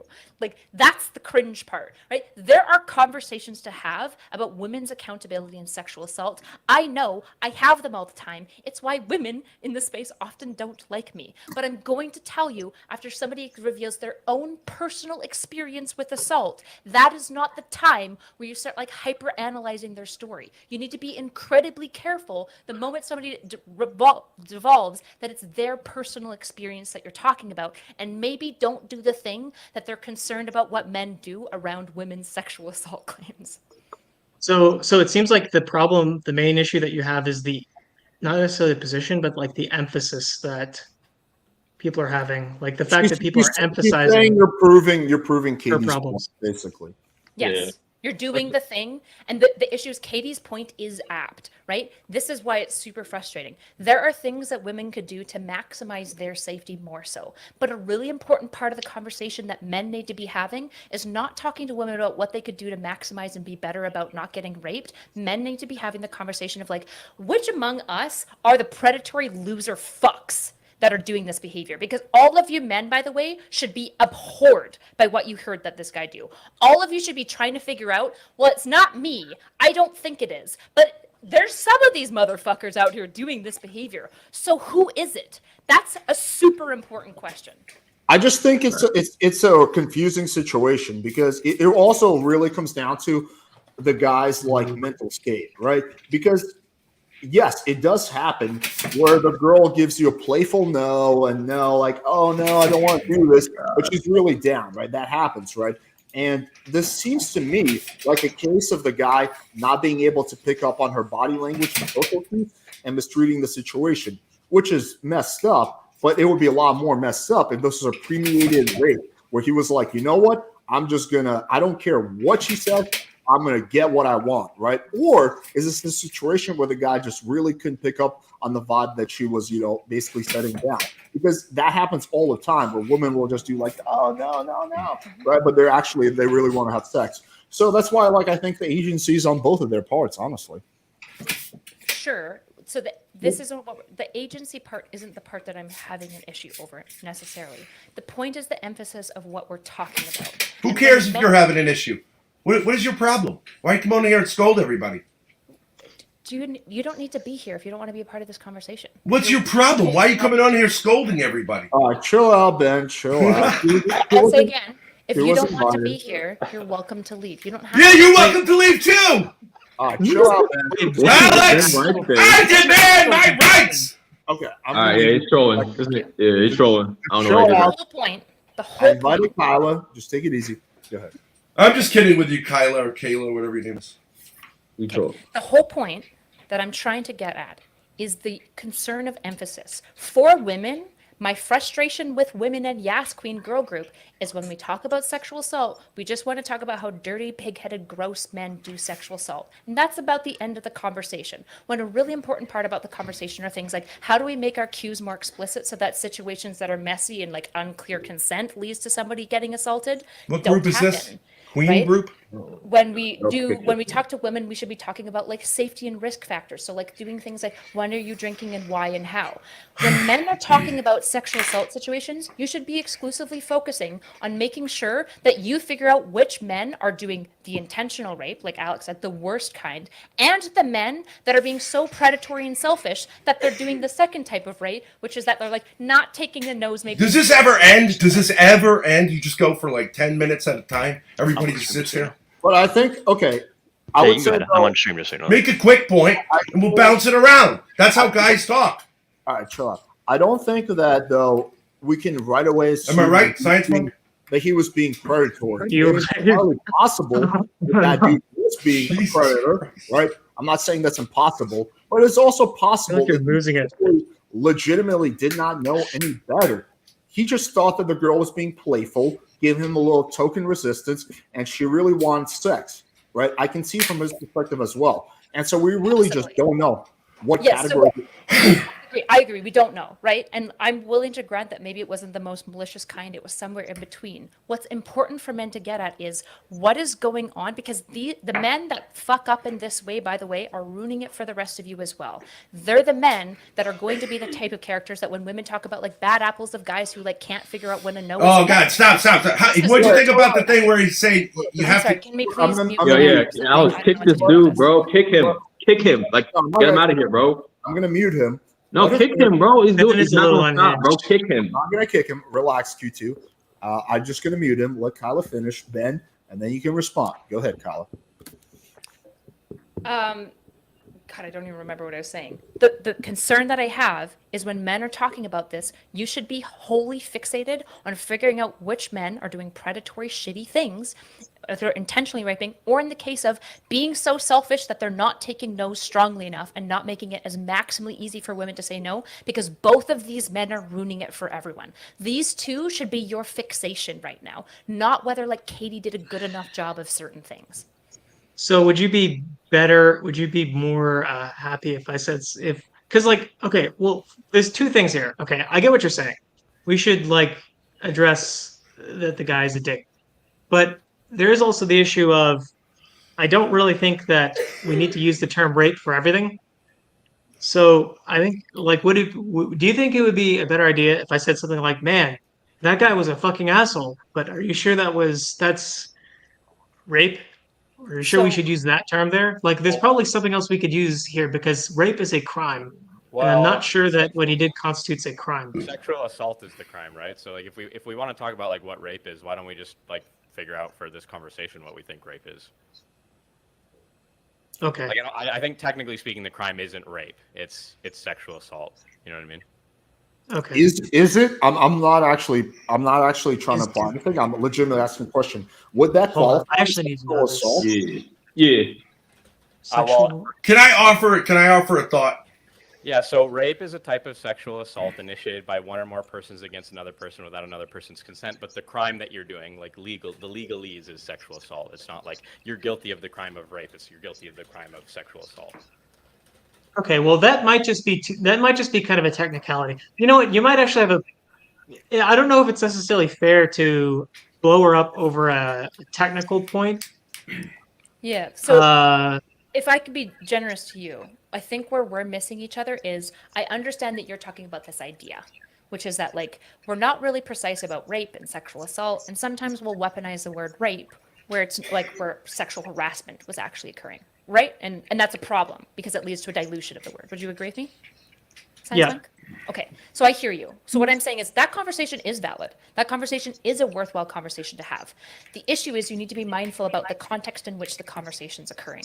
And after a woman comes on and talks about her personal experience with sexual assault, I'm saying that's not the venue where I think it's most appropriate to do it because this does lead to Who cares what you think's appropriate? Why do we have to all care what you think's appropriate? If you don't want to be here, you can just leave the panel. If you would not like to hear my thoughts, just exit the panel and close the YouTube channel. Okay. Ben, are you on something? Yeah, Ben's off today. It's usually funny. He's still talking. He doesn't realize he's muted. Okay, keep going. Were you finished with the point? That was basic. I think Science Monk was understanding what I'm saying. It's basically the context of this situation is not the point when you talk about the idea of like word dilution. Yeah, I mean, like, okay, I do think that it's kind of insensitive to talk about that after the girl leaves, but like, I do think these situations are not always like black and white. Like, for example, what if you have a situation where the girl, like the girl goes home with the guy, right? As they're walking home, she's like, just so you know, we're not having sex tonight. She says that in a playful way. And then they get back to the house and maybe she goes like once, like, stop, I'm not that kind of girl, in a very playful way. And then they have sex, right? And then like a few days later, she regrets it and she starts saying it's rape. Like, I think we'd be like, whoa, but like, that doesn't seem like it. I'm not saying exactly what happened here. But I don't think these situations are always black and white. I think there's a lot of gray and there's a lot of nuance and there's a lot of things we don't know. Like, what was that dude's intention, right? I mean, I think like the argument a lot of the chat was trying to make was that like, hey, like that sucks. We feel for you, or at least that's what I'm saying. But like you should like avoid that situation in the first place because that's a bad situation for you as a woman, right? Like, and like just by you saying that, like, hey, I want to watch a movie. I mean, that's good that you express your boundaries, but every single guy who invites you over for a movie, unless he's gay, wants to have sex with you. So you're better to like avoid that situation in the first place. It doesn't negate what the guy did, especially if he had malicious intent. It's just like kind of like, well, we can't control the guy's actions, but maybe you can control your own actions in the future. That's kind of the argument. Sure, but And for can the I say- audience, they're the men in this situation. The role that they'll occupy in these dynamics is the man. So while maybe in a group of like women or whatever, when we're talking about the women's role, we can talk about that, and there might be place. I still don't know if it's the best place to pigeon off of somebody talking about their personal experience and immediately shifting into talking about the woman's responsibility. But I think for men and your audience, the more interesting conversation is, what is his role?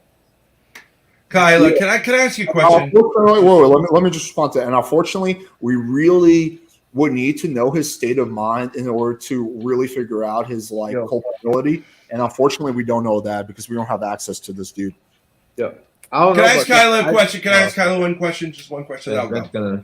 Yeah, go ahead. Kyla, you said this chick was talking about if you're already inside of her and she withdraws consent. You don't think that's ridiculous? I mean, you acknowledge that's utterly ridiculous, right? That's not what happened, though. No, but she was saying that is a different theory. That's utterly ridiculous. No fun at all if you could withdraw consent every moment of the. I mean, you gotta shit or get off the pot. No, like a girl. That's not what happened in the story that we're talking about. No, but she brought up that story. She brought up that scenario, and I'm sure you and your queen group analyzed at what point you could do that. Look, I don't think anybody should have sex before marriage, but it's no fun if you're gonna do all this fucking analyzing. Kyla, I can tell you're the type of girl who likes it hard and without consent, obviously. Just realized, you know what? I apologize to the Playing with Fire community. Ben Thorpe came on here and reminded me that there are pigs and monsters and gross shit pieces of crack out there that we should ignore. And Ben came on here and reminded me that, Science Monk, for example, is not one of those characters. Science Monk is maybe just ill-timing questions, and that's a whole different conversation than somebody who wants to come on, imply that I like it really hard, and then like divert into talking about like how women just can't withdraw consent at certain times. Well, Ben Thorpe's thanks, just Ben. like, I mean, unless that was just a troll, he's just literally. He kind of dropped off himself. Yeah. But I understand why. I mean, dude, like if you're having sex with a girl and she changes her mind, I mean, I've never had that happen, but if it did happen, like, yeah, you got to stop. I mean, like, I don't understand. Yeah, why of course. But can I say something respectfully to Erudite? Sure. So the reason I had such an issue with what this Katie girl was saying is because from what I remember of her story, it's that guy pulled her back to his house and she was saying no. He kept pushing. She said yes. They had sex. She didn't say yes. The whole time she said, I said no, I said no, I said no, I said no, I said no. Then I gave up and stopped responding.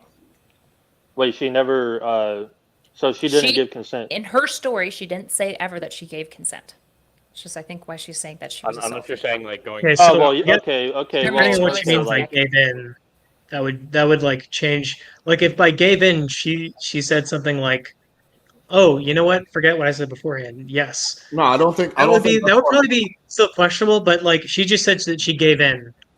So no, that could be. I think okay. I think she could mean that she just physically gave in. No, I think as well. Do you guys think that this exists? So when I went to the club, right, just recently, I noticed that there was like this really weird tendency for men to do really creepy predatory behavior with like me and some of the other women. And then the moment that like Nick reappeared at my side, they would instantly stop what they were doing. Would you guys agree that this kind of occurs? Yes. Yeah. Okay. And what they were doing, I would say, was pretty over the line of what was appropriate. One guy, for example, like literally kept trying to grab my junk the whole time, for example. I think everyone would agree that that was like super inappropriate, and it didn't seem to like matter what I was doing. I could have probably been more explicit with the guy, like just like shoving him, but I was a little bit nervous about escalating the situation as well. So there's some things that would be my responsibility that I could have improved. But the fact that the moment that Nick appeared, this guy instantly stopped doing everything that he was doing suggests to me that he knew better. Would you guys agree with that? There was the threat of physical violence, and he didn't want that. Yeah, there was a threat of physical Wait, you're violence. talking about suggests Big Nick down there?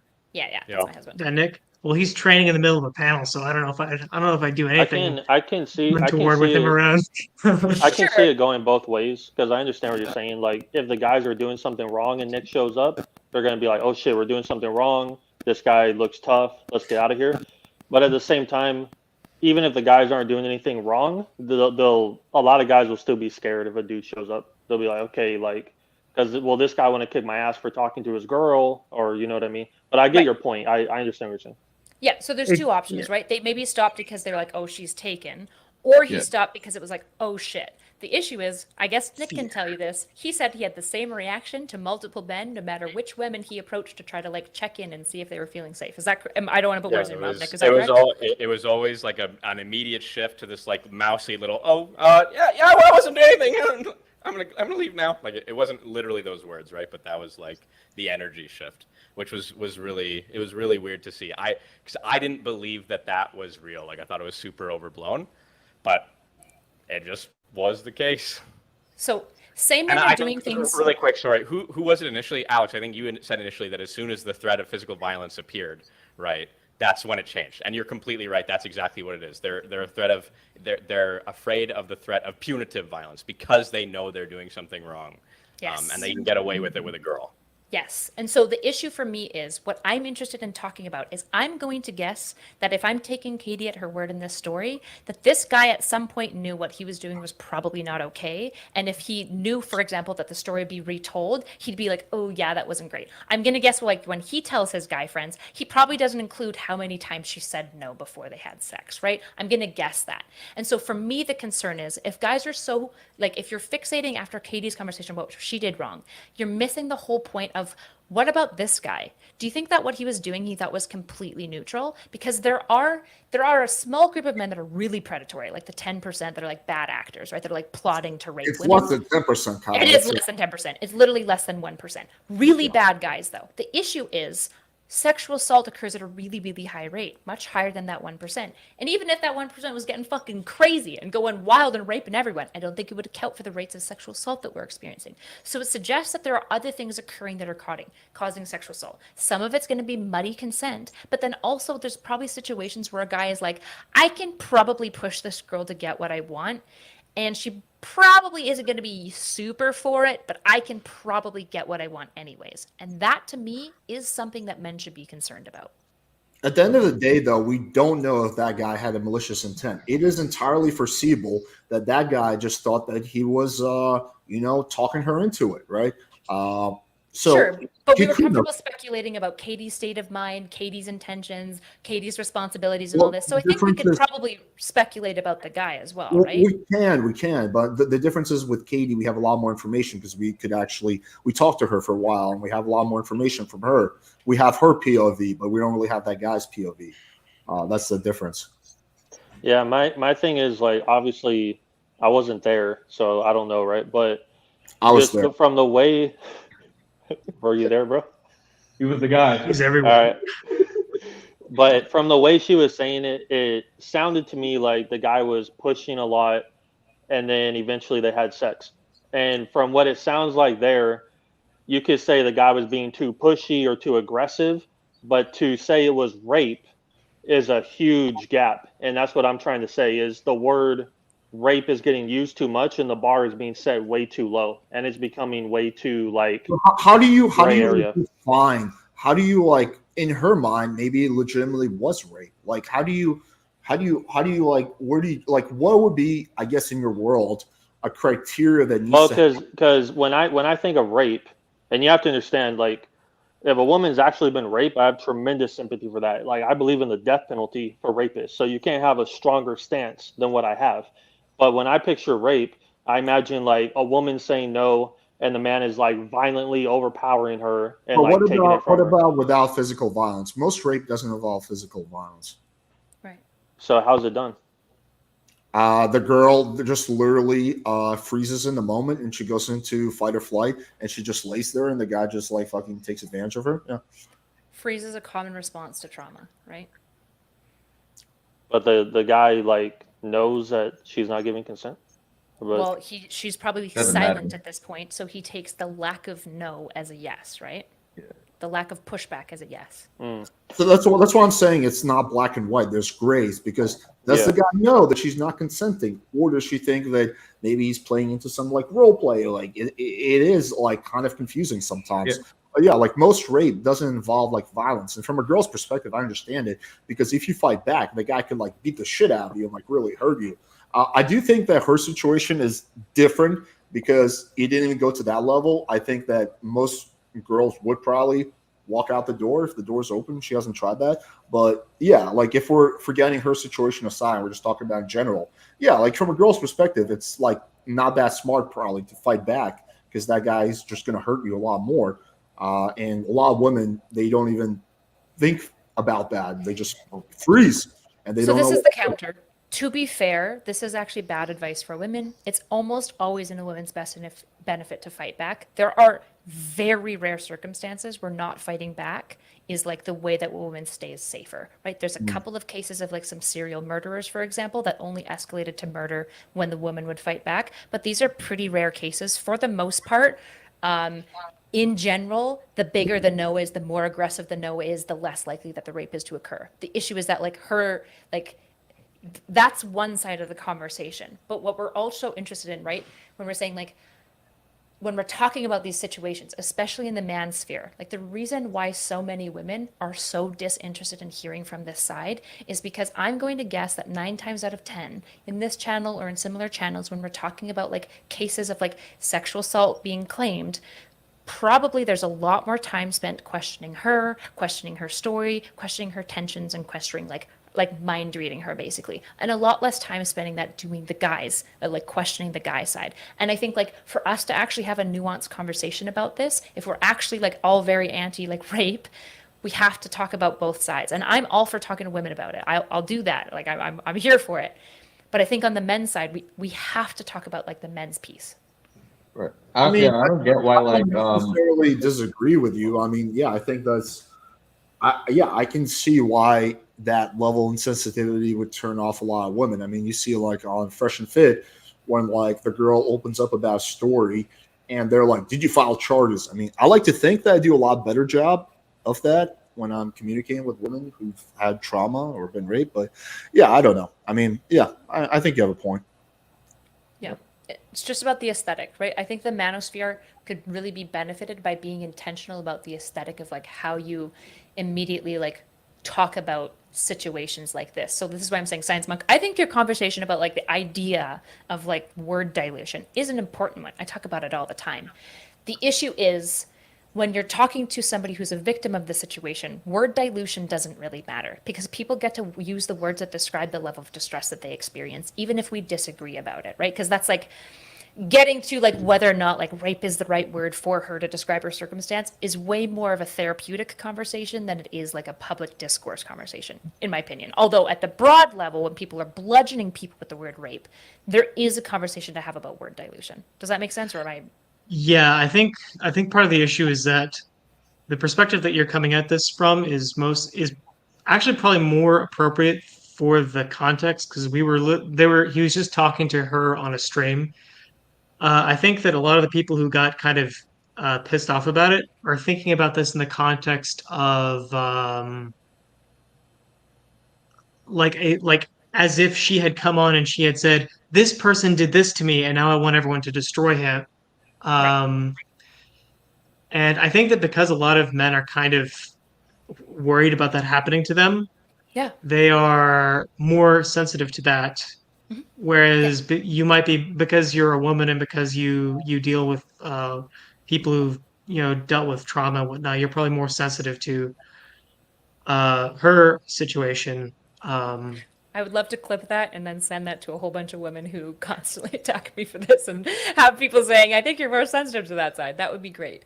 I think what's really important is that I think when we're having conversations about this, we have to be somewhat mindful about like the gender aesthetic that we have, which means like as a woman, I think there's a really good space for me to be talking about the social accountability. And this isn't to say that men cannot talk about it. It's not like the abortion thing where it's like, it's not in your body, so you can't have an opinion on it. It's about the landscape and context of where the discourse is right now. Like women are not going to want to hear it from men for the most part. And yeah, let's move on to a different part of the debate because I do want to wrap up soon. What are your thoughts from anyone about the rest of the debate?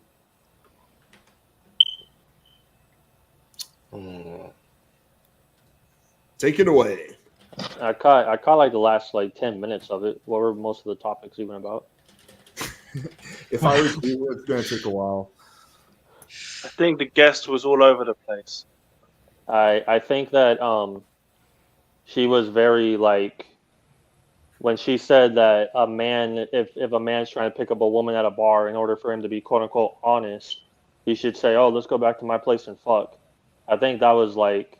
I don't think she actually said that though. No, yeah, she literally said she said if I remember she said if you say let's go back to my place to watch a movie, but you actually want to fuck, that's like quote unquote manipulation.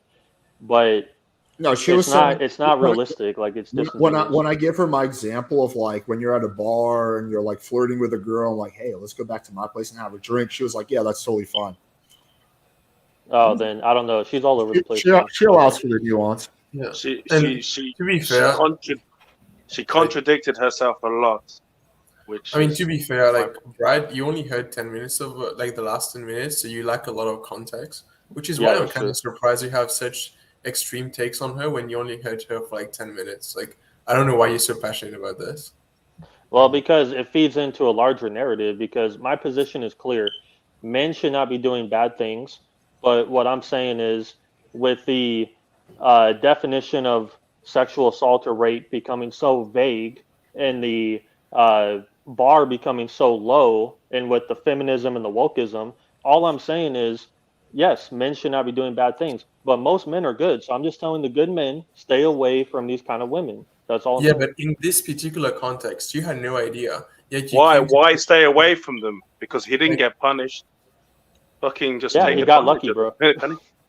Well, I don't think that she's really doing anything. You're only focusing on this one specific example. I'm talking in general. Forget about Katie. Yeah, but you're the one who commented on this one specific example. Okay, that's fine. But I'm just saying. I think your viewpoint is wrong because, yeah, she's all over the place. But I mean, he should have been punished, right, for what he did. So it's like it's her fault again. It's like, why didn't you tell someone what happened? Why didn't you try and stop what happened, or at least punish the criminal for what he did? Again, this is where the story's not even. This is where the story's not even clear. Like we don't have the story clear because from what I heard, it sounds like she said he was pushing a lot. Eventually, they had sex. You could say he was too pushy, and that's not cool, and you shouldn't do that. But I don't think you can call that rape if he had consent. That's not what she said. She said the thought didn't occur to her to leave. So it's like, okay, that's bad. But I mean, if she said no, she said no a lot of times, that still might have been enough. I know the law is helping women a lot. So this is all very vague and subjective and gray area. That's why I'm telling you, you got to be careful as a man. That's all I'm saying. Brad, she said before and after in the situation that she didn't want it. So, are we going to debate this all night? You gotta, in the end, you just gotta blame her fucking dad, right?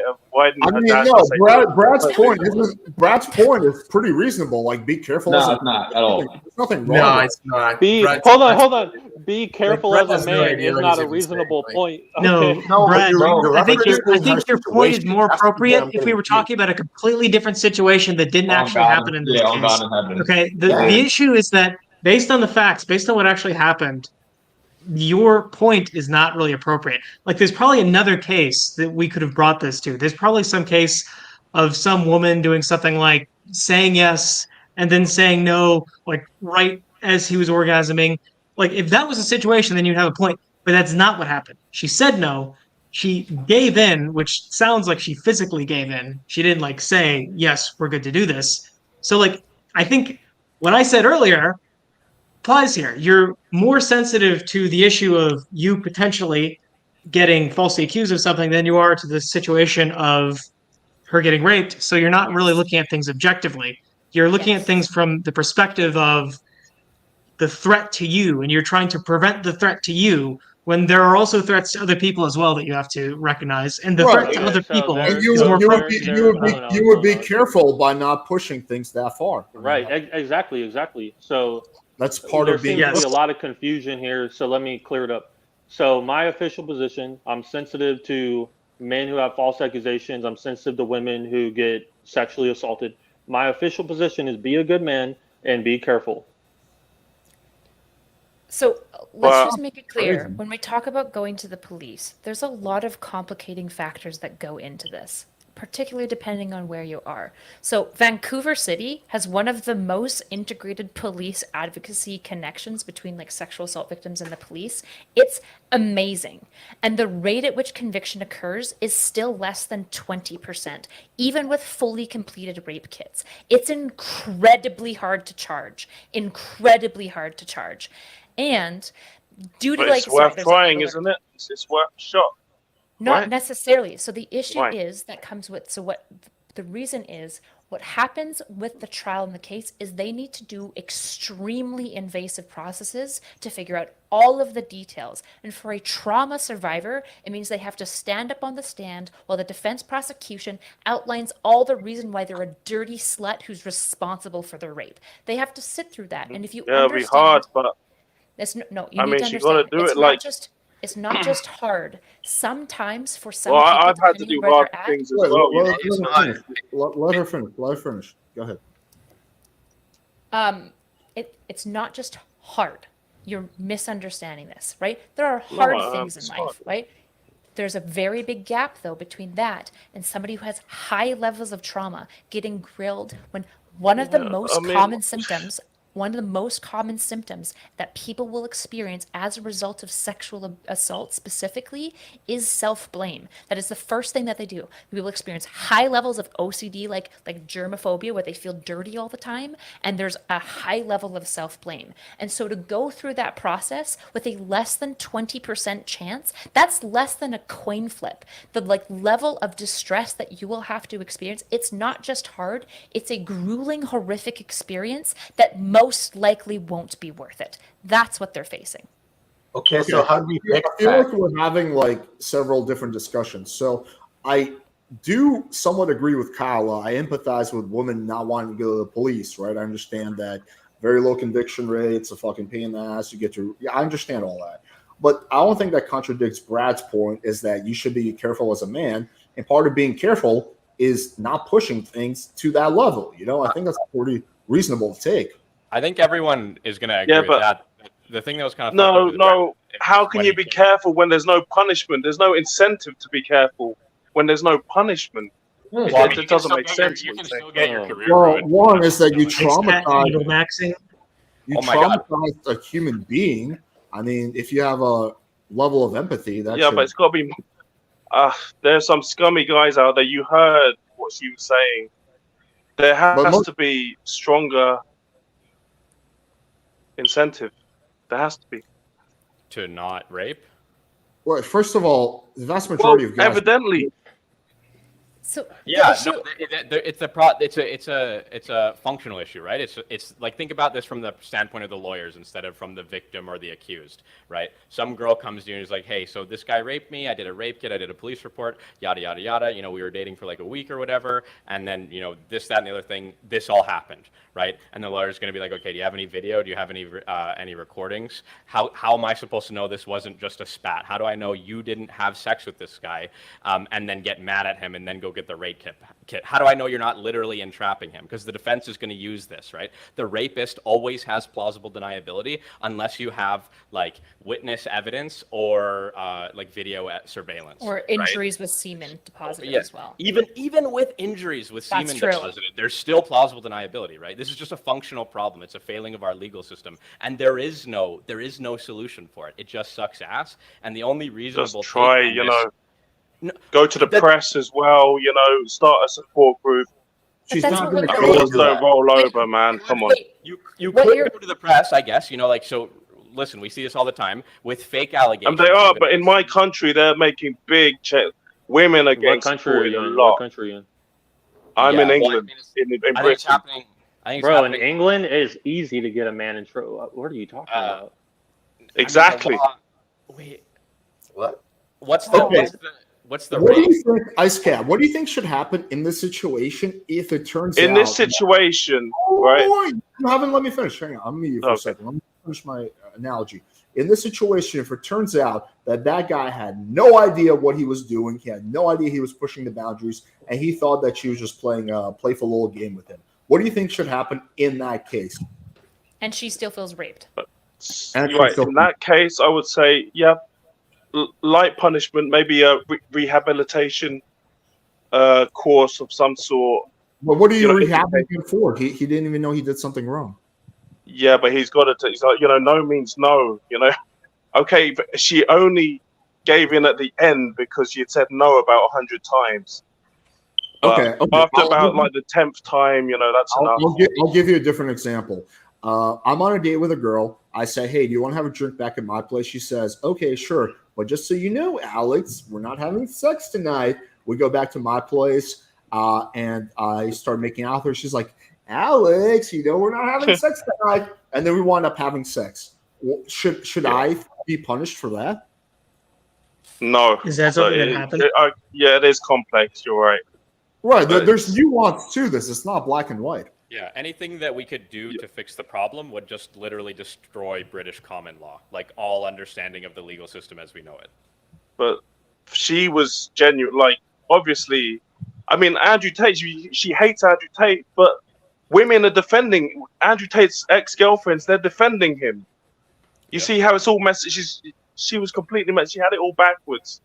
It was really sad to listen to. You're pointing to the messiness of like all of these types of situations, right? Like this is the issue, is that like some people can have like rape is much more an experience than it is like an event, right? Which is why people can experience something and walk away feeling raped when the other partner had no intention of doing that. So what's interesting to me for the men's side, I talk about the women's side all the time, but for the men's side, you guys need to figure out how to tease apart the nuance of when we're not having sex tonight is different from when a woman goes, we're not having sex tonight. You need to be able to tell the difference between she's being like, no, seriously, like, I'm sorry, I'm just not into it, versus her being like, no, like, I'm just not into it. Okay, Kyla, I actually agree with you. What you're saying is correct. This is what I always say. I've talked about this many times. Unless you're very, very good at reading body cues and picking up on social skills, you should err on the side of caution.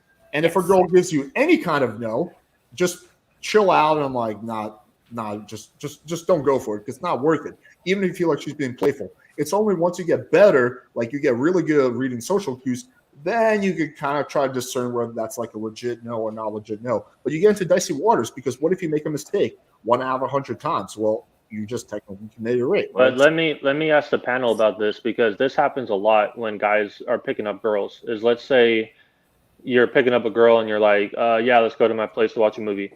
And she's like, oh yeah, but we're not fucking tonight. And you're like, oh yeah, of course, we're just gonna watch a movie. But then once you get back to the place, you start making her laugh, you start teasing her, you start turning her on, you're making out, you're doing foreplay, and it's like she's 100% into it and you guys have sex. But then could you say, oh, well, an hour ago, she asserted her boundary that there's no sex tonight, when it's like, yeah, that was an hour ago. But then once you got back to the place, started having conversation, laughing, teasing, turning her on, then she's like down. She's like 100% consent. No, I mean, I think that's totally fine. I mean, I've had dozens of situations like that. I think that's very different than what happened with her. No, I'm But not. I'm not saying it's I the know, same, but but I'm in saying that like some would situation, take it to that extreme. I think it's fine, absolutely.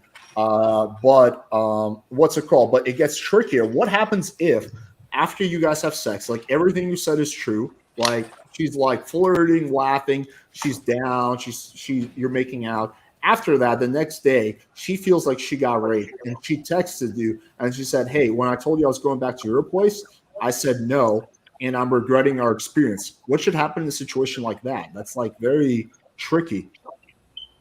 Well, I don't think that's rape. I don't think that's rape. I don't know, like practical advice, you can always like get a yes. What should you do as the guy, Brad? So say you get that text from a girl. Is your response, "I didn't rape you"? My response is freaking, I don't know, get a lawyer. I don't know. Yep. That's like the worst response ever. No. I mean, I'm gonna get a lawyer for myself. I don't know, dude. My response is like, wow, like I don't know, like that'd be crazy. I've never had that. I mean, thank God, but don't go for woke. That's all I can say. So I think Science Monk has pointed out something that's really, really, really important in this conversation, which is that when men talk about these like blurry situations, I'm gonna call the lead attorney. When men are talking about these blurry situations, a lot of times you guys get criticism for this because you guys fixate on what the woman could have done to solve the situation, which is understandable because there's many things that women can do. And as Monk said, there's these fears about false allegations. And what happens on the flip side is women fixate on how men are dirty pigs and they shouldn't stop raping people. And they don't talk enough about like what women can do to maximize their safety. The issue is, for me, is that this is the reverse of how the conversation should be going. Women should be talking about things that we can do to heal and to maximize our safety, and men need to be talking about what does the guy who's willing to put his sex drive over 5 no's look like? Because he's certainly not an intentional planning rapist. He's much more of an opportunistic, selfish fuck. Who is he? What does he look like? Where is he? Because you guys know men like this. I guarantee it. Because I'm going to guess that there are a lot of guys, when sober, would never do this, right? When they have taken no drugs, would never do this. But there's a lot of guys that you guys probably know that they get 4 shots in them, and they're a lot more handsy, they're a lot more inappropriate, and they're a lot more self-motivated of, I really want to get my dick wet, and as long as I have enough plausible deniability that she's not really saying no, I'm gonna go for it. And what I'm saying is that culture within like the manosphere dating thing has to stop. It's not okay. Yeah. Because it is leading to higher levels of rape. I don't know a single guy like that. Does anyone know a guy like that? Well, I bet you probably wouldn't stay friends with a guy like that, Alex, because if you saw it happen, if you were aware of it, you would say something, right? Well, if I find someone has like really poor ethics, yeah, I probably would not be friends with them. But I don't know. Exactly. I don't know anyone like that. I But think that's my point, actually, is I don't believe that we don't know them, right? I don't believe that, especially in the dating I pool do. pickup area. You must know men like this. The issue is you don't know that you know them. And it's really important to figure out what tells you as men are missing, that these guys are existing and you're not able to call out their behavior. Because I know all of you probably would want to call out their behavior, being like, hey, dude, your dick doesn't come over her safety. Pro tip, right? I mean, if they're Yeah, I think some of this might come down to where you're actually coming from. Like, as a civilian, I haven't met very many people who are like that. But when I was in the military, I did not. Now, most people in the military are not like this, but I did meet a few people who were like that in the military, and that's probably the only place I've ever met people who are like openly kind of okay with almost raping women. The thing is, in today's world, it's so easy to, like, with the social media, the technology, it's so easy to punish guys like that. It might not even be with the police, but other ways. What did she do? What did she do to punish? If she feels that strongly about what happened to her, what did she do? What did she do? Your main thing is that she encouraging didn't that, retaliate. She didn't. Your main thing is that she didn't like do anything to get the guy back or to get the guy in trouble. Correct. You're saying So she the should have problem, went to the news. I think the and, problem like, with blasted her the is guy on the that news? she has. Come on. I don't know if you watched much of the debate, but she does seem like someone who's kind of like anxious. So she was probably, her anxiety probably made her think that if she did something, she would probably She get knew him retaliated well. against. She said he was a good friend. Yeah, That but means like if we're that's talking not. social Well, no, media, knowing someone well is not necessarily gonna is not necessarily going to stop that from happening because she could, because like this situation could have made her think like, oh, I didn't actually know who this person was. Like she could have, like after this, she could have been like, this was not the person who I thought he was, and then most girls do exactly what she does, which is nothing. Like that's just this. Yeah, and that's the problem. Well, it's also because like women tend to be more afraid of men because men could hurt them if they do something like that. And I think the law. It's also the law just fair. No, the law won't protect you, right? We talked about how from getting hurt unfortunately by men. No, the police are there to clean up the mess after the crime happens most of the time, right? Yeah. Like the law does not protect you, right? The law is punitive. It exists. I think it would be her boyfriend. I think in a perfect world, it would be better if she did something, but I can empathize why she didn't, because that's literally what the vast majority of women do, is they just basically repress the trauma, or they try to deal with it on their own, but they don't like call out the guy or go to the police. I mean, that's like the common female response. Yeah. I mean, it might be noble, right? I think that would be a fair enough thing to say, to go to the police and try to get the guy booked so that he doesn't hurt anybody else. And then, your lawyer's going to talk to you and basically be like, hey, look, you don't have a case here, right? This isn't going to amount to anything. I'm really sorry to tell you that. And then you could say, okay, I'm going to take the law into my own hands. I'm going to tell all our friends and family. I'm going to put it on media. I'm going to try to get him fired. You can maybe say that that's better, that maybe that's noble or courageous, maybe, but it's no benefit to you, right? So I don't think we can say, oh, poo you to anyone that refuses to go to the nth degree and try to do all that, right? It's like, it's just going to fuck up your life. And so if you wanted to say Ice Cat, I think she should have been more brave or more courageous, and she should have gone after My problem is she was playing the victim. But it's just like, if she was such a victim, why didn't she do anything? It doesn't make sense. That was my problem. That was my main problem. I can't tell if you're on her side or The not. vast majority of victims don't do anything. I see victims in my community all the time. Oh my God, I can't get laid. Oh my God, my looks. Most of them don't do anything. So yeah, it's their own fault, isn't it? Man, woman, it doesn't matter. It is their own fault in the end. The issue is, in this case, unlike like incels who can't get laid and it's their fault, right? We're talking about somebody who another person does a harmful thing to them. So in this situation, the fault is on the person doing the bad thing. You're right. So he deserves punishment. So the issue is, what you're basically saying is that the moral minimum for the victim is to go and bear greater responsibility in a situation where they were already victimized, right? That isn't the world. I would agree. It is good when victims come forward anyways, because any shot we have of like putting these guys away is good. I agree with that.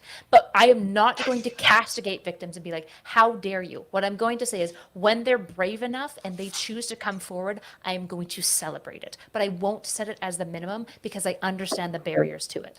But I kind of agree with that. But like waiting off the evidence, like like the more evidence is there if we jump on it sooner, right? So sort of. So this case would have had zero chance of a conviction. Yeah.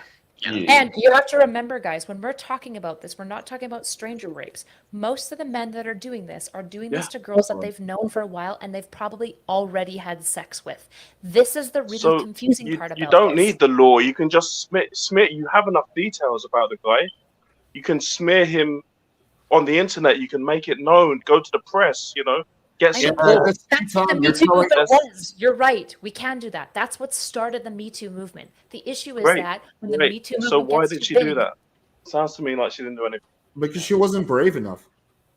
Yeah, but because she didn't want. Because she didn't want to. She was brave enough to talk about it on the stream. It is good for her to come forward and call this guy out. It is not bad to not to. Just to be clear, the only person who's done a bad thing in this situation is the guy who pushed so hard that she froze and he sexually assaulted her. That's the only person in this situation who has done a bad thing, and it is incredibly important that we don't lose sight of that. Can I give you a quote? The quote is this.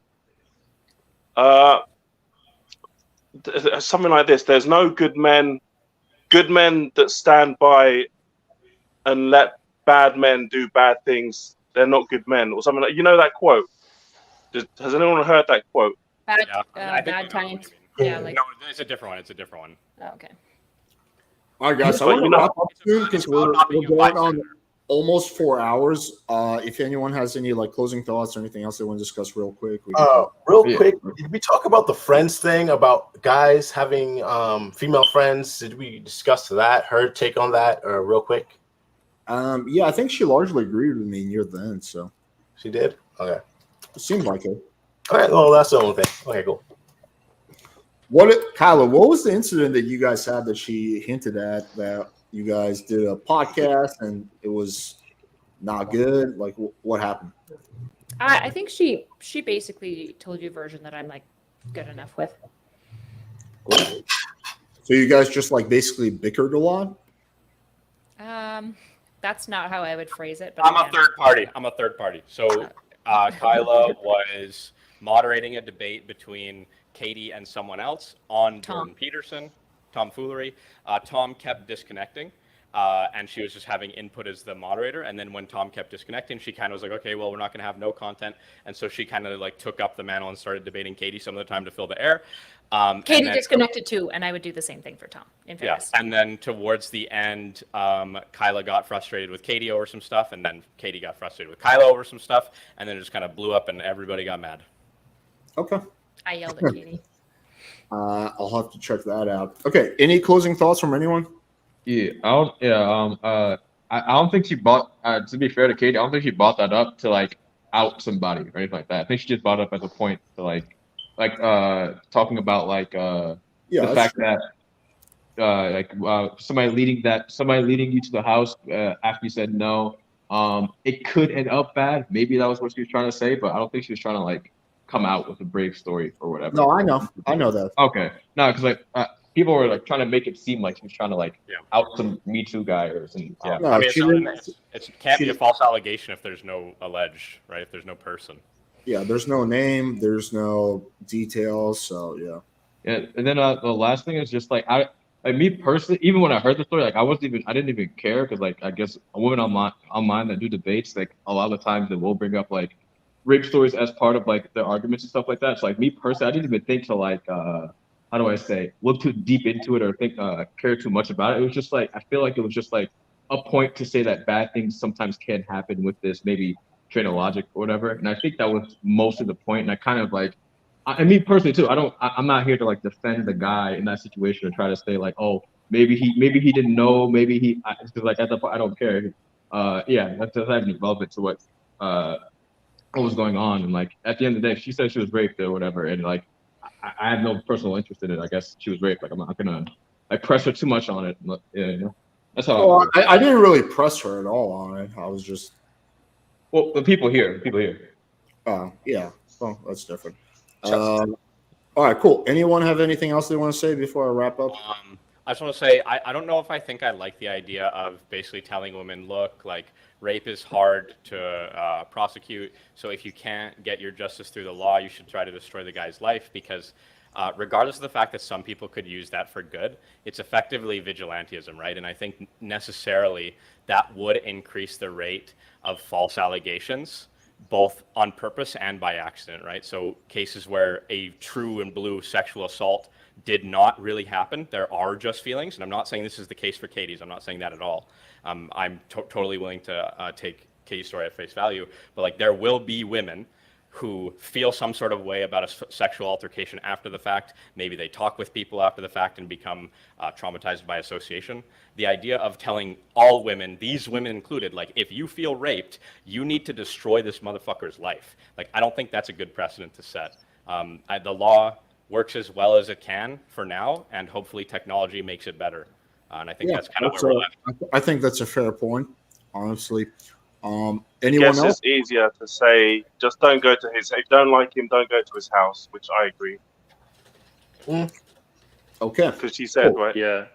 So my last thought is I'll just say to all the guys, like, stay away from woke, stay away from feminists, keep all your receipts, keep all your proof, be very careful, and just know that these woke women, these feminists, their bar for rape is super low, their definition's super vague, your freedom's important, protect yourself.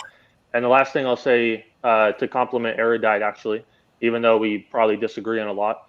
But what I do respect her for a lot is I saw you on an open panel, and this is where I gained a lot of respect for you, is you were talking about men's issues and dating and the culture. And one of the guys on the panel said, "Oh, men are just crying. They just need to take a shower and scrub their ass." And then you pushed back on that and you said, "No, they're not just crying. They don't just need to take a shower. There are real issues. There is discrimination. There is system against them. There are laws against them. We need to fix the culture. We need to help these men." And that's when I, gained a lot of respect for you. So we could disagree and debate on a lot of things, but as long as you want the betterment of men and women in society, then I respect that. Thanks, Brad. All right. Appreciate that. Hell yeah. All right, cool, guys. I'm going to wrap up. Fun stream. Might be back tomorrow night with speed dating. I don't know. I'm going to see if I can make it work. Hopefully, you guys enjoyed that. We're dropping a dope video tomorrow. Stay tuned for that. Check out Kyla's channel. Check out anyone else who has a channel. I think Vikram and Nick. Check out their channels. Appreciate y'all and have a good night. Peace. Later. Peace.